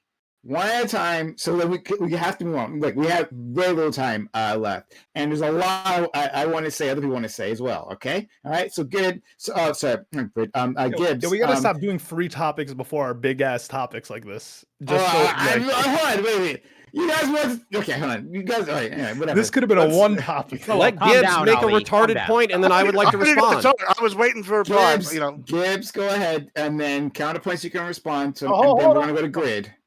Right. Yeah, it's very simple. What he's advocating for is slavery, right? He wants these doctors who go to all this school, they go and start operating on all these people, doing all these services for basically either free or at the taxpayer's expense. He's saying, oh, I'm entitled to all these other people's hard work. You know, I don't necessarily not want what he wants. He wants his family to be able to go and get cancer treatments. He wants these things. Cool. I say, that's great. You should be able to do that, except you should have to pay for them. I shouldn't be on the hook for all your family's bullshit. And it's really that simple. I don't understand why that's so evil, but you're going to say, oh, we live in this society. Bro, you know who else says that? The Joker. It's ridiculous. I'm not going to sit here trying to act like George Costanza or like, oh, we're in a society. It's such a ridiculous argument. The only person you're beholden to is you and then possibly your family. I shouldn't have to be paying for other people's mistakes or other people's ideas. And then when you do all this regulation, all you do is create a socialist society. Fabian's absolutely correct on that point. All this regulation is just allowing the free market to be injured and like not have a real free market. It's just destroying it. It's all bad. And I'll just keep going, but I'm just excited. Okay, Are road counter- workers slaves No, to like the hey, sorry. construction No, workers? we gotta keep going. Gotta counterpoints. Yes. Go ahead. Yeah. Okay. So this is why if my son asks me whether or not he should be a first responder or a law enforcement officer or an EMT or a teacher or anything like that, I'm going to tell him probably no, unless you're doing it for yourself. And the reason why is because Admiral Gibbs is representative of a large chunk of America, and he's a massive, selfish, dumbass, ignorant fucking piece of shit who can't define slavery, communism, socialism, or republicanism. He's politically illiterate. He shouldn't even be on this fucking panel, let alone running businesses. And by the way, an elementary school teacher does more in a semester than you will do in your entire life. And I am so fucking happy that your bloodline is going to fucking end with you. I'm so happy that you're snorting up your wealth. I'm so happy that you're putting it in fucking cheeseburgers. I'm so happy you're killing yourself like the hedonist fucking retard that you are, because you think that because you run a business. I put my pants on one leg at a fucking time, just like everybody else. You think because you're in charge of a bunch of businesses that other people work at in order to make you money, you think you're the God all be all of everything? You can only work 60 to 80 hours a week just like anybody else. You're not special. And if anything, you prove that success in America is accessible to fucking retards. So I can't wait for you to not use your healthcare because you shit your fucking life down the drain so fucking fast. Have an argument? That If you anybody take if advantage of healthcare. he made it for you. Very If a excited retard about can do it. it, they can Okay, do it. sorry, great. So we're moving I mean, on. I'm gonna Admiral Gibbs outlive has you to by take a W 40 on that. fucking years. Yeah, you can't touch Hey, him. counterpoints. Hey, counterpoints, real quick. bro. Hey, counterpoints, real quick. Hey, counterpoints, real quick. More successful than that. Well, prime. They got to respond to that. I don't care. Stop it. You have to get your duck in. Stop it. Okay, let's go to Grid, and then I'm gonna go because I want to say stuff before the end of this. Grid. Protecting the commies. That's all right. Yeah, that's cool. So I agree. I actually agree with a lot of what Scott says.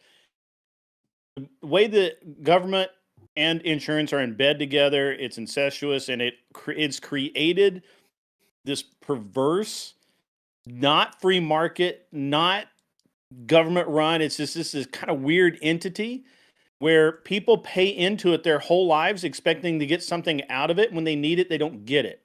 Whereas other people who don't pay into it hardly at all get everything they want. And it's all about knowing how to check the boxes and all of this other garbage that has nothing to do with getting the healthcare that you need.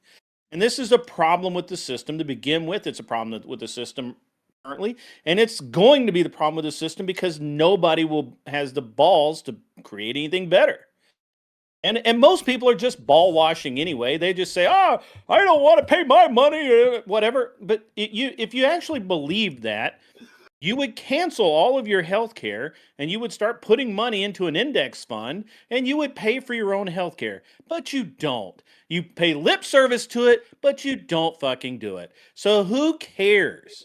The reality is that you're just as bad as the next guy. People don't want to pay because when they pay, they feel like they don't get a result for the thing that they're paying into. So they can't cancel. They can't just cancel their health care because whatever little health care they do get wouldn't. I mean, you did. I'm great. That the average American can't. These people are making minimum wage. They aren't making much money because they can't afford to. Well, so because that's they not can't true. afford to. So where they work doesn't pay them enough. I want to jump in, so I'm going to jump in. I'm going to do the thing. All right. All right. That was all I had. No, that's fine. And send the panel, by the way. I mean, I'll be willing to. Lactoid and Scott afterwards. Okay. So, to do the thing that everyone else did, right? Violence, not the answer. I don't want to encourage this kind of system. But at the same time, I have very little remorse for this particular individual. I think that, however, our society reacts wildly differently to different forms of violence. What the people of America have been suffering from UnitedHealthcare, but from others as well, right?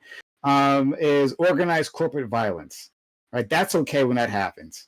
When men in suits, right, decide that we're going to take your money, not provide you any service for that money, and that will result in a death, right? You being unable to afford care or a family member, and so that they die. That's violence.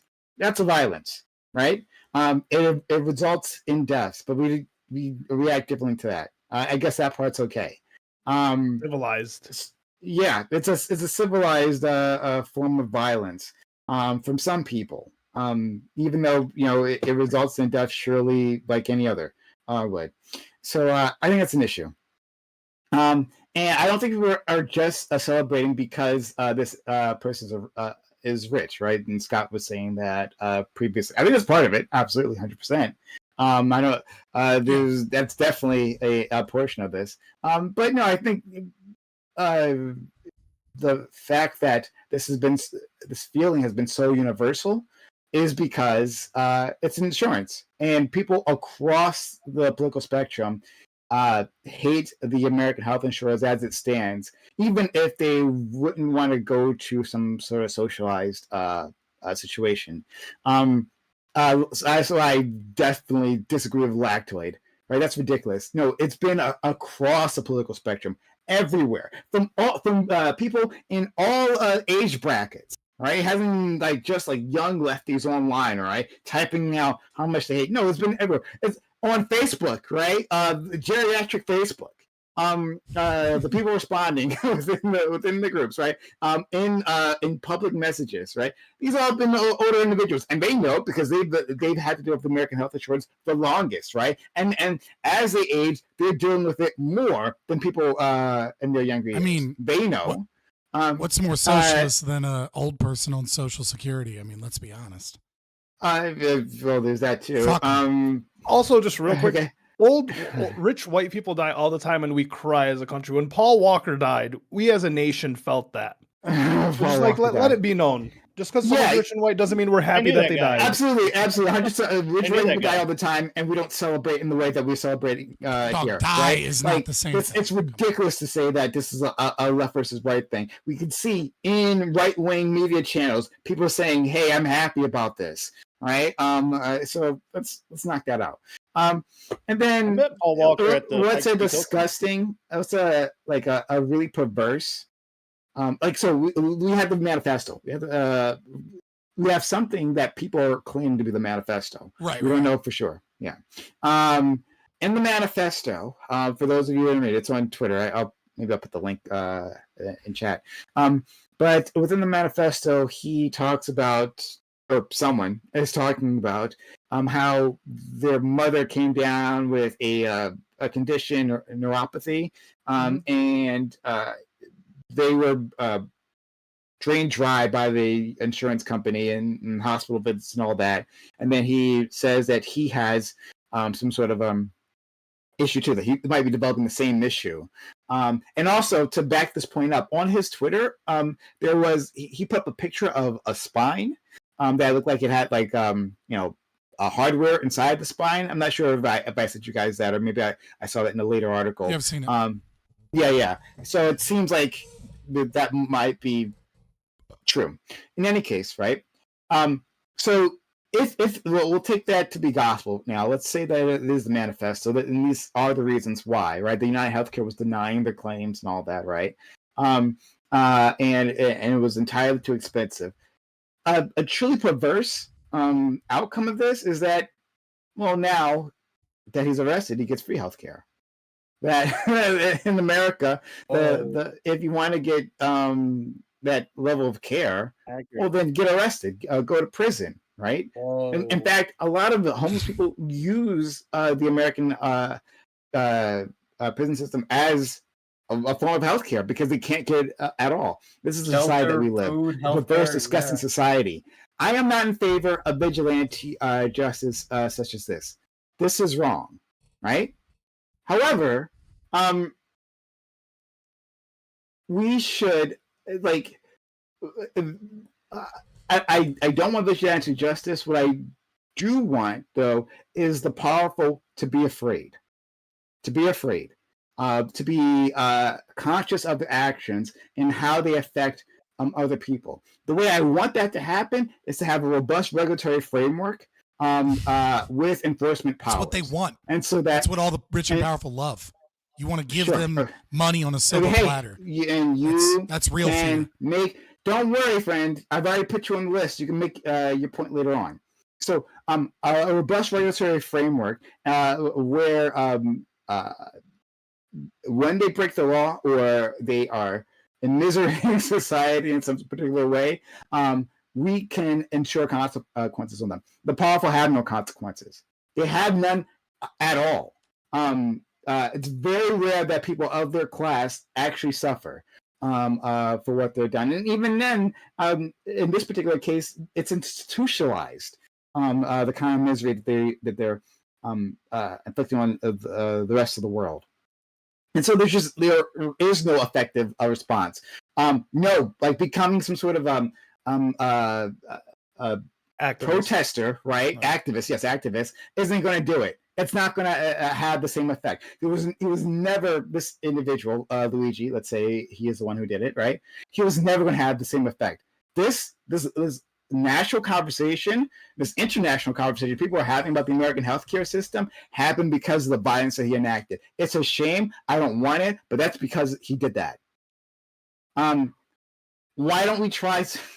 I would try something different, and to ensure the healthcare of our nation. I would try something different. Now, I'm not. The point of this conversation isn't to argue for socialized healthcare or which system is better. I would really like not to get distracted with that part. It's just saying these are the reasons why they did what they did, and I think it's a fair of our society when people feel that this is their only response. All right, let's go to Lagtoid and then Scott. I got a couple things written down. I take issue with some of the things that you said, Prime, and some of the things that other people have said. I think that the celebration here is primarily left wing. Sure, you could probably find some other people who have celebrated it. I think that their celebration probably comes from some kind of latent left wing belief on this. But the people that I see that are overwhelmingly in favor of this are like the hardcore lefties, right? I mean, you go to the hardcore lefty, like, meme accounts, look at the people who are out in the streets. I mean, these are by far lefties, which would make sense given the kind of animosity and hatred these people have for CEOs. And when it comes to, you brought it up and it was discussed before with Gibbs as well. And so I do want to address this slightly. When you say, well, it's a civilized form of violence, when you can't afford care and that results in death, that this is actually a form of aggression. I want you, and I know this is going to just be hard to do, and it's going to feel like loaded, but this is just how I think about it, right? Imagine a scenario where somebody might die if they don't have sex with a woman. If they don't have sex with a woman right away, they're going to die, okay? Here's the question, like maybe they'll end their own lives or something along those lines. Does this need, therefore, now create a right to this person, to the use of this woman's body? And if no... Can I make a quick correction? I'm sorry to interrupt you. I do apologize. Okay. It wasn't that they simply can't afford care, and then that's the violence. It's that they paid for the care, paid for the service. I'm getting to it. Okay. Sorry. Yeah. So I'm talking about the people who are generally in favor of like socialized healthcare or socialized any government service, right? Okay. Because when Gibbs calls it slavery, this is what's being described, right? Which is that when you assert that you have a right to this because you have a need, the assumption is that you have some entitlement to this thing that this other person has. In a woman's case, in this case, would be her body. And if we all agree, well, no, you don't have a right to use somebody else's body. That's ridiculous. Well, why do you have the right to use my body then for your relief, right? Regardless of what my skill may be, whether it be building houses, whether it be crunching numbers, whether it be providing healthcare. The exact same argument follows. And so all of this is based foundationally upon coercion, upon slavery. And that's why the allegation is that it's slavery. As to the contract question of, well, you already paid for it, and now you're not getting it. I take a little bit of issue with this characterization. I mean, the contract question was largely unknown until this panel. I mean, people were stopping to read it. I know I was sent to me and I read it during this panel, and people have been celebrating this for a couple days now. There could be some kind of like right-wing position here or some kind of entitlement position here, but we also don't know how accurate the telling of this is. First of all, we don't even know if it's legitimate or not. But it seems odd that we're going to take the gospel of a guy that just shot a guy in the back. And apparently his family's rich as hell. And he went to an Ivy League school, and he actually went to private school before that. And so this concept of like, well, his family couldn't afford this, I struggle a little bit. Like you own country clubs and golf clubs and resorts, millions of dollars of shit, and millions of dollars of shit, and you went to a private school, and then you went to an Ivy League, and you're saying, well, they couldn't afford it. I'm a little bit skeptical of that claim. Now, again, you can give this guy ultimate charity and say this is the case, and say everything he says is accurate, and say there's some kind of like contractual a right here or like argument here. But this has nothing to do with the past several days. People have been cheering on the death of this guy specifically because he's a healthcare CEO, and healthcare CEOs deserve to die because they are the gatekeepers. I got a hard out in 3 minutes, and so I want to answer Lactoid's hypothetical. Okay. And so they're the gatekeepers of this care that otherwise would be provided, but that's not necessarily true. But go ahead, Connor. Okay. So I'm partially meaning. I'm partially being sincere. We'll figure out what the details are in a second. Okay.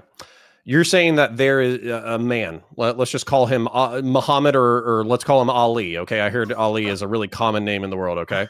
Okay. And Ali says, "I need some pussy, or I'm gonna fucking eat a gun." Okay. I am just hurting so really bad calm for down, some Ali. pussy right now. I'm about to fucking shoot myself in the face. Yeah. And then I got a friend named Gibbs, who's a multi-fucking millionaire, and he's got so much money on his fucking plate, it's crazy. Okay. Now, what I would do, and what I would encourage my friend Gibbs to do, is I'd be like, hey, my boy is Ali. He's about to fucking eat a gun if he doesn't get some pussy. Can you take him to Vegas and y'all can party and hire some fucking hookers? That way my boy doesn't fucking dome himself. Okay. Now, this is a purely voluntary society. Okay. Now, this is all hypothetical and like a analogous or a metaphor, right? I got a response to where I think you're going, but keep going. If Gibbs says, fuck you, fuck Ali, I want to spend this on cocaine and cheeseburgers, then I'm going to say, Gibbs, one, you're a piece of shit.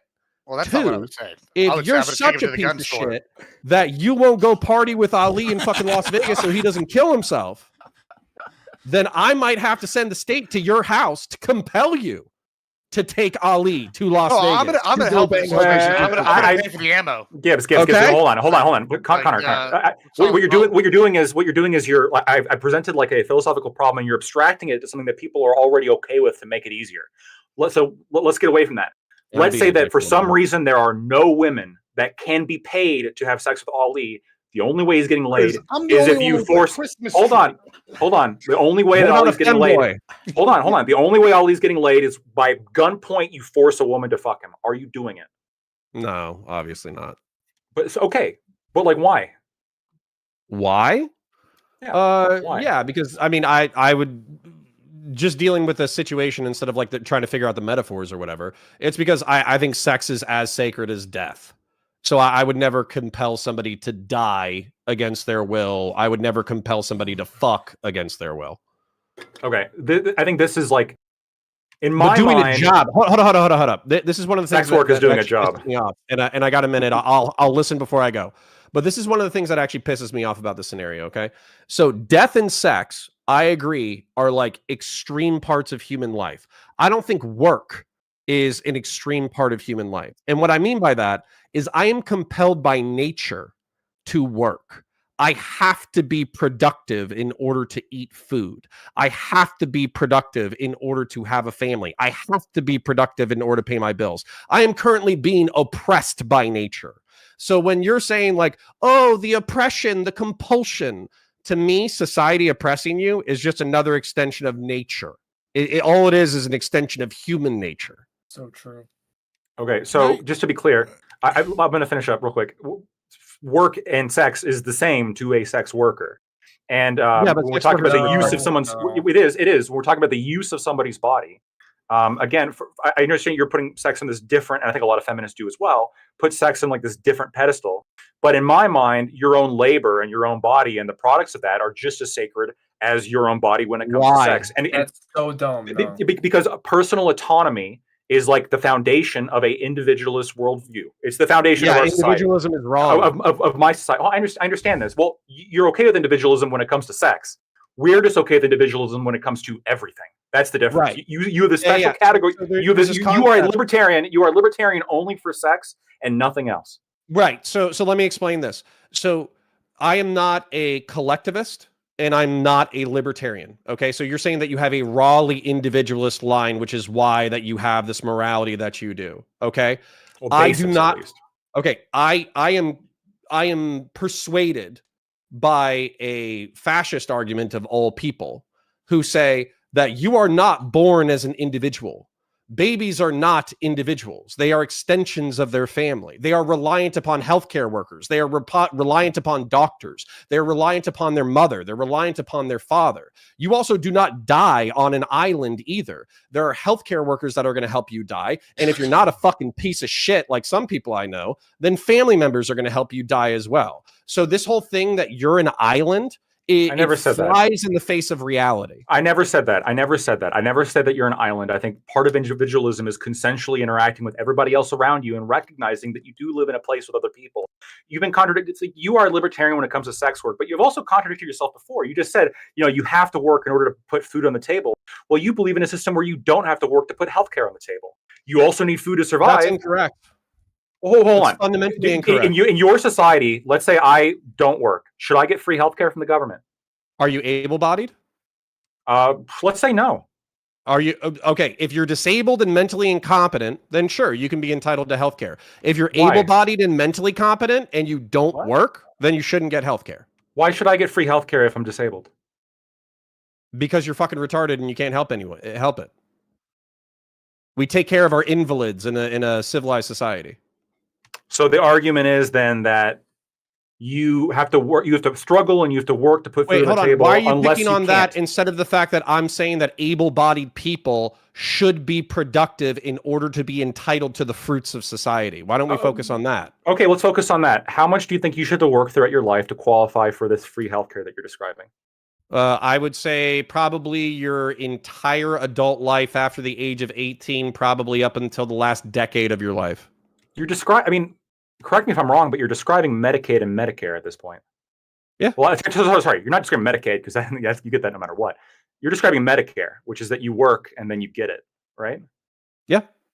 So what are you advocating for? Just keeping the current system? I'm advocating. This is exactly what I'm advocating for, which should be obvious to anyone who doesn't have a toddler's understanding of politics. Productive human A lot of beings. big brains here today. A lot of big brains. Productive human beings take care of children, the old, and the invalid by being productive. Their taxes ensure a civilized and healthy society.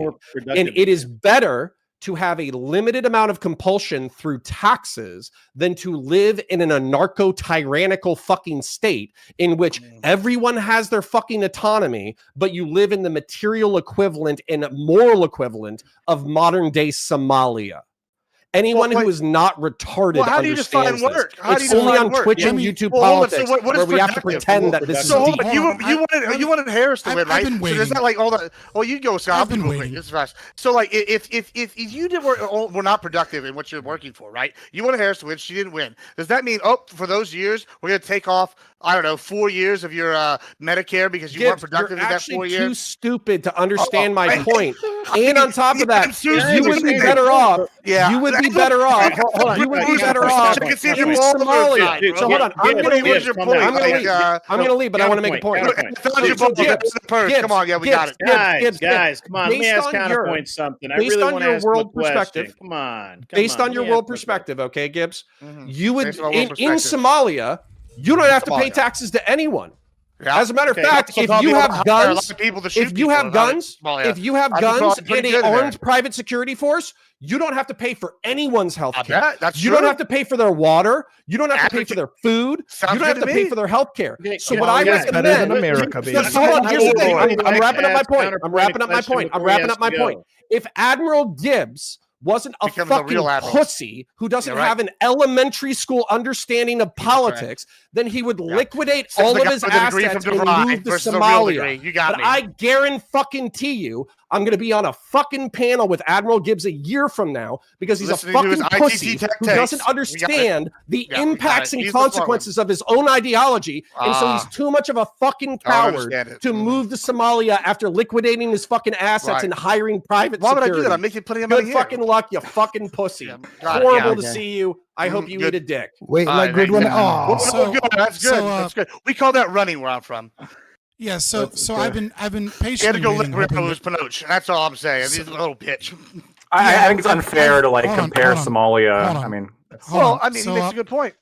So I could say that he wants Somalia is the the most okay, libertarian all right, country in the world. Sure. Oh, hold you on, want hold Soviet on. Union No. then, right? This is kind of bullshit. Let's but- go to Scott. Scott, Okay, please. so first of all, Somalia is a warlord, failed nation state. It's not fucking libertarian. That's retarded. And if anybody had, what was it, a quote, beyond an elementary understanding of politics, and they weren't a retard, they'd understand that. You know, I waited patiently, hoping the counterpoints wouldn't run like the little progressive victory paid bitch that he is. But He does since have he children to decided kill to, off, but- I mean, we found his but balls right he here. I decided found to him. engage as much as he could and milk the fact that he was leaving so he could make a bunch of asinine arguments and then duck out. So I just want to say a few things about, you know, that and farm. So call it James bitchitis. Lindsay has been on this this crusade about identifying the quote unquote woke right. And I have been somewhat critical of the way in which he kind of blasé uses this, you know, to to define people, right? So like, well, what is the woke right? And once you understand that woke is really just a placeholder for engaging in critical theory praxis or policy positions and argumentation, right? I think I have never seen a more perfect example of the woke right than counterpoints arguing those who do not work shall not eat as a means of his argumentation, which is obviously in the Bible describing, you know, the fact that man as a nature has to has to work in order to eat, but is of course these exact justification that Lenin used for forced labor, or from someone saying, I'm not an individualist, I'm not a collectivist, which is hilarious because he believes that there's some marriage between individualism and collectivism, whilst giving an argument about how we are a collective, we all depend upon the collective, and I have every right to take away your labor and your money for the needs of the collective, is just collectivism. He's just claiming that he isn't. What's even crazier is that he brought up the fact that nature is coercive, and because nature is coercive, that means that society and government has a right to be coercive against you in order to have the altruistic thought or feeling of correcting the imbalances of poverty or disabilities, etc. And the reason I think that is such an interesting argument and crazy coming from Connor is that the most famous example of that is in the Communist Manifesto, is that because nature is coercive, we as a society and a government have a right to coerce you into labor and to giving up your property. So, I mean, what we saw was him just spew socialist rhetoric over and over and over again, and then claim he's a Republican whilst also taking money from Progressive Victory to ensure or to fight against Donald Trump getting elected so that Kamala Harris can get elected. I don't know if I've ever seen someone that is less of a constitutional conservative, right-wing individual.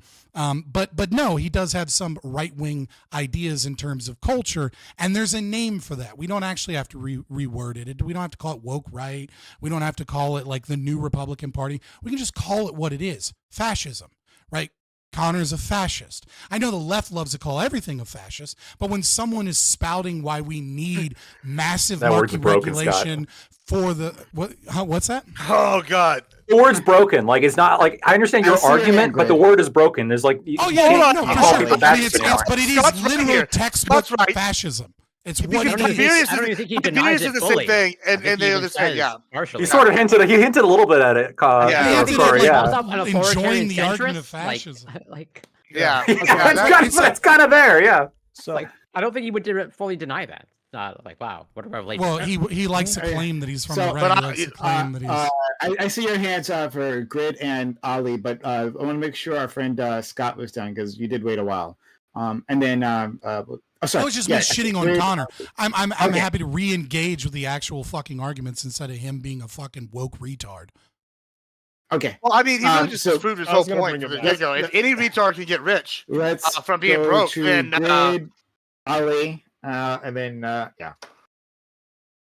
Oh, also, just before you go, just so you know, we are past 11:30 p.m. Eastern, right? So 11:30 p.m. Eastern is when we end. This is for the new people here, right? If you need to leave, then yeah, you're not held. I don't expect you to be here after 11:30 p.m. Eastern. So if you have to go, that's okay. But we're just gonna go for extra, right? I'm gonna stick around here for a little bit. Then we can keep on talking. But if I gotta leave, then it's fine. All right, so let's go to Grid. Oh, thank you. Yeah, I was going to ask Counter a couple of questions, mostly about what does it mean to be productive in society? How do we measure that? How do we quantify it? All of these nitty gritty little details. Because as someone that, without revealing too much about myself, but as someone who's paid 6 figures in income taxes for the last 10 years.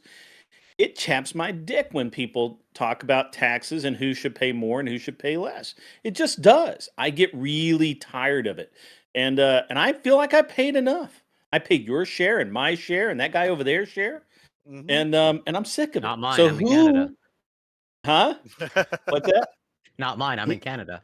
Until Oh, Trump makes man. Canada the 51st state, We still send you money, bro. By the way, I really appreciate Canadians because they invented war crimes, and that way we can we have a clear definition on it. And not that you did, sir. You look fine. Now you can put it all on my shoulders. Definitely me. Yeah. I can't believe that guy. Does he really claim to be a constitutional conservative? There was nothing constitutional. Ever I since think it's a little Burkean conservative, like an actual. Yeah, Burke. I mean, he likes Burke. Yeah, because Oh, he's really okay. not a He conservative. started by any saying metric. that recently after he Yeah, he started saying that after he called like out for actual fucking conservative. Yeah. Yeah, after he got Yeah. called out for taking money from Progressive Victory, he changed Well, from I'm a and conservative, it I believe in became- the it became- Constitution, to I'm a Burkean conservative. Well, it became real That's why he apparent- went on that whole rant about definitions and wanted Admiral Gibbs to Right. define Republican and conservative, because that's Okay. his tried and true fucking So way to get away from it. I don't want to spend time doing this. Yeah. As Whatever much this as, is, let's as move on. entertaining as that is, So- look, the whole thing with the idea of a social safety net is offensive to me personally, and I think that most people that think about it for more than about 10 minutes should find it offensive. The idea that somebody can choose to not work and gain the ability to live a reasonable life is offensive to me. Now, does that mean that I'm going to not say we shouldn't feed them or whatever? The fact that I find it offensive is irrelevant to the reality that we're humans and we must take care of other humans to some degree. But that doesn't change the fact I find it offensive. False. But then again, I work hard, and I've always worked hard. So it's probably a matter of positioning, right? So yeah, I don't know. Just very Weird. quickly, when you say what is productive, right? The reason I said the devil is in the details is because that really comes down to, if you read your Mises, if you read your Hayek, if you actually understand economics, quote unquote, above an elementary degree, right, you will understand that the state is incapable of defining those things because there's subjective metrics, because value is subjective. That is why the market can determine what is and what isn't productive, because if you do labor and someone is willing to pay you for the labor, then it is productive, at least as far as the employer or the other person on the other end of the contract is. But the state, what is a stay-at-home mom worth, right? Is she being productive when Right. she's a stay-at-home mom? Is she unproductive? Some will say one way, some will say the other. How many children does she have? Does she deserve a whole bunch of welfare because she has a bunch of children? Well, maybe she just keeps popping out babies because she doesn't want to go to a fucking job, and then other people are having to substitute her lifestyle. These things occur over and over again because you can't define productive centrally planned, because it's based upon subjective value. That's why capitalism is the only means that can actually give that, because it's the only means that allow individuals to choose what it is that they want and don't want. And it's productive if the person believes it to be productive and pays you for it. Let's go to our friend Ali. Okay, so this is a screenshot of Gibbs. an Elon tweet where he's saying the insurance companies are like any other company, have a duty to their shareholders to maximize profits, no matter how ruthlessly. So like, if the company has a like duty to the shareholder, wouldn't the best way to maximize profits be to show the duty to the people that are paying in? Because otherwise, the shareholders don't get the money, or you get people, or people like get killed. So if this like if this shot has a reaction to people either leaving UnitedHealthcare, right? So now they're getting less money, or more CEOs potentially being, because like people are sharing CEOs and putting them on like wanted posters essentially.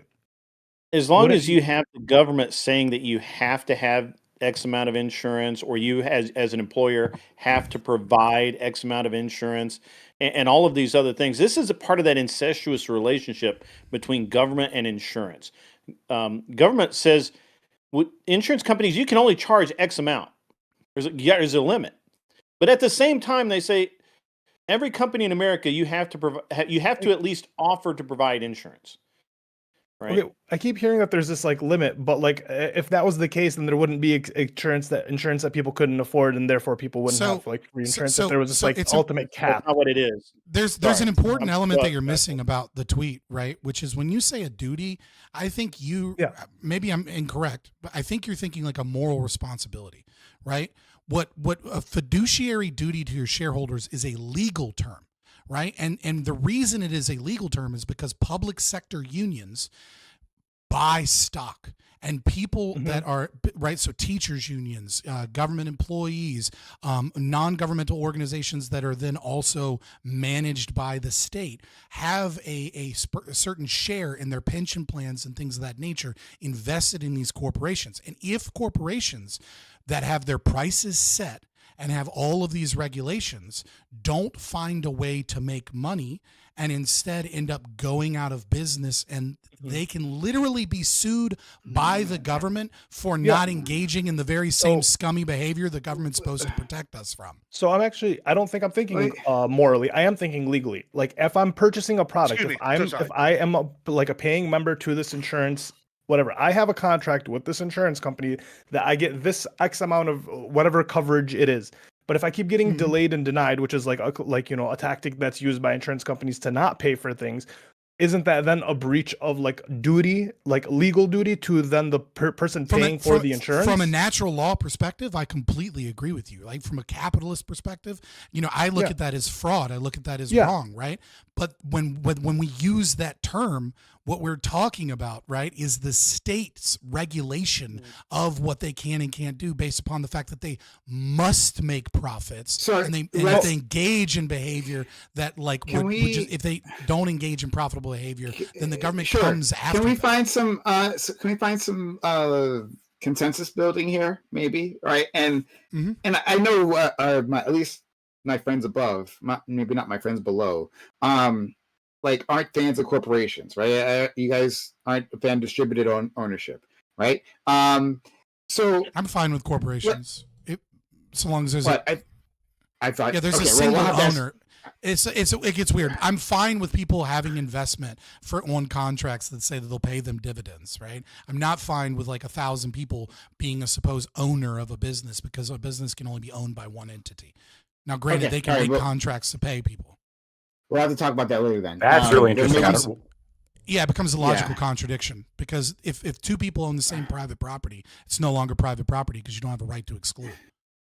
Yeah, so let's discuss that later. Then I was sorry. I thought that was I thought I had you pinned down on this one, but I don't. Looking at this tweet, right? So Elon Musk sends a tweet, and I'll read it out. I'm not sure if Ollie already did that. I sent it in Discord. Yeah, it says it's disgusting how everyone is turning this guy into being the shooter, a guy into some kind of folk hero. Insurance companies, like any company, have a duty to shareholders to maximize profits, no matter how ruthlessly. The radical left espousing otherwise needs to grow the hell up. So that's his response. And then Scott helpfully points to the fact this is a government a term, like a legal framework where we say that fiduciary duty. Fiduciary responsibility to do so. can we say that maybe that's a bad way of organizing society? That there might be a better way, rather than making that the absolute priority? Because I mean, like our friend, not fuck Elon, but Elon is right there, right? He's correct in that that they have to do that to maximize profits. And so if that's the case, well, then everything that this person, the victim here, the CEO did was correct, right? Well, no. If he is like driving up denials, right? As long as they can have a reasonable, plausible excuse for those denials, right? Maybe the AI he was training to do the denials, maybe that's just better, more effective than humans to fighting out denials, right? Maybe he was denying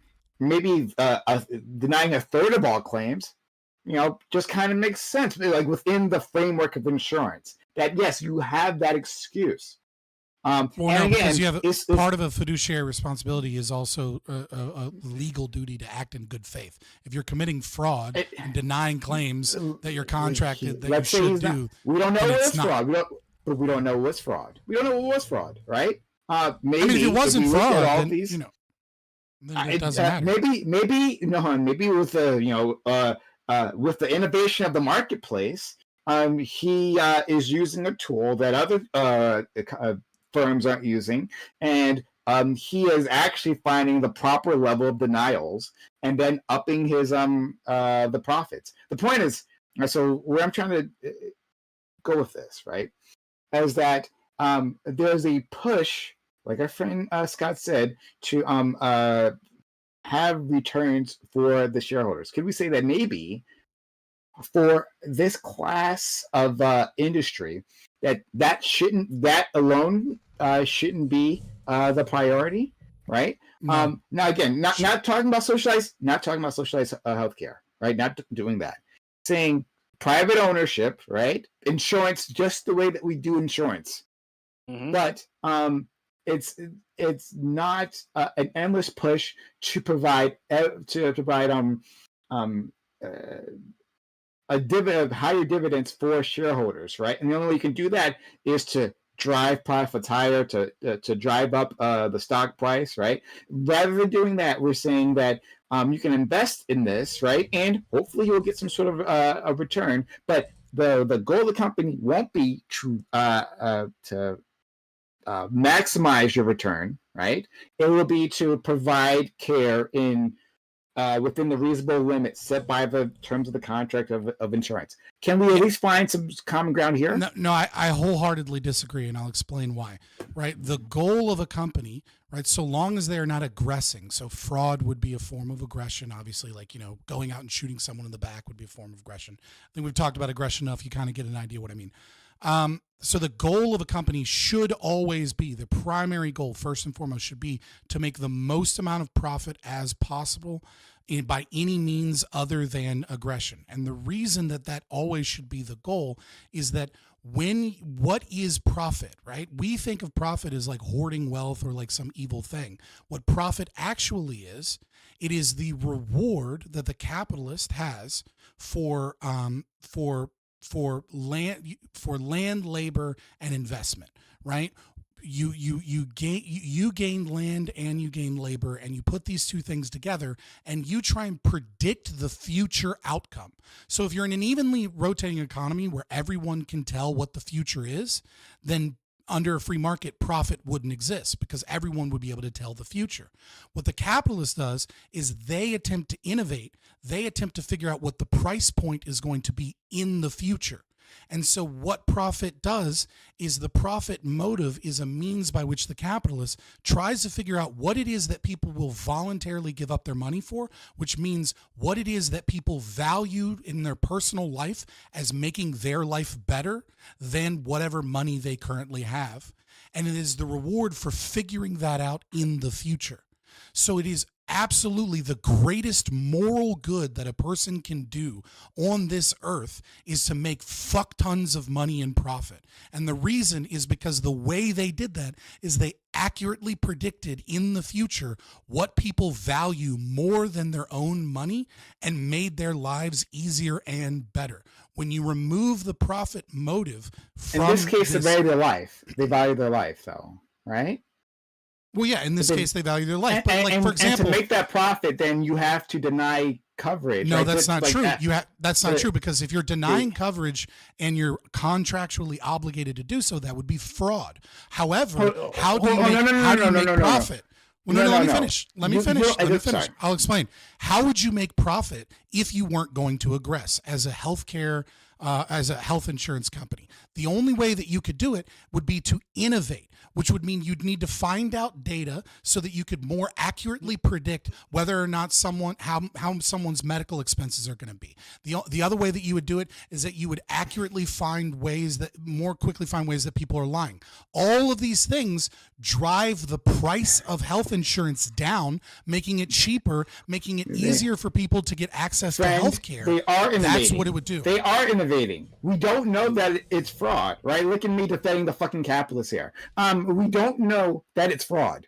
So the denials have. Right, I've already said if it isn't fraud, then there's. If it isn't fraud, okay, great. Then this guy's fucking moral. Then we're great. savior. So I'm going on the assumption that it's not fraud. You don't have any evidence that it's fraud. I don't have any evidence that it's fraud. I mean, I have plenty of evidence that it's fraud, just not proof that it's fraud. Okay, all right. We're not proof. Let me correct myself. We don't have proof that it's fraud. Insurance companies, one of the ways, yes, there are other ways to drive up profits, but one of the most effective ways is to get you to part with the money, right? Because what you value is your life, and insurance can be useful for maintaining your life, right? You don't know if it will be, because you don't know the future.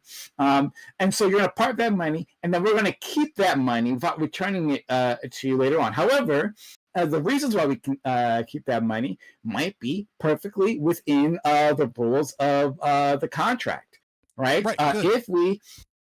If we simply look harder, right? If we parse it better, parse the claims better, we parse our own rules better, right? We can find more and more reasons to deny more and more care. Yes, good. But it's absolutely good. You should morally do that. You would be a moral arbiter of society, and I'll explain. Great. The reason. I don't need you to explain.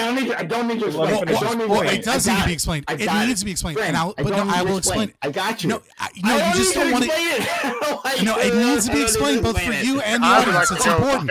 It's important. I'm good. I can do this quickly. If there is no fraud that is occurring, and you find reasons to deny them that is outside of fraud, what that means is that that person either lied to you in their contract, lied to you in what they were trying to do and get covered, or that they in some way, shape, or form did not purchase that form of coverage for that thing. Now, if the contract's super complicated, I would say that goes into an unconscionability contract, and that kind of gets into the same area of fraud, right? But if you are finding someone that lied to you or that is trying to get you to part with your money as an insurance company for something that they didn't pay for, if you don't get rid of that, that means everybody else has to pay higher insurance premiums for their health insurance. You're fucking over everybody else by driving up the cost of healthcare. Okay, so I think Gibbs is trying to leave. Sure, hold on a second. Because I wanted to hear from other people. Because we can't do this now. Of course, it's never easy with my friend Scott. So Gibbs, you have to go. I'd like to hear your answer. Can we form some sort of consensus building with the situation I talked about before? That maybe the shareholders aren't primary. You can invest in the business, and you can get returns from that business, but the goal of the business isn't to maximize the returns, and more especially when we're talking about healthcare, is to provide a valuable service. Yeah, all right. So let me just, when you say that, just so I have a firmer grasp on what you're proposing, Sure. you want like that, like regulated, saying basically that if you're an investor or shareholder, that the company's goal can't be product or profit driven, but you still could gain money from it if it is profitable. Is that correct? I guess I think so. So I would go with. I mean, I would be against that. I think because I just don't see how that would work as a company. It sounds like it'd be like a nonprofit that you and hypothetically could make money from. I don't know. I don't know how that would work practically. I'm pretty against it. I think of the regulation side because it goes against the free market, really, in a sense. I think the market fiduciary responsibility is regulation as well, right? So we're just changing that one responsibility to say that, like, and for this sector, right, being the healthcare industry, that it's to provide a fair compensation for fair services for your customers. So this is really the problem I have with this profit. That's what that is. Well, hold on. There's really two parts to this debate, right? There's the insurance people like company, which are like easy scapegoat bad guys. Then there are the like medical professionals, right? And this is kind of why I wanted to get into this with Connor, but he kind of just freaked out and started asking me about slavery. For the record, people, since I am in higher education, we have a Black's Law Dictionary. I could define anything we needed to if we wanted to really get down and the nitty gritty, but he's going to run. So that's the point there. So secondly, on that point, I want to go into the fact, like, on the medical professional side, I have this concern, right? We already see this with immigration, right? Illegal immigrants already go in there and they rack up bills, and these hospitals don't pay them, and the taxpayers end up paying them, right? And so it's basically you're getting slavery on these doctors if we didn't pay them from the taxes. So instead, the taxpayers are getting fucked. So then I look at it from what you're saying, arguing the insurance. Well, the insurers are basically like the representation of like the market in this case. So they're sitting here going, hey, this person does a need or a want, and whatever they got going on, we're going to determine beforehand if it's something we want to pay for because they've been paying this. Okay, cool. They actually need the surgery versus, I don't know, you want to go get big old jugs.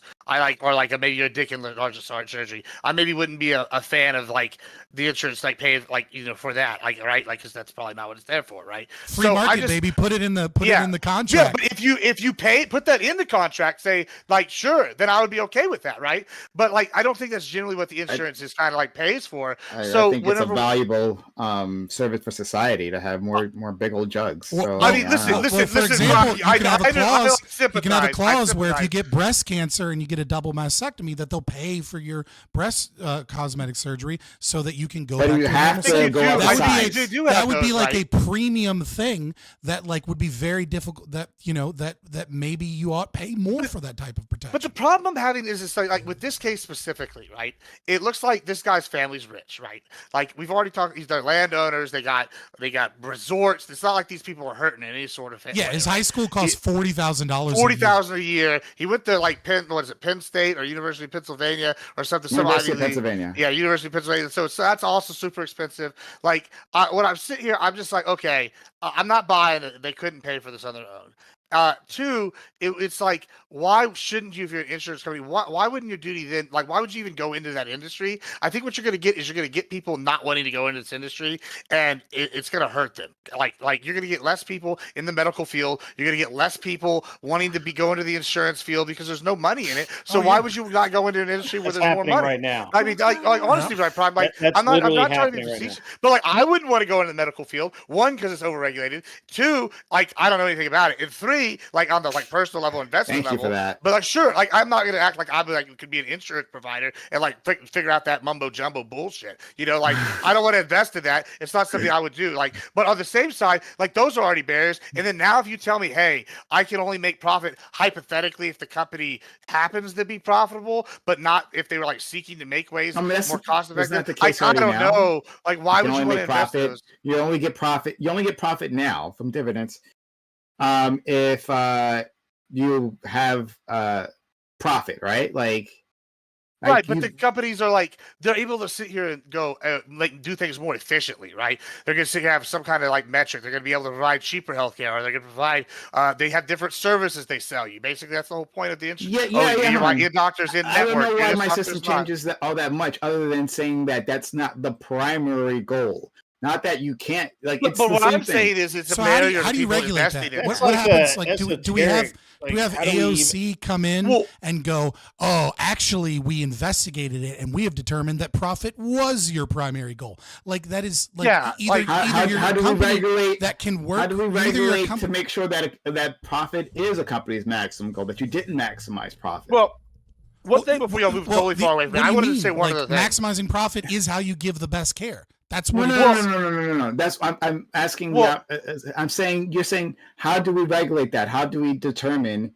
Well, just one last thing with that, like, and then I'll be done here. Is like earlier we were talking about how we argue about productivity and what work is, right? Like we were sitting here like if you work all this time, and then I kind of like jokingly but like semi-serious at the same time brought up the Harris thing. So say you work in like a political field and your candidate loses, does that mean all your work was actually not productive? Was it like a negative? Say you work in like a lobbyist field and you go and try to get somebody as like whatever, and then you're not able to get this law passed. Does that mean all your work's not productive? Say you're like a surveyor and you don't find any oil. Does that mean you're not productive? Like, I guess, like, how do you measure this productivity, right? So the market can do that.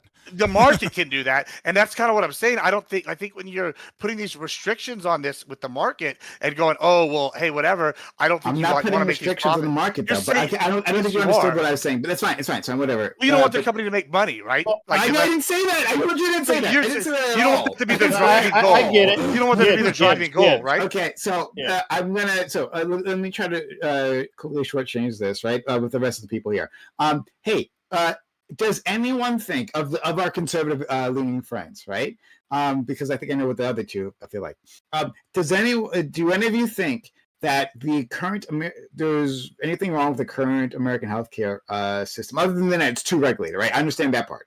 Too regulated. Gotcha, right? But in terms of the outcomes and like the general structure of it, are you all okay with this? And you maybe don't understand the anger that people are feeling towards it. Scott, not you, because you're going to, oh my God, you're going to go forever. The regulation is the problem. Point me to one that isn't caused by that. Is regulation the problem, though?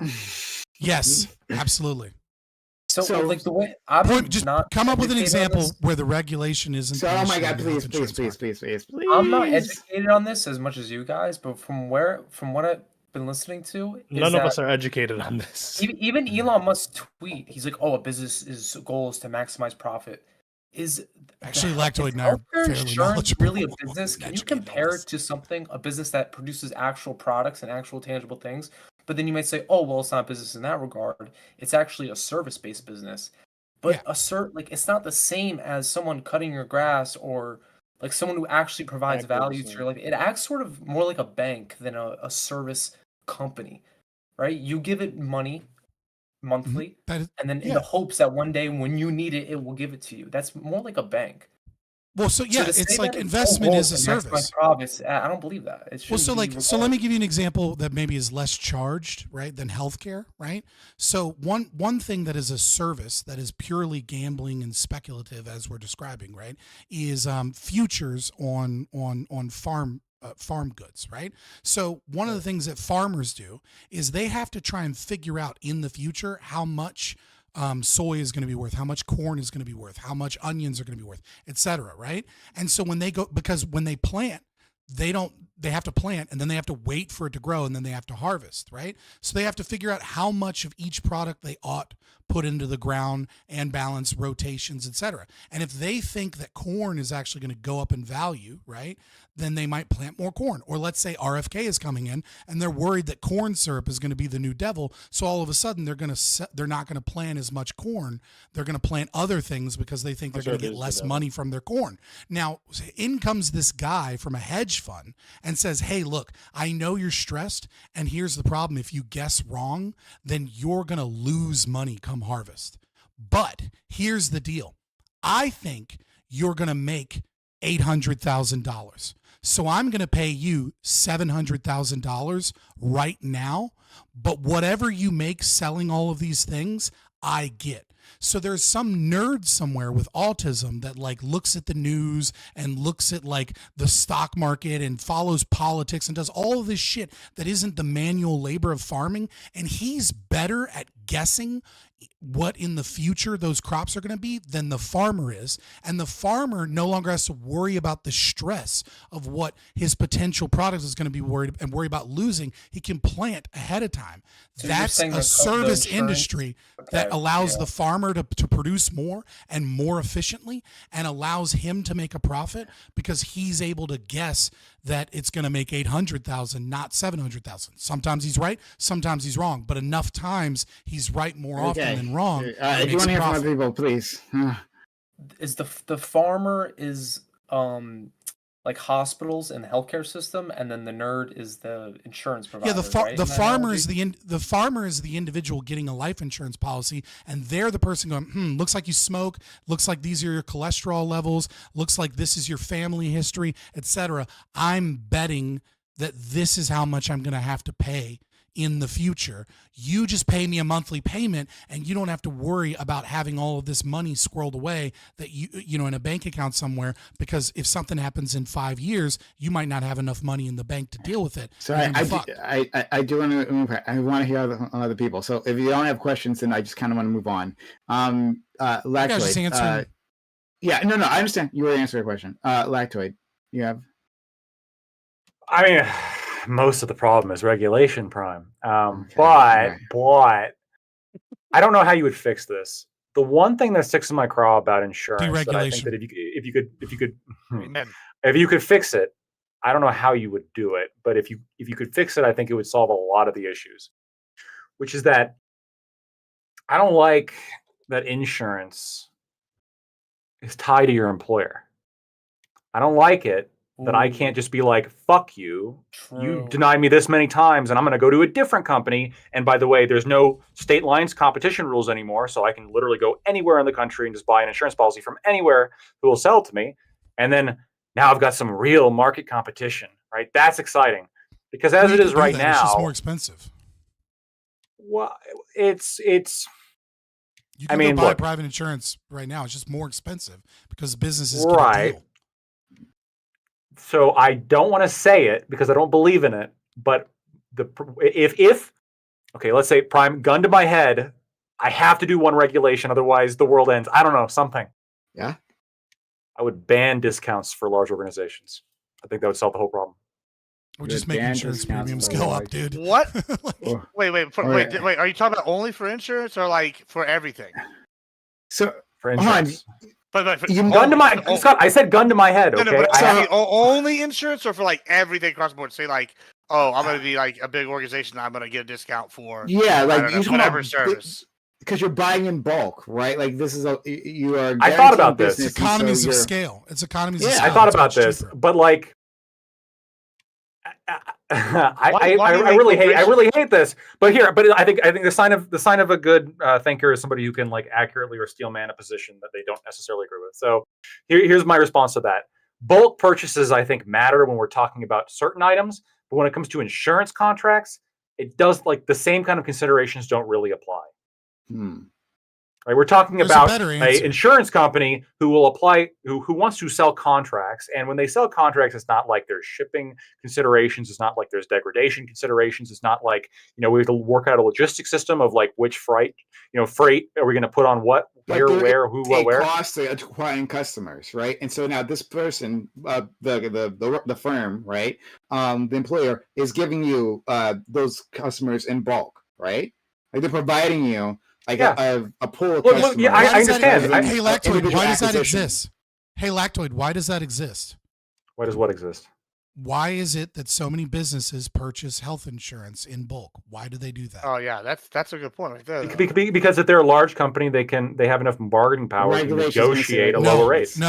No, it literally started in World War II because they couldn't hire people at higher rates of profit, so they started coming up with offered people health insurance because the government had put in price controls on labor, and then afterwards they made that a law for companies with employees over 100.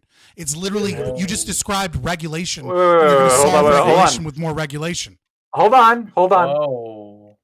I'm not describing. I understand. I misunderstood your question. If you're saying why did companies started offering insurance in the first place, I understand that there's yes, it started a while ago, and then Obamacare made it required. I understand, right? But what I'm saying is that the question is, big why are the rates so much better at big companies as opposed to small companies? And it's because if you're a big company, you can say, hey, we got this many employees, you're going to get, this amount of premiums. Is that it? Is that it? Yeah, Here we got to get learned again. You know what else you get when you're a large company and you do a bulk order of insurance? You get healthcare subsidies from the government. You are describing the government regulation and government socialism and the problems it causes. I'm sorry. Scott, Scott. If I had 500,000 employees, okay, and there's an insurance company looking to sell premium, like sell policies, and I say you get the right to sell to my employees, all like the 500,000 of them or whatever, a policy. Except here are my terms. Otherwise, I'm going to go with the competitor. Of larger companies, of course, have more negotiating power. I know you're saying these like there's government involvement. Yeah, it's of course economies there of is. scale. I'm against this. Yeah. Yes, and so again, gun to my head, if I have to pick one regulation, it would be to remove the ability for those kind of discounts because, and here's the reason why. I think what it would do is it would open up people because now the insurance is the same rate no matter who buys it. Now there's no incentive for me to stick with my company's insurance policy if it sucks. I can go buy any other insurance company's policy. Twice the price. And well, you're saying twice the price, but I'm also like a little bit skeptical of that because I mean, assuming that you did what you said if you follow the path you are going, that's exactly what's going to happen because there's no subsidies anymore. Which is why the companies can provide. Well, that I'm good on that. It wouldn't be. Scott's not even in favor of the subsidies. Well, it's. I'm not in favor of it. I mean, hold on. Who's paying those He's subsidies? not wrong. Who's paying those? Who's The paying those taxpayers? The taxpayers taxpayers. are paying the one of the subsidies. things. One of the things you have to account for is that these companies are paying on your behalf, right? So when you get a health insurance policy, let's say you make $40,000 a year and it comes with what on the market would cost $1,000, right? And then they offer it to you for $500. They're paying the other $500. Okay. So what's actually occurring is if you were going to go into the market, wages would also go up. So like, yes, you would pay more for health insurance, but wages would go up. And the reason the government likes doing this is because they want to, they don't trust American people to go out and purchase $1,000 a year health insurance plan. And so they keep it tied to your job because they know if you work that the company will pay part of it and you'll pay part of it. And then now we're incentivized for you to be on health insurance, even though you feel like you do or don't need it because you're leaving free money essentially on the table if you don't get their health insurance policy. And that's how the government attempts to control behavior with subsidies so that this occurs more, with laws for larger companies. There's a much easier answer to if I was going to have regulation, right? Just get rid of pharmacy care managers. Like if you want to talk about fucking health insurance being a problem, it ain't health insurance companies. It's pharmacy care managers. Look into these people. They are 10 times more evil than any fucking health insurance CEO could ever be. And they're the reason they're pretty bad. They're pretty awful. They're a million times worse. All right. So then, I think. But Prime. I mean, do you see the argument would be that if everybody, if you have to market at the same rate to everybody, what this will do is now insurance companies have to bring down the price for everybody to compete for the business of the big businesses. So, right now you can have an insurance company where they're going to charge, let's say, $200 a month in premiums, but they're going to make a special deal with big company A, where they're only going to charge $50 a month in premiums, and they're able to get that big business There's no way you while could regulate everybody else. Well, you're just going to have a bunch of people without health insurance. Yeah, you're going to have rising healthcare costs. And even then on top of that, you're going to have more people going to the hospital filing reason- bankruptcy, and we're going to end up paying for it. Even if you did get such a regulation put through, that is a companies- regulation for sure. No, whatever. Anyway, even if you managed to get something like that to happen, big companies would literally figure out how to get a discount anyway, because it's what they do. It's just the way it works. Unfortunately, They'll just find some other way to fuck us over. Right. But let me tell you the real problem with health insurance overall. First of all, I don't consider it necessarily actual insurance, because insurance actually pays when something happens, like automotive insurance, and when I bang my car up, I don't really have a problem getting my car fixed. When I bang my knee up, I have to dance around for 3 freaking days just to get somebody to answer my call, and it takes 6 months to get bills that were due 3 months ago paid for. So I hate insurance in general, but I actually severely loathe the fact that insurance is now part of your salary, right? If you have an actual job, at some point you're going to have insurance as part of your compensation package, and I hate that. Yeah, it sucks. Because if a job would normally pay you, let's just say $80,000, but they throw in insurance and a couple of other perks, and now they get you for 55 or 60, that's money out of your pocket. It really is. Because you might not use insurance for 10 years or 20 years, or whatever. I just don't go to the hospital that much, I guess. I don't know. Maybe people use it way more than I do. But lots of people use way more than you do. Statistically speaking, most people actually, when surveyed, say that they like their health insurance plan. When you ask them about the industry, they say they don't like it. But when you ask them individually if they like it, most people like it because most people, they just like go to the hospital when they have a baby, or like they just go for like minor shit and it gets paid for. 5% of the population uses 50% of the healthcare costs. Ooh, right. Whoa. And that's a Crazy. bad stat, right? And this is why I just hate insurance, guys. I would honestly ban the idea of insurance. What? It's gonna get worse when Connor you want to talk about regulation? And he has that is regulation.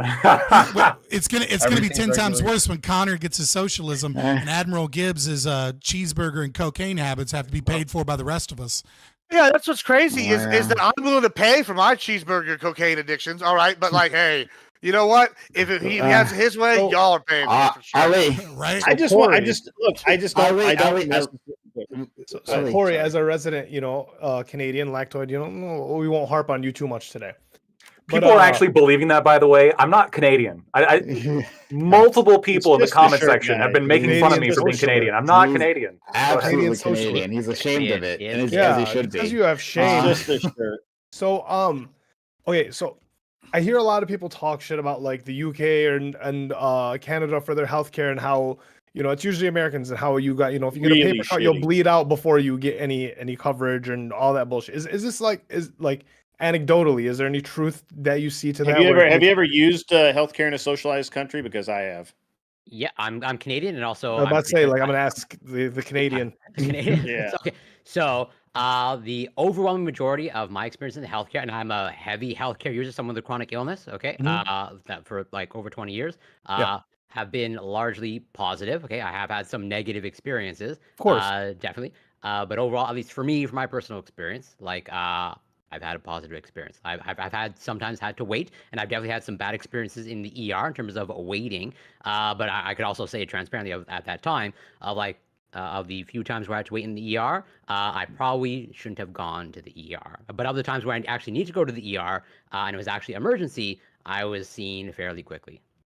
And then do you think that's like the general sentiment of like people around you, or is it or is our perception that once again, you won't see a healthcare provider for years or months, regardless of your ailment? Is that more true? I would say probably the overall actually sentiment of the healthcare, at least and also healthcare in Canada is provincial, so it'll be unique to the province of Quebec. So you're French. So France even has better healthcare, they say, but Probably, I would say the overall sentiment towards Quebec healthcare is probably going to be negative. I think actually the survey data back that up. Probably the majority of people don't like it, but it depends on we have issues with family doctors and access to family doctors, and depending on the specialties, some specialties.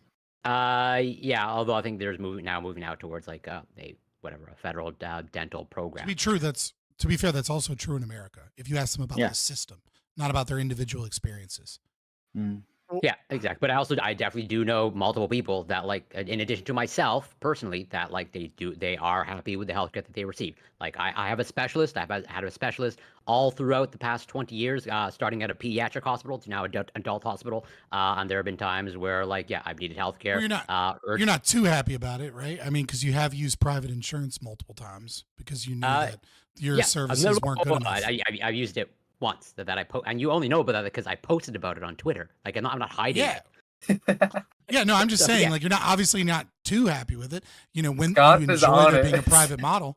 I have a Canadian in my chat saying he hates the healthcare that he has received in Canada.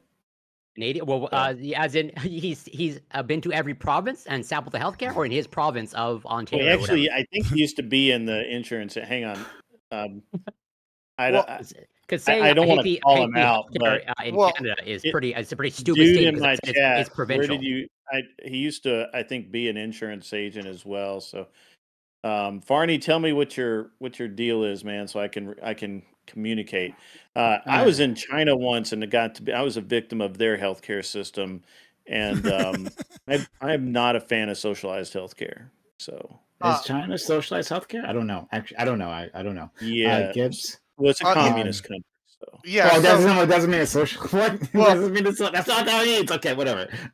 Gibbs. I know we brought up earlier something like the callous things, like if somebody has something, I know the argument's been like, I'm not using, why should I care? Why should I pay for it? I also want to bring up the socialized. There's something something else that happens in like some of these socialist Barney's countries. in Ontario. He's in Ontario. Sorry guys, he's in Ontario.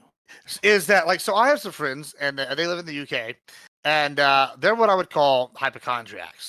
And they go to the place all the time. They'll have like a sneeze, and like, oh, I have socialized healthcare. I can just go there. Or like, and they'll like literally come up with all sorts of I don't honestly think it's any better than the private healthcare that these people like the left is advocating against, right? The arguments, oh, everybody should get all the treatment they want. Well, it's almost like you're encouraging these people to go like find something wrong with them a lot of time, and so they get a pill or something to take care of them. I feel like that's a problem. That's something we should talk about. It is a problem. Also, in addition to that, like these people are well, them not dealing with it and not going to the doctor and getting any care wouldn't be any better, right? Okay, but let me hear you out. You Right? get referred to a therapist for your hypochondria. I had an aunt, right, and this is one of those. She was a hypochondriac. This is someone that lives here in America, and she would like call me all the time, call her family all the time. She was basically really ill, but she like was like, oh, this is happening. Oh, I think I have cancer. Oh, I have this, and she'd be scheduling like MRIs regularly, just like all the time. One an MRI. Did you ever schedule therapy? Oh yeah, she schedules all sorts of shit, bro. Like let me tell you, there was like not you enough. should have got her treatment for that, right? If she has the health care. Listen, Papa. Listen, we tried. There were people tried. They're like, this is a hypochondria, and she was taxing. She was very taxing on everybody in the family. Now, I'm imagining somebody like that doing that to a socialized healthcare system where they basically can't tell them no, and that's terrifying. That why would I want like hypothetically my tax dollars going to somebody who can't accept that there's actually nothing wrong with them, and they're just going and running up the bill on MRIs all the time. Like that. Come on, like why should someone have to pay for that? Like, can you actually give me an argument? I think that's like a minority of people that are doing that. So it's a pretty big minority, though. Like, well, again, you just heard. What was that? What was that? Factoid, lactoid? Yeah, 5%, 15%. About 5% of the U.S. population uses about 50% of all the healthcare expenditures. It's embarrassing. Like the chronically ill use up like almost all. Yeah, and this is why is that embarrassing? Yeah, if people have cancer, if people have these things, dude, I know so many hypochondriacs. I literally know so many hypochondriacs. This isn't hypochondriacs. Do you think it's hypochondriacs that are using that much of the healthcare system? That's crazy. Dude, my mother. Some percentage crime of that 5%. Some percentage, indeed. Yeah, I'm sure you have a friend every single time. I'm sure you Every have a single friend time. who's a hypochondriac, so he's part of it. Hypochondriacs exist. Yes, they do exist, and They're there's not a somewhere majority of within the healthcare system. users. Granted, Corey, yes, I didn't even go to the hospital after I people- crashed my motorcycle. Most of those individuals I identify as a hypochondriac, though. are elderly individuals. Most of them, right? And they're just some people who are just adult leaders who are just sickly individuals. That's just where it is. I mean, it's how any system would work that way. That you would have a very small amount of people using a vast majority of the healthcare system, no matter how you organize that. No. It's not just scammers using the healthcare system, and that's the whole 5%. It's probably a small, like a relatively small percent. An impactful. I mean, like, small I percent. don't think it's impactful at all. It is impactful, and this actually affects something though, because of this fact that 5% uses 50%. Even by like the left's estimates that like if you move to a fully socialized healthcare system, the overall cost burden will be lower. Your average person will be paying more. because that major cost used up by the 5% is going to be redistributed more amongst the rest of the people who purchase insurance, or I guess in this case, mandatorily purchase insurance through their taxes. So it's overall like financially. How much would each individual be paying like out of their taxes versus what they're paying monthly? It scales up. It scales up like because we have progressive tax system. So like if you don't make a lot of money, like you're probably not going to be paying all that much more. But if you're like, I don't know, you make an okay amount of money, you're going to be paying a lot more. So like health insurance costs are, I've had several debates about it, and what if it was just say that it's very difficult to determine health insurance costs. One of the reasons now we're talking. One of the reasons is, first and foremost, you can't look at price in health insurance as a means of actually figuring out what the cost is and comparing it to, let's say, the UK in terms of like the NHS, right? One of the reasons you can't do that is if you look at just the price point, right? Well, there's the black book, right? There's the fact that insurance companies pay less and they negotiate to pay less. There's also the fact that you can get a bill and be like, hey, I can't pay that. And then they'll drastically reduce your bill. So is that actually the cost, or is that just the stated price? Another problem with it is Cadillac insurance plans exist in the US. They don't exist in the UK, right? So there are people that pay more money for their health insurance because they like really good health insurance, or because their union negotiated it, right? This was a big deal in like the 90s. People were talking, especially when, or it came up again with Obama when he was trying to come out with the ACA, because people like Teamsters were worried that they were going to lose their insurance plans because their insurance plans are the best in America, right? You go to like the nicest hospitals. They don't ever deny anything. You get like, people treating you hand and foot, like because there's a higher quality of care because you pay more money, and that is negotiated in their union contract. So how do you'd have to compare base costs versus base costs in a place like NHS, because when you compare averages, it also includes bankruptcy that other people are paying, the black book, what the actual cost is, people that are paying more for a higher quality. So when you actually do the math and you try to find out, it's actually drastically more expensive in socialized countries as it is in America. But what you'll see is they'll constantly just list prices and be like, look how much a bag of saline costs. And it's like, why is saline so expensive? And that's another thing they do. It's very tricky, but what they'll do is hospitals make saline incredibly expensive. Why? Because if you go into the ER, the more injured you are and the longer you're there, the more saline you use. The less injured you are and the less time you're there, the less saline you'll use, right? So if you're a gunshot wound or you need surgery, you need a lot of saline. But if you go in with a cold, you don't get any saline. So saline is a thing that they jack the prices up on because it accurately is a predictor of where the most resources are going. If you're coming in with a gunshot wound, you're going to get a lot of doctors, surgeons, ER doctors, immediate care. These things are expensive, as opposed if you're there for a cold, these things are cheap. So again and again, you will see these comparisons about price, and they try and sell you this idea that socialized medicine is cheaper. And when you actually look into the data and understand the data, you will find that it is radically more expensive in those countries. And for whatever reason, I cannot figure out the life of me. Socialized countries are their medical deaths are ballooning, and their lack of doctors are so bad that they're almost incapable of engaging in preventative medicine like they should be. And it's something that you would think socialized systems would use, right? Because it's high time preference to not engage in that behavior. There's no reason that insurance companies in America and the NHS and socialized medicine don't just pay the couple grand it costs to get you genetic testing so you can know what diseases you're likely to get 40 years later. We should have that information. And yet, across the board, both in America and in these other countries, they don't engage in it. In America, we don't do it because our system, our for-profit socialized system, is not a health insurance system. It's a managed care system. The only thing they give a fuck about is keeping you healthy enough to survive for 5 years until you go to another employer, or even better, if you get so sick you lose your job and now you're the government's problem. And then everybody else can pay for it because you can't work a job and the health insurance company can wash their hands of it.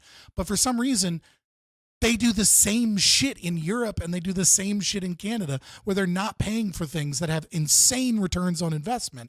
And I don't know, are all of the politicians that do this just fucking retarded? I don't know. I guess maybe socialists don't understand saving money. I don't get it. It's insane to me that isn't at least standard in those countries. But I mean, that's what you get.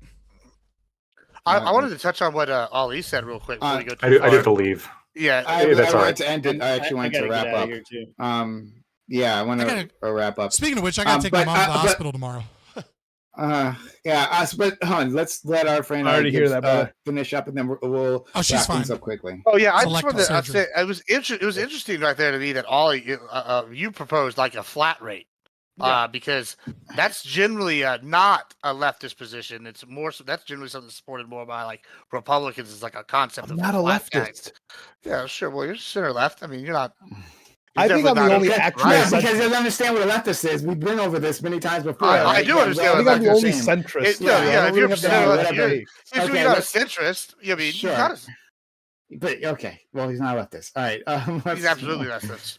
Okay, Don't anyway, like those definitions. He's left of you. Doesn't mean he's a leftist. Okay, all right, let's. Is he left of center? Left of center? Any which way, this has been great. I want to thank Brian Tyler Cohen. Do you guys know who he is? Yeah, of course. They're a pretty big YouTuber, left-leaning progressive YouTuber. Really? Okay. Yeah, like millions of subscribers. I don't know them. But if we're talking about the same Brian Tyler Cohen, like maybe we're just totally different. But how would I know? I don't know the person. I'm saying. Did they rate you?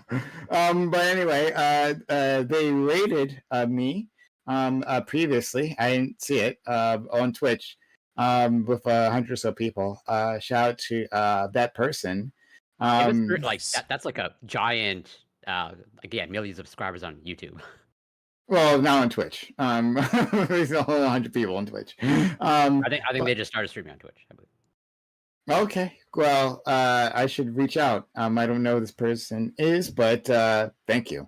And if you're from his audience, this was a fucking while ago. Almost all of them left. But hit the subscribe button. No, I'd seen it previously, but there was no point. Whatever. Don't make fun of me. Anyway, hit the subscribe button if you're on Twitch here. We'd love to have you. Sorry. No, well, yes, subscribe, but I meant follow button. Yeah, follow the channel. And support us. We'd love to have you. We have these conversations all the time, and we get really agitated with each other. So shout out to that person. I don't get agitated. Yeah, no, that's Ali. No, Ali is the one who just could You're not way calm too calm down to be agitated. Yeah. Gibbs gets agitated. Ollie, I don't know what goes on with Ollie. Ali just won't stop. I don't have hater blockers on. Let's I'll give an outro. Ragtoid, thank you for being here, friend. You were fantastic. It was a lot of fun. Yeah, thank you for coming through all the time. Yeah, I'm speaking. Maybe this is because I'm a lawyer, but please don't kill people just because you don't like their profession. I would really appreciate that. Thanks. But realistically speaking, you know, I think that a lot of the people celebrating this shooting is pretty similar to why there were people who celebrated the 2014 Isla Vista killings from Elliot Rodger. And it's ultimately because, as kind of I was trying to hint at before, I think fundamentally this sense of entitlement comes down to I'm mad at you because you're getting something that I can't have. And I think that when this goes towards hate and anger and violence, this is, I think, bad. And I think one of the worst expressions of human emotion. If you like what I had to say, you can find me at Lactoid TV on Twitch, Twitter, and YouTube. And yes, Prime, that was very specific because it relates to a very specific word that I can't say on Twitch. So. Okay.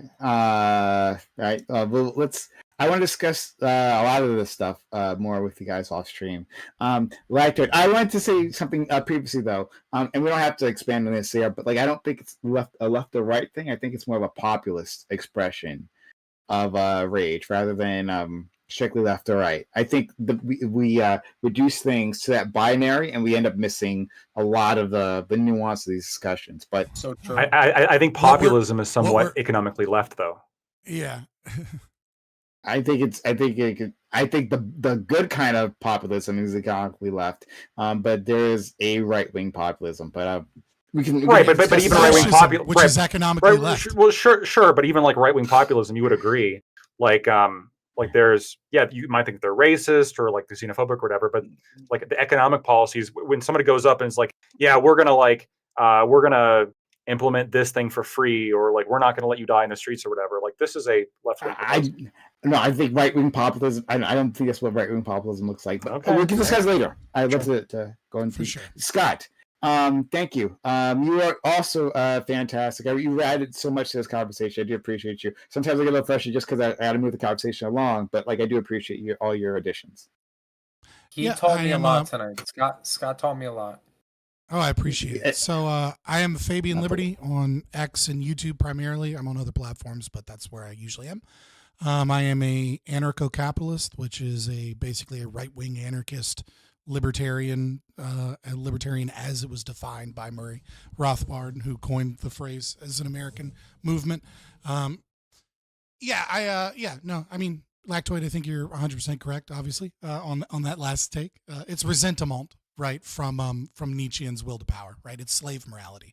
And populism is, and at its basis is the belief that the elites control us, and that the elites are making it bad for the working class and for the people at the bottom, and that we have to overthrow those that are in power, that are elites, so that we can collectively reap the benefits of our nation. And the logical end conclusion of that is either socialism, communism, or fascism. Sometimes it leads to an awakening of people, and hopefully more people awake from that populist movement and learn some libertarian philosophy, because there is a third way. And I hope you come find me and I'll tell you all about it. I will begrudgingly talk economics. It's not my strong suit. But unfortunately, when you're an ANCAP or a libertarian, it's what you're forced to argue most of the time. But most of my content is, I studied psych and sociology and, things of that nature. But I appreciate you having me. Prime, I do. Shout out to you, Scott. And it's also news that Scott begrudgingly talks about anything. I begrudgingly listen. Yes, I have an associate degree. I have an associate degree in economics, and I hated it so much that I immediately switched degrees when I went for my bachelor's into grad school. Right?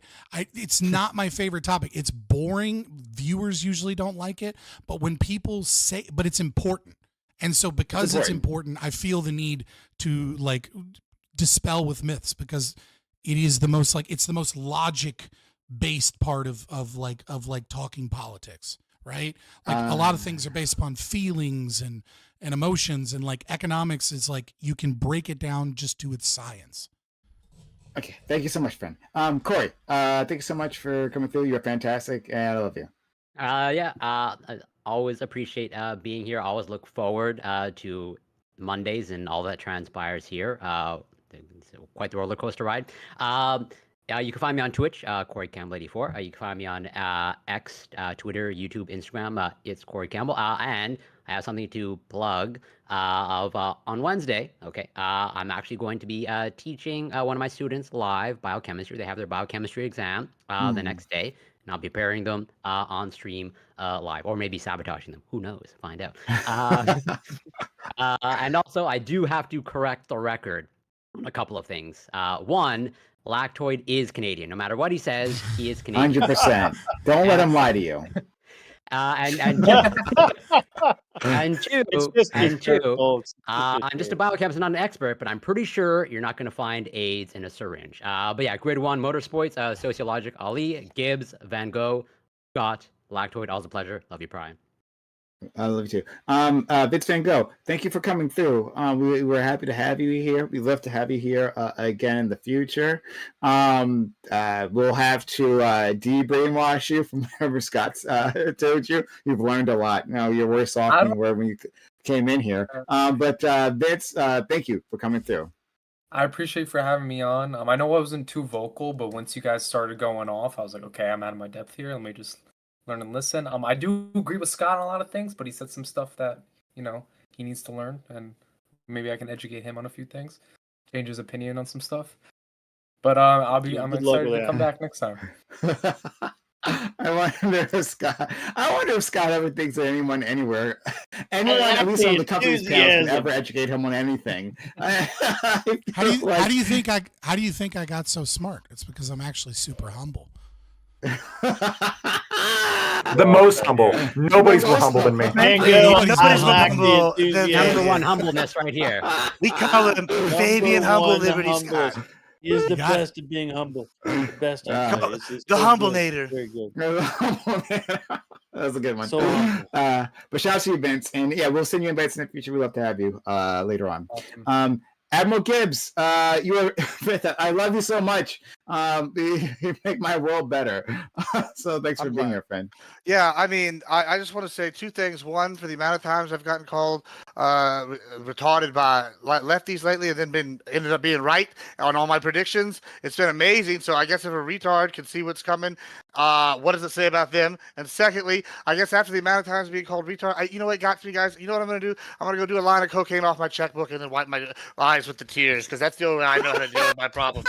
So, that's how you know. If you own a business, you gotta have a checkbook. I'm just saying. Anyway, other than that, listen to that poor people. I got one more thing. According to the Black's Law Dictionary, leftist is a person with left-wing political views. So anybody that's got left-wing views, y'all are all leftist. I don't give a shit how y'all break it down. Fuck all that shit. Y'all can sit and cry about the specifics later. Non-specific. We're fighting all of y'all. One last thing. Oh, sorry. I do want to plug one thing, if I can. Give me a break. Turn 7:30 on Thursday. It's gonna be wild times. We're gonna be arguing over TikTok. It's gonna be a new social media golden age and the Syrian bullshit. Scott's called you a retard as well, to be clear. Yeah, well, right? that's okay. Like, I mean, okay. At least he likes money. And doesn't sell up his values for it.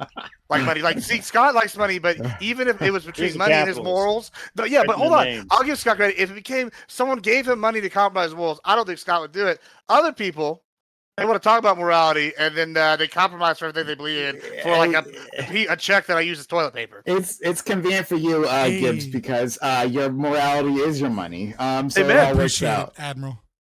Let's go to our friend Ali. Thank you so much. You were fantastic. You were a lot of fun today. Yeah, when it comes to things that aren't so political, I usually am able to engage a little bit more. The politics stuff when it comes to regulations and laws and stuff, social topics, I got them. But I was actually going to suggest that we actually have a discussion, figure out what a leftist and the rightist and whatever it may be is. I think that'd be a pretty decent topic discussion for us. Just an intro. I think thanks Scott for having would me. get extremely aggravated at that one. But he'd have so much to educate us on, No, I'm gonna leave that alone. I'm not gonna get aggro. What are you talking about? Bullshit.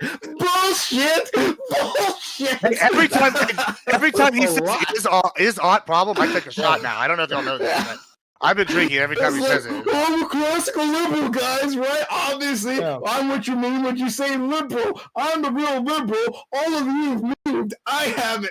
Okay. All right. Anyway, but yeah, Gibbsy also gives. I disagree. I don't think TikTok's going I'm just anywhere. being right loudly. That's not me being angry or upset, right? I'm just making sure my voice is heard over top of all of you plebeians, all right? And I'm gonna learn you something, and it's okay. Gotcha. Real good. All right. Let's go to our friend Ali. Grid. Grid, thank you as well for coming through. It was great to have you. You were a lot of fun. Hey, good to be back. It was excellent being back, actually. I'm glad I slipped in under the wire. My son had a violin concert tonight and with his school or for his school or whatever. And I didn't know you were Asian. As much, huh? That's funny. My son is half Asian. My wife is Chinese. Really? He has my son has no choice but to learn the violin or piano. When racism is accurate, I love it. Deeply. Oh God, Scott! Right, you can always find room of racism in a moment. Thank you. Oh fuck! Sorry, man. I'm sorry to do that. I'm sorry if your wife ever sees this. My bad. That's all right. No, my wife, my wife will find it funny probably. But, is she where is she? Is it like what ethnicity? She's Chinese. Chinese, okay. Chinese. Yeah. Yeah. Oh, that's why 100%. you were in China, and that's why you'd use their healthcare system. Okay, makes sense. Yes. Not all at the same time, but yeah, it's close enough. Yeah. So great to be back again. Did slip under the wire. Missed a little bit of the first conversation, but I think I came in okay. I really, the insurance thing just gets me every time. I just and I actually had one of my chatters was said something that is just so insightful. If you guys would prefer to, if you want, you can just send me your money and I'll ignore your phone calls and deny you, right? And just keep your money. And I mean, it's the same as the insurance company. It's the same. You get the same result. So as long as I thought that was great. One of my chatters was like, "Hey, I'll do that for you," and I was like, "You know what? I'm going to use that in my closing," and I did. Good to see everybody again. Admiral Gibbs, man, you and that counterpoint fellow, that was entertaining. I really Well, appreciate I'm glad that. somebody was entertained. That's what I'm here for. I know. I'm So, glad too that you were here to entertain me.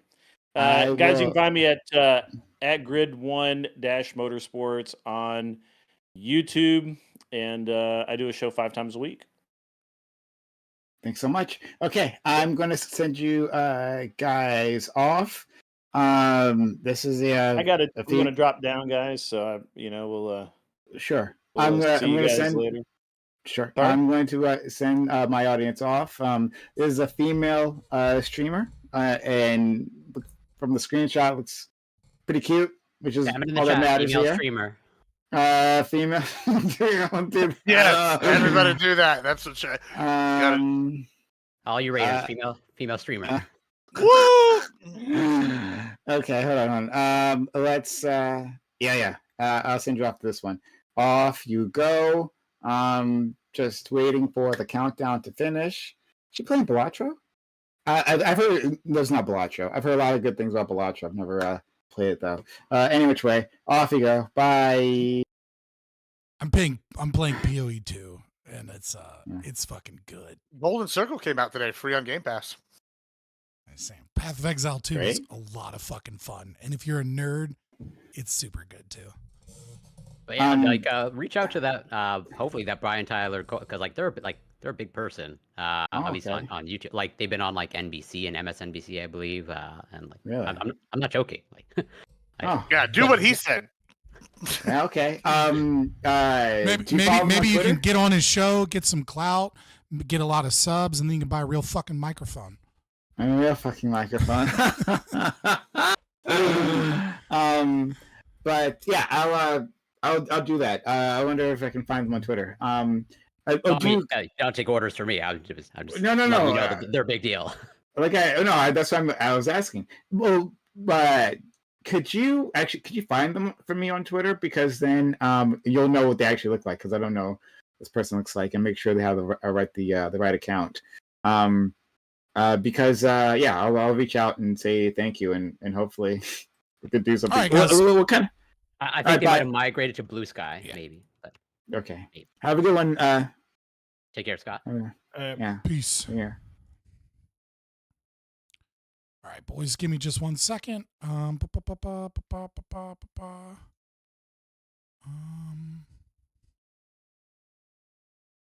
No, the stream didn't crash. I just have to do this when I switch programs. All right, there we go. Oh my God, when I get off those panels, it's like deafening. The silence is deafening. Like when I hop off and like no one's talking anymore, it's just like me in my apartment at 1 o'clock in the morning. There we go. All right, I got some fucking music going. What is this? Okay, next song. Yeah, I have to go get my mom. I have to go get. Why don't I have to go get her? Her boyfriend or whatever is dropping her off, but like I got to go meet her at the hospital. She's getting like elective surgery. It's not a big deal, but I mean it is because I mean I got to go there, and that's like honestly like in a couple of hours. So I will see you guys Wednesday. I'm not sure what I'm doing just yet, but either way, it should be fun. And Next Wednesday, I got to check up stuff. But I have some. I did a bunch of DMs and stuff to like try and schedule interviews and debates and whatnot. Sometimes it doesn't fucking work. You know what I mean? It doesn't always pan out. And so because of that, like this week, I don't actually have anything scheduled. So we'll kind of figure it out. There's some other backup content that I kind of want to do and talk about, and some stuff I want to react to. So it should be fun. But next week I have stuff planned. But I'll tell you more about that when it gets a little closer. Appreciate you guys, and hopefully I'll see you Wednesday. Again, join the Discord if you're not in. Follow me on X. But if you want to get like go live notifications, you want to know when I'm actually like doing shit, you gotta be in the Discord, because plenty of people talk all the time about how they like just don't get my go lives, right? Like even though they're subscribed and they have the notification bell turned on, it's just not a guarantee that you'll get the go live unless you're in the Discord. Then you'll get added and you'll know. And also there's cool shit to talk about, make some stream clips, stuff like that. I really appreciate you guys. I'm gonna hop out of here. It was wonderful. It was fun. Is she having her narcissism removed? No. She lost like 150 pounds, so she's getting like skin removed. Ugh.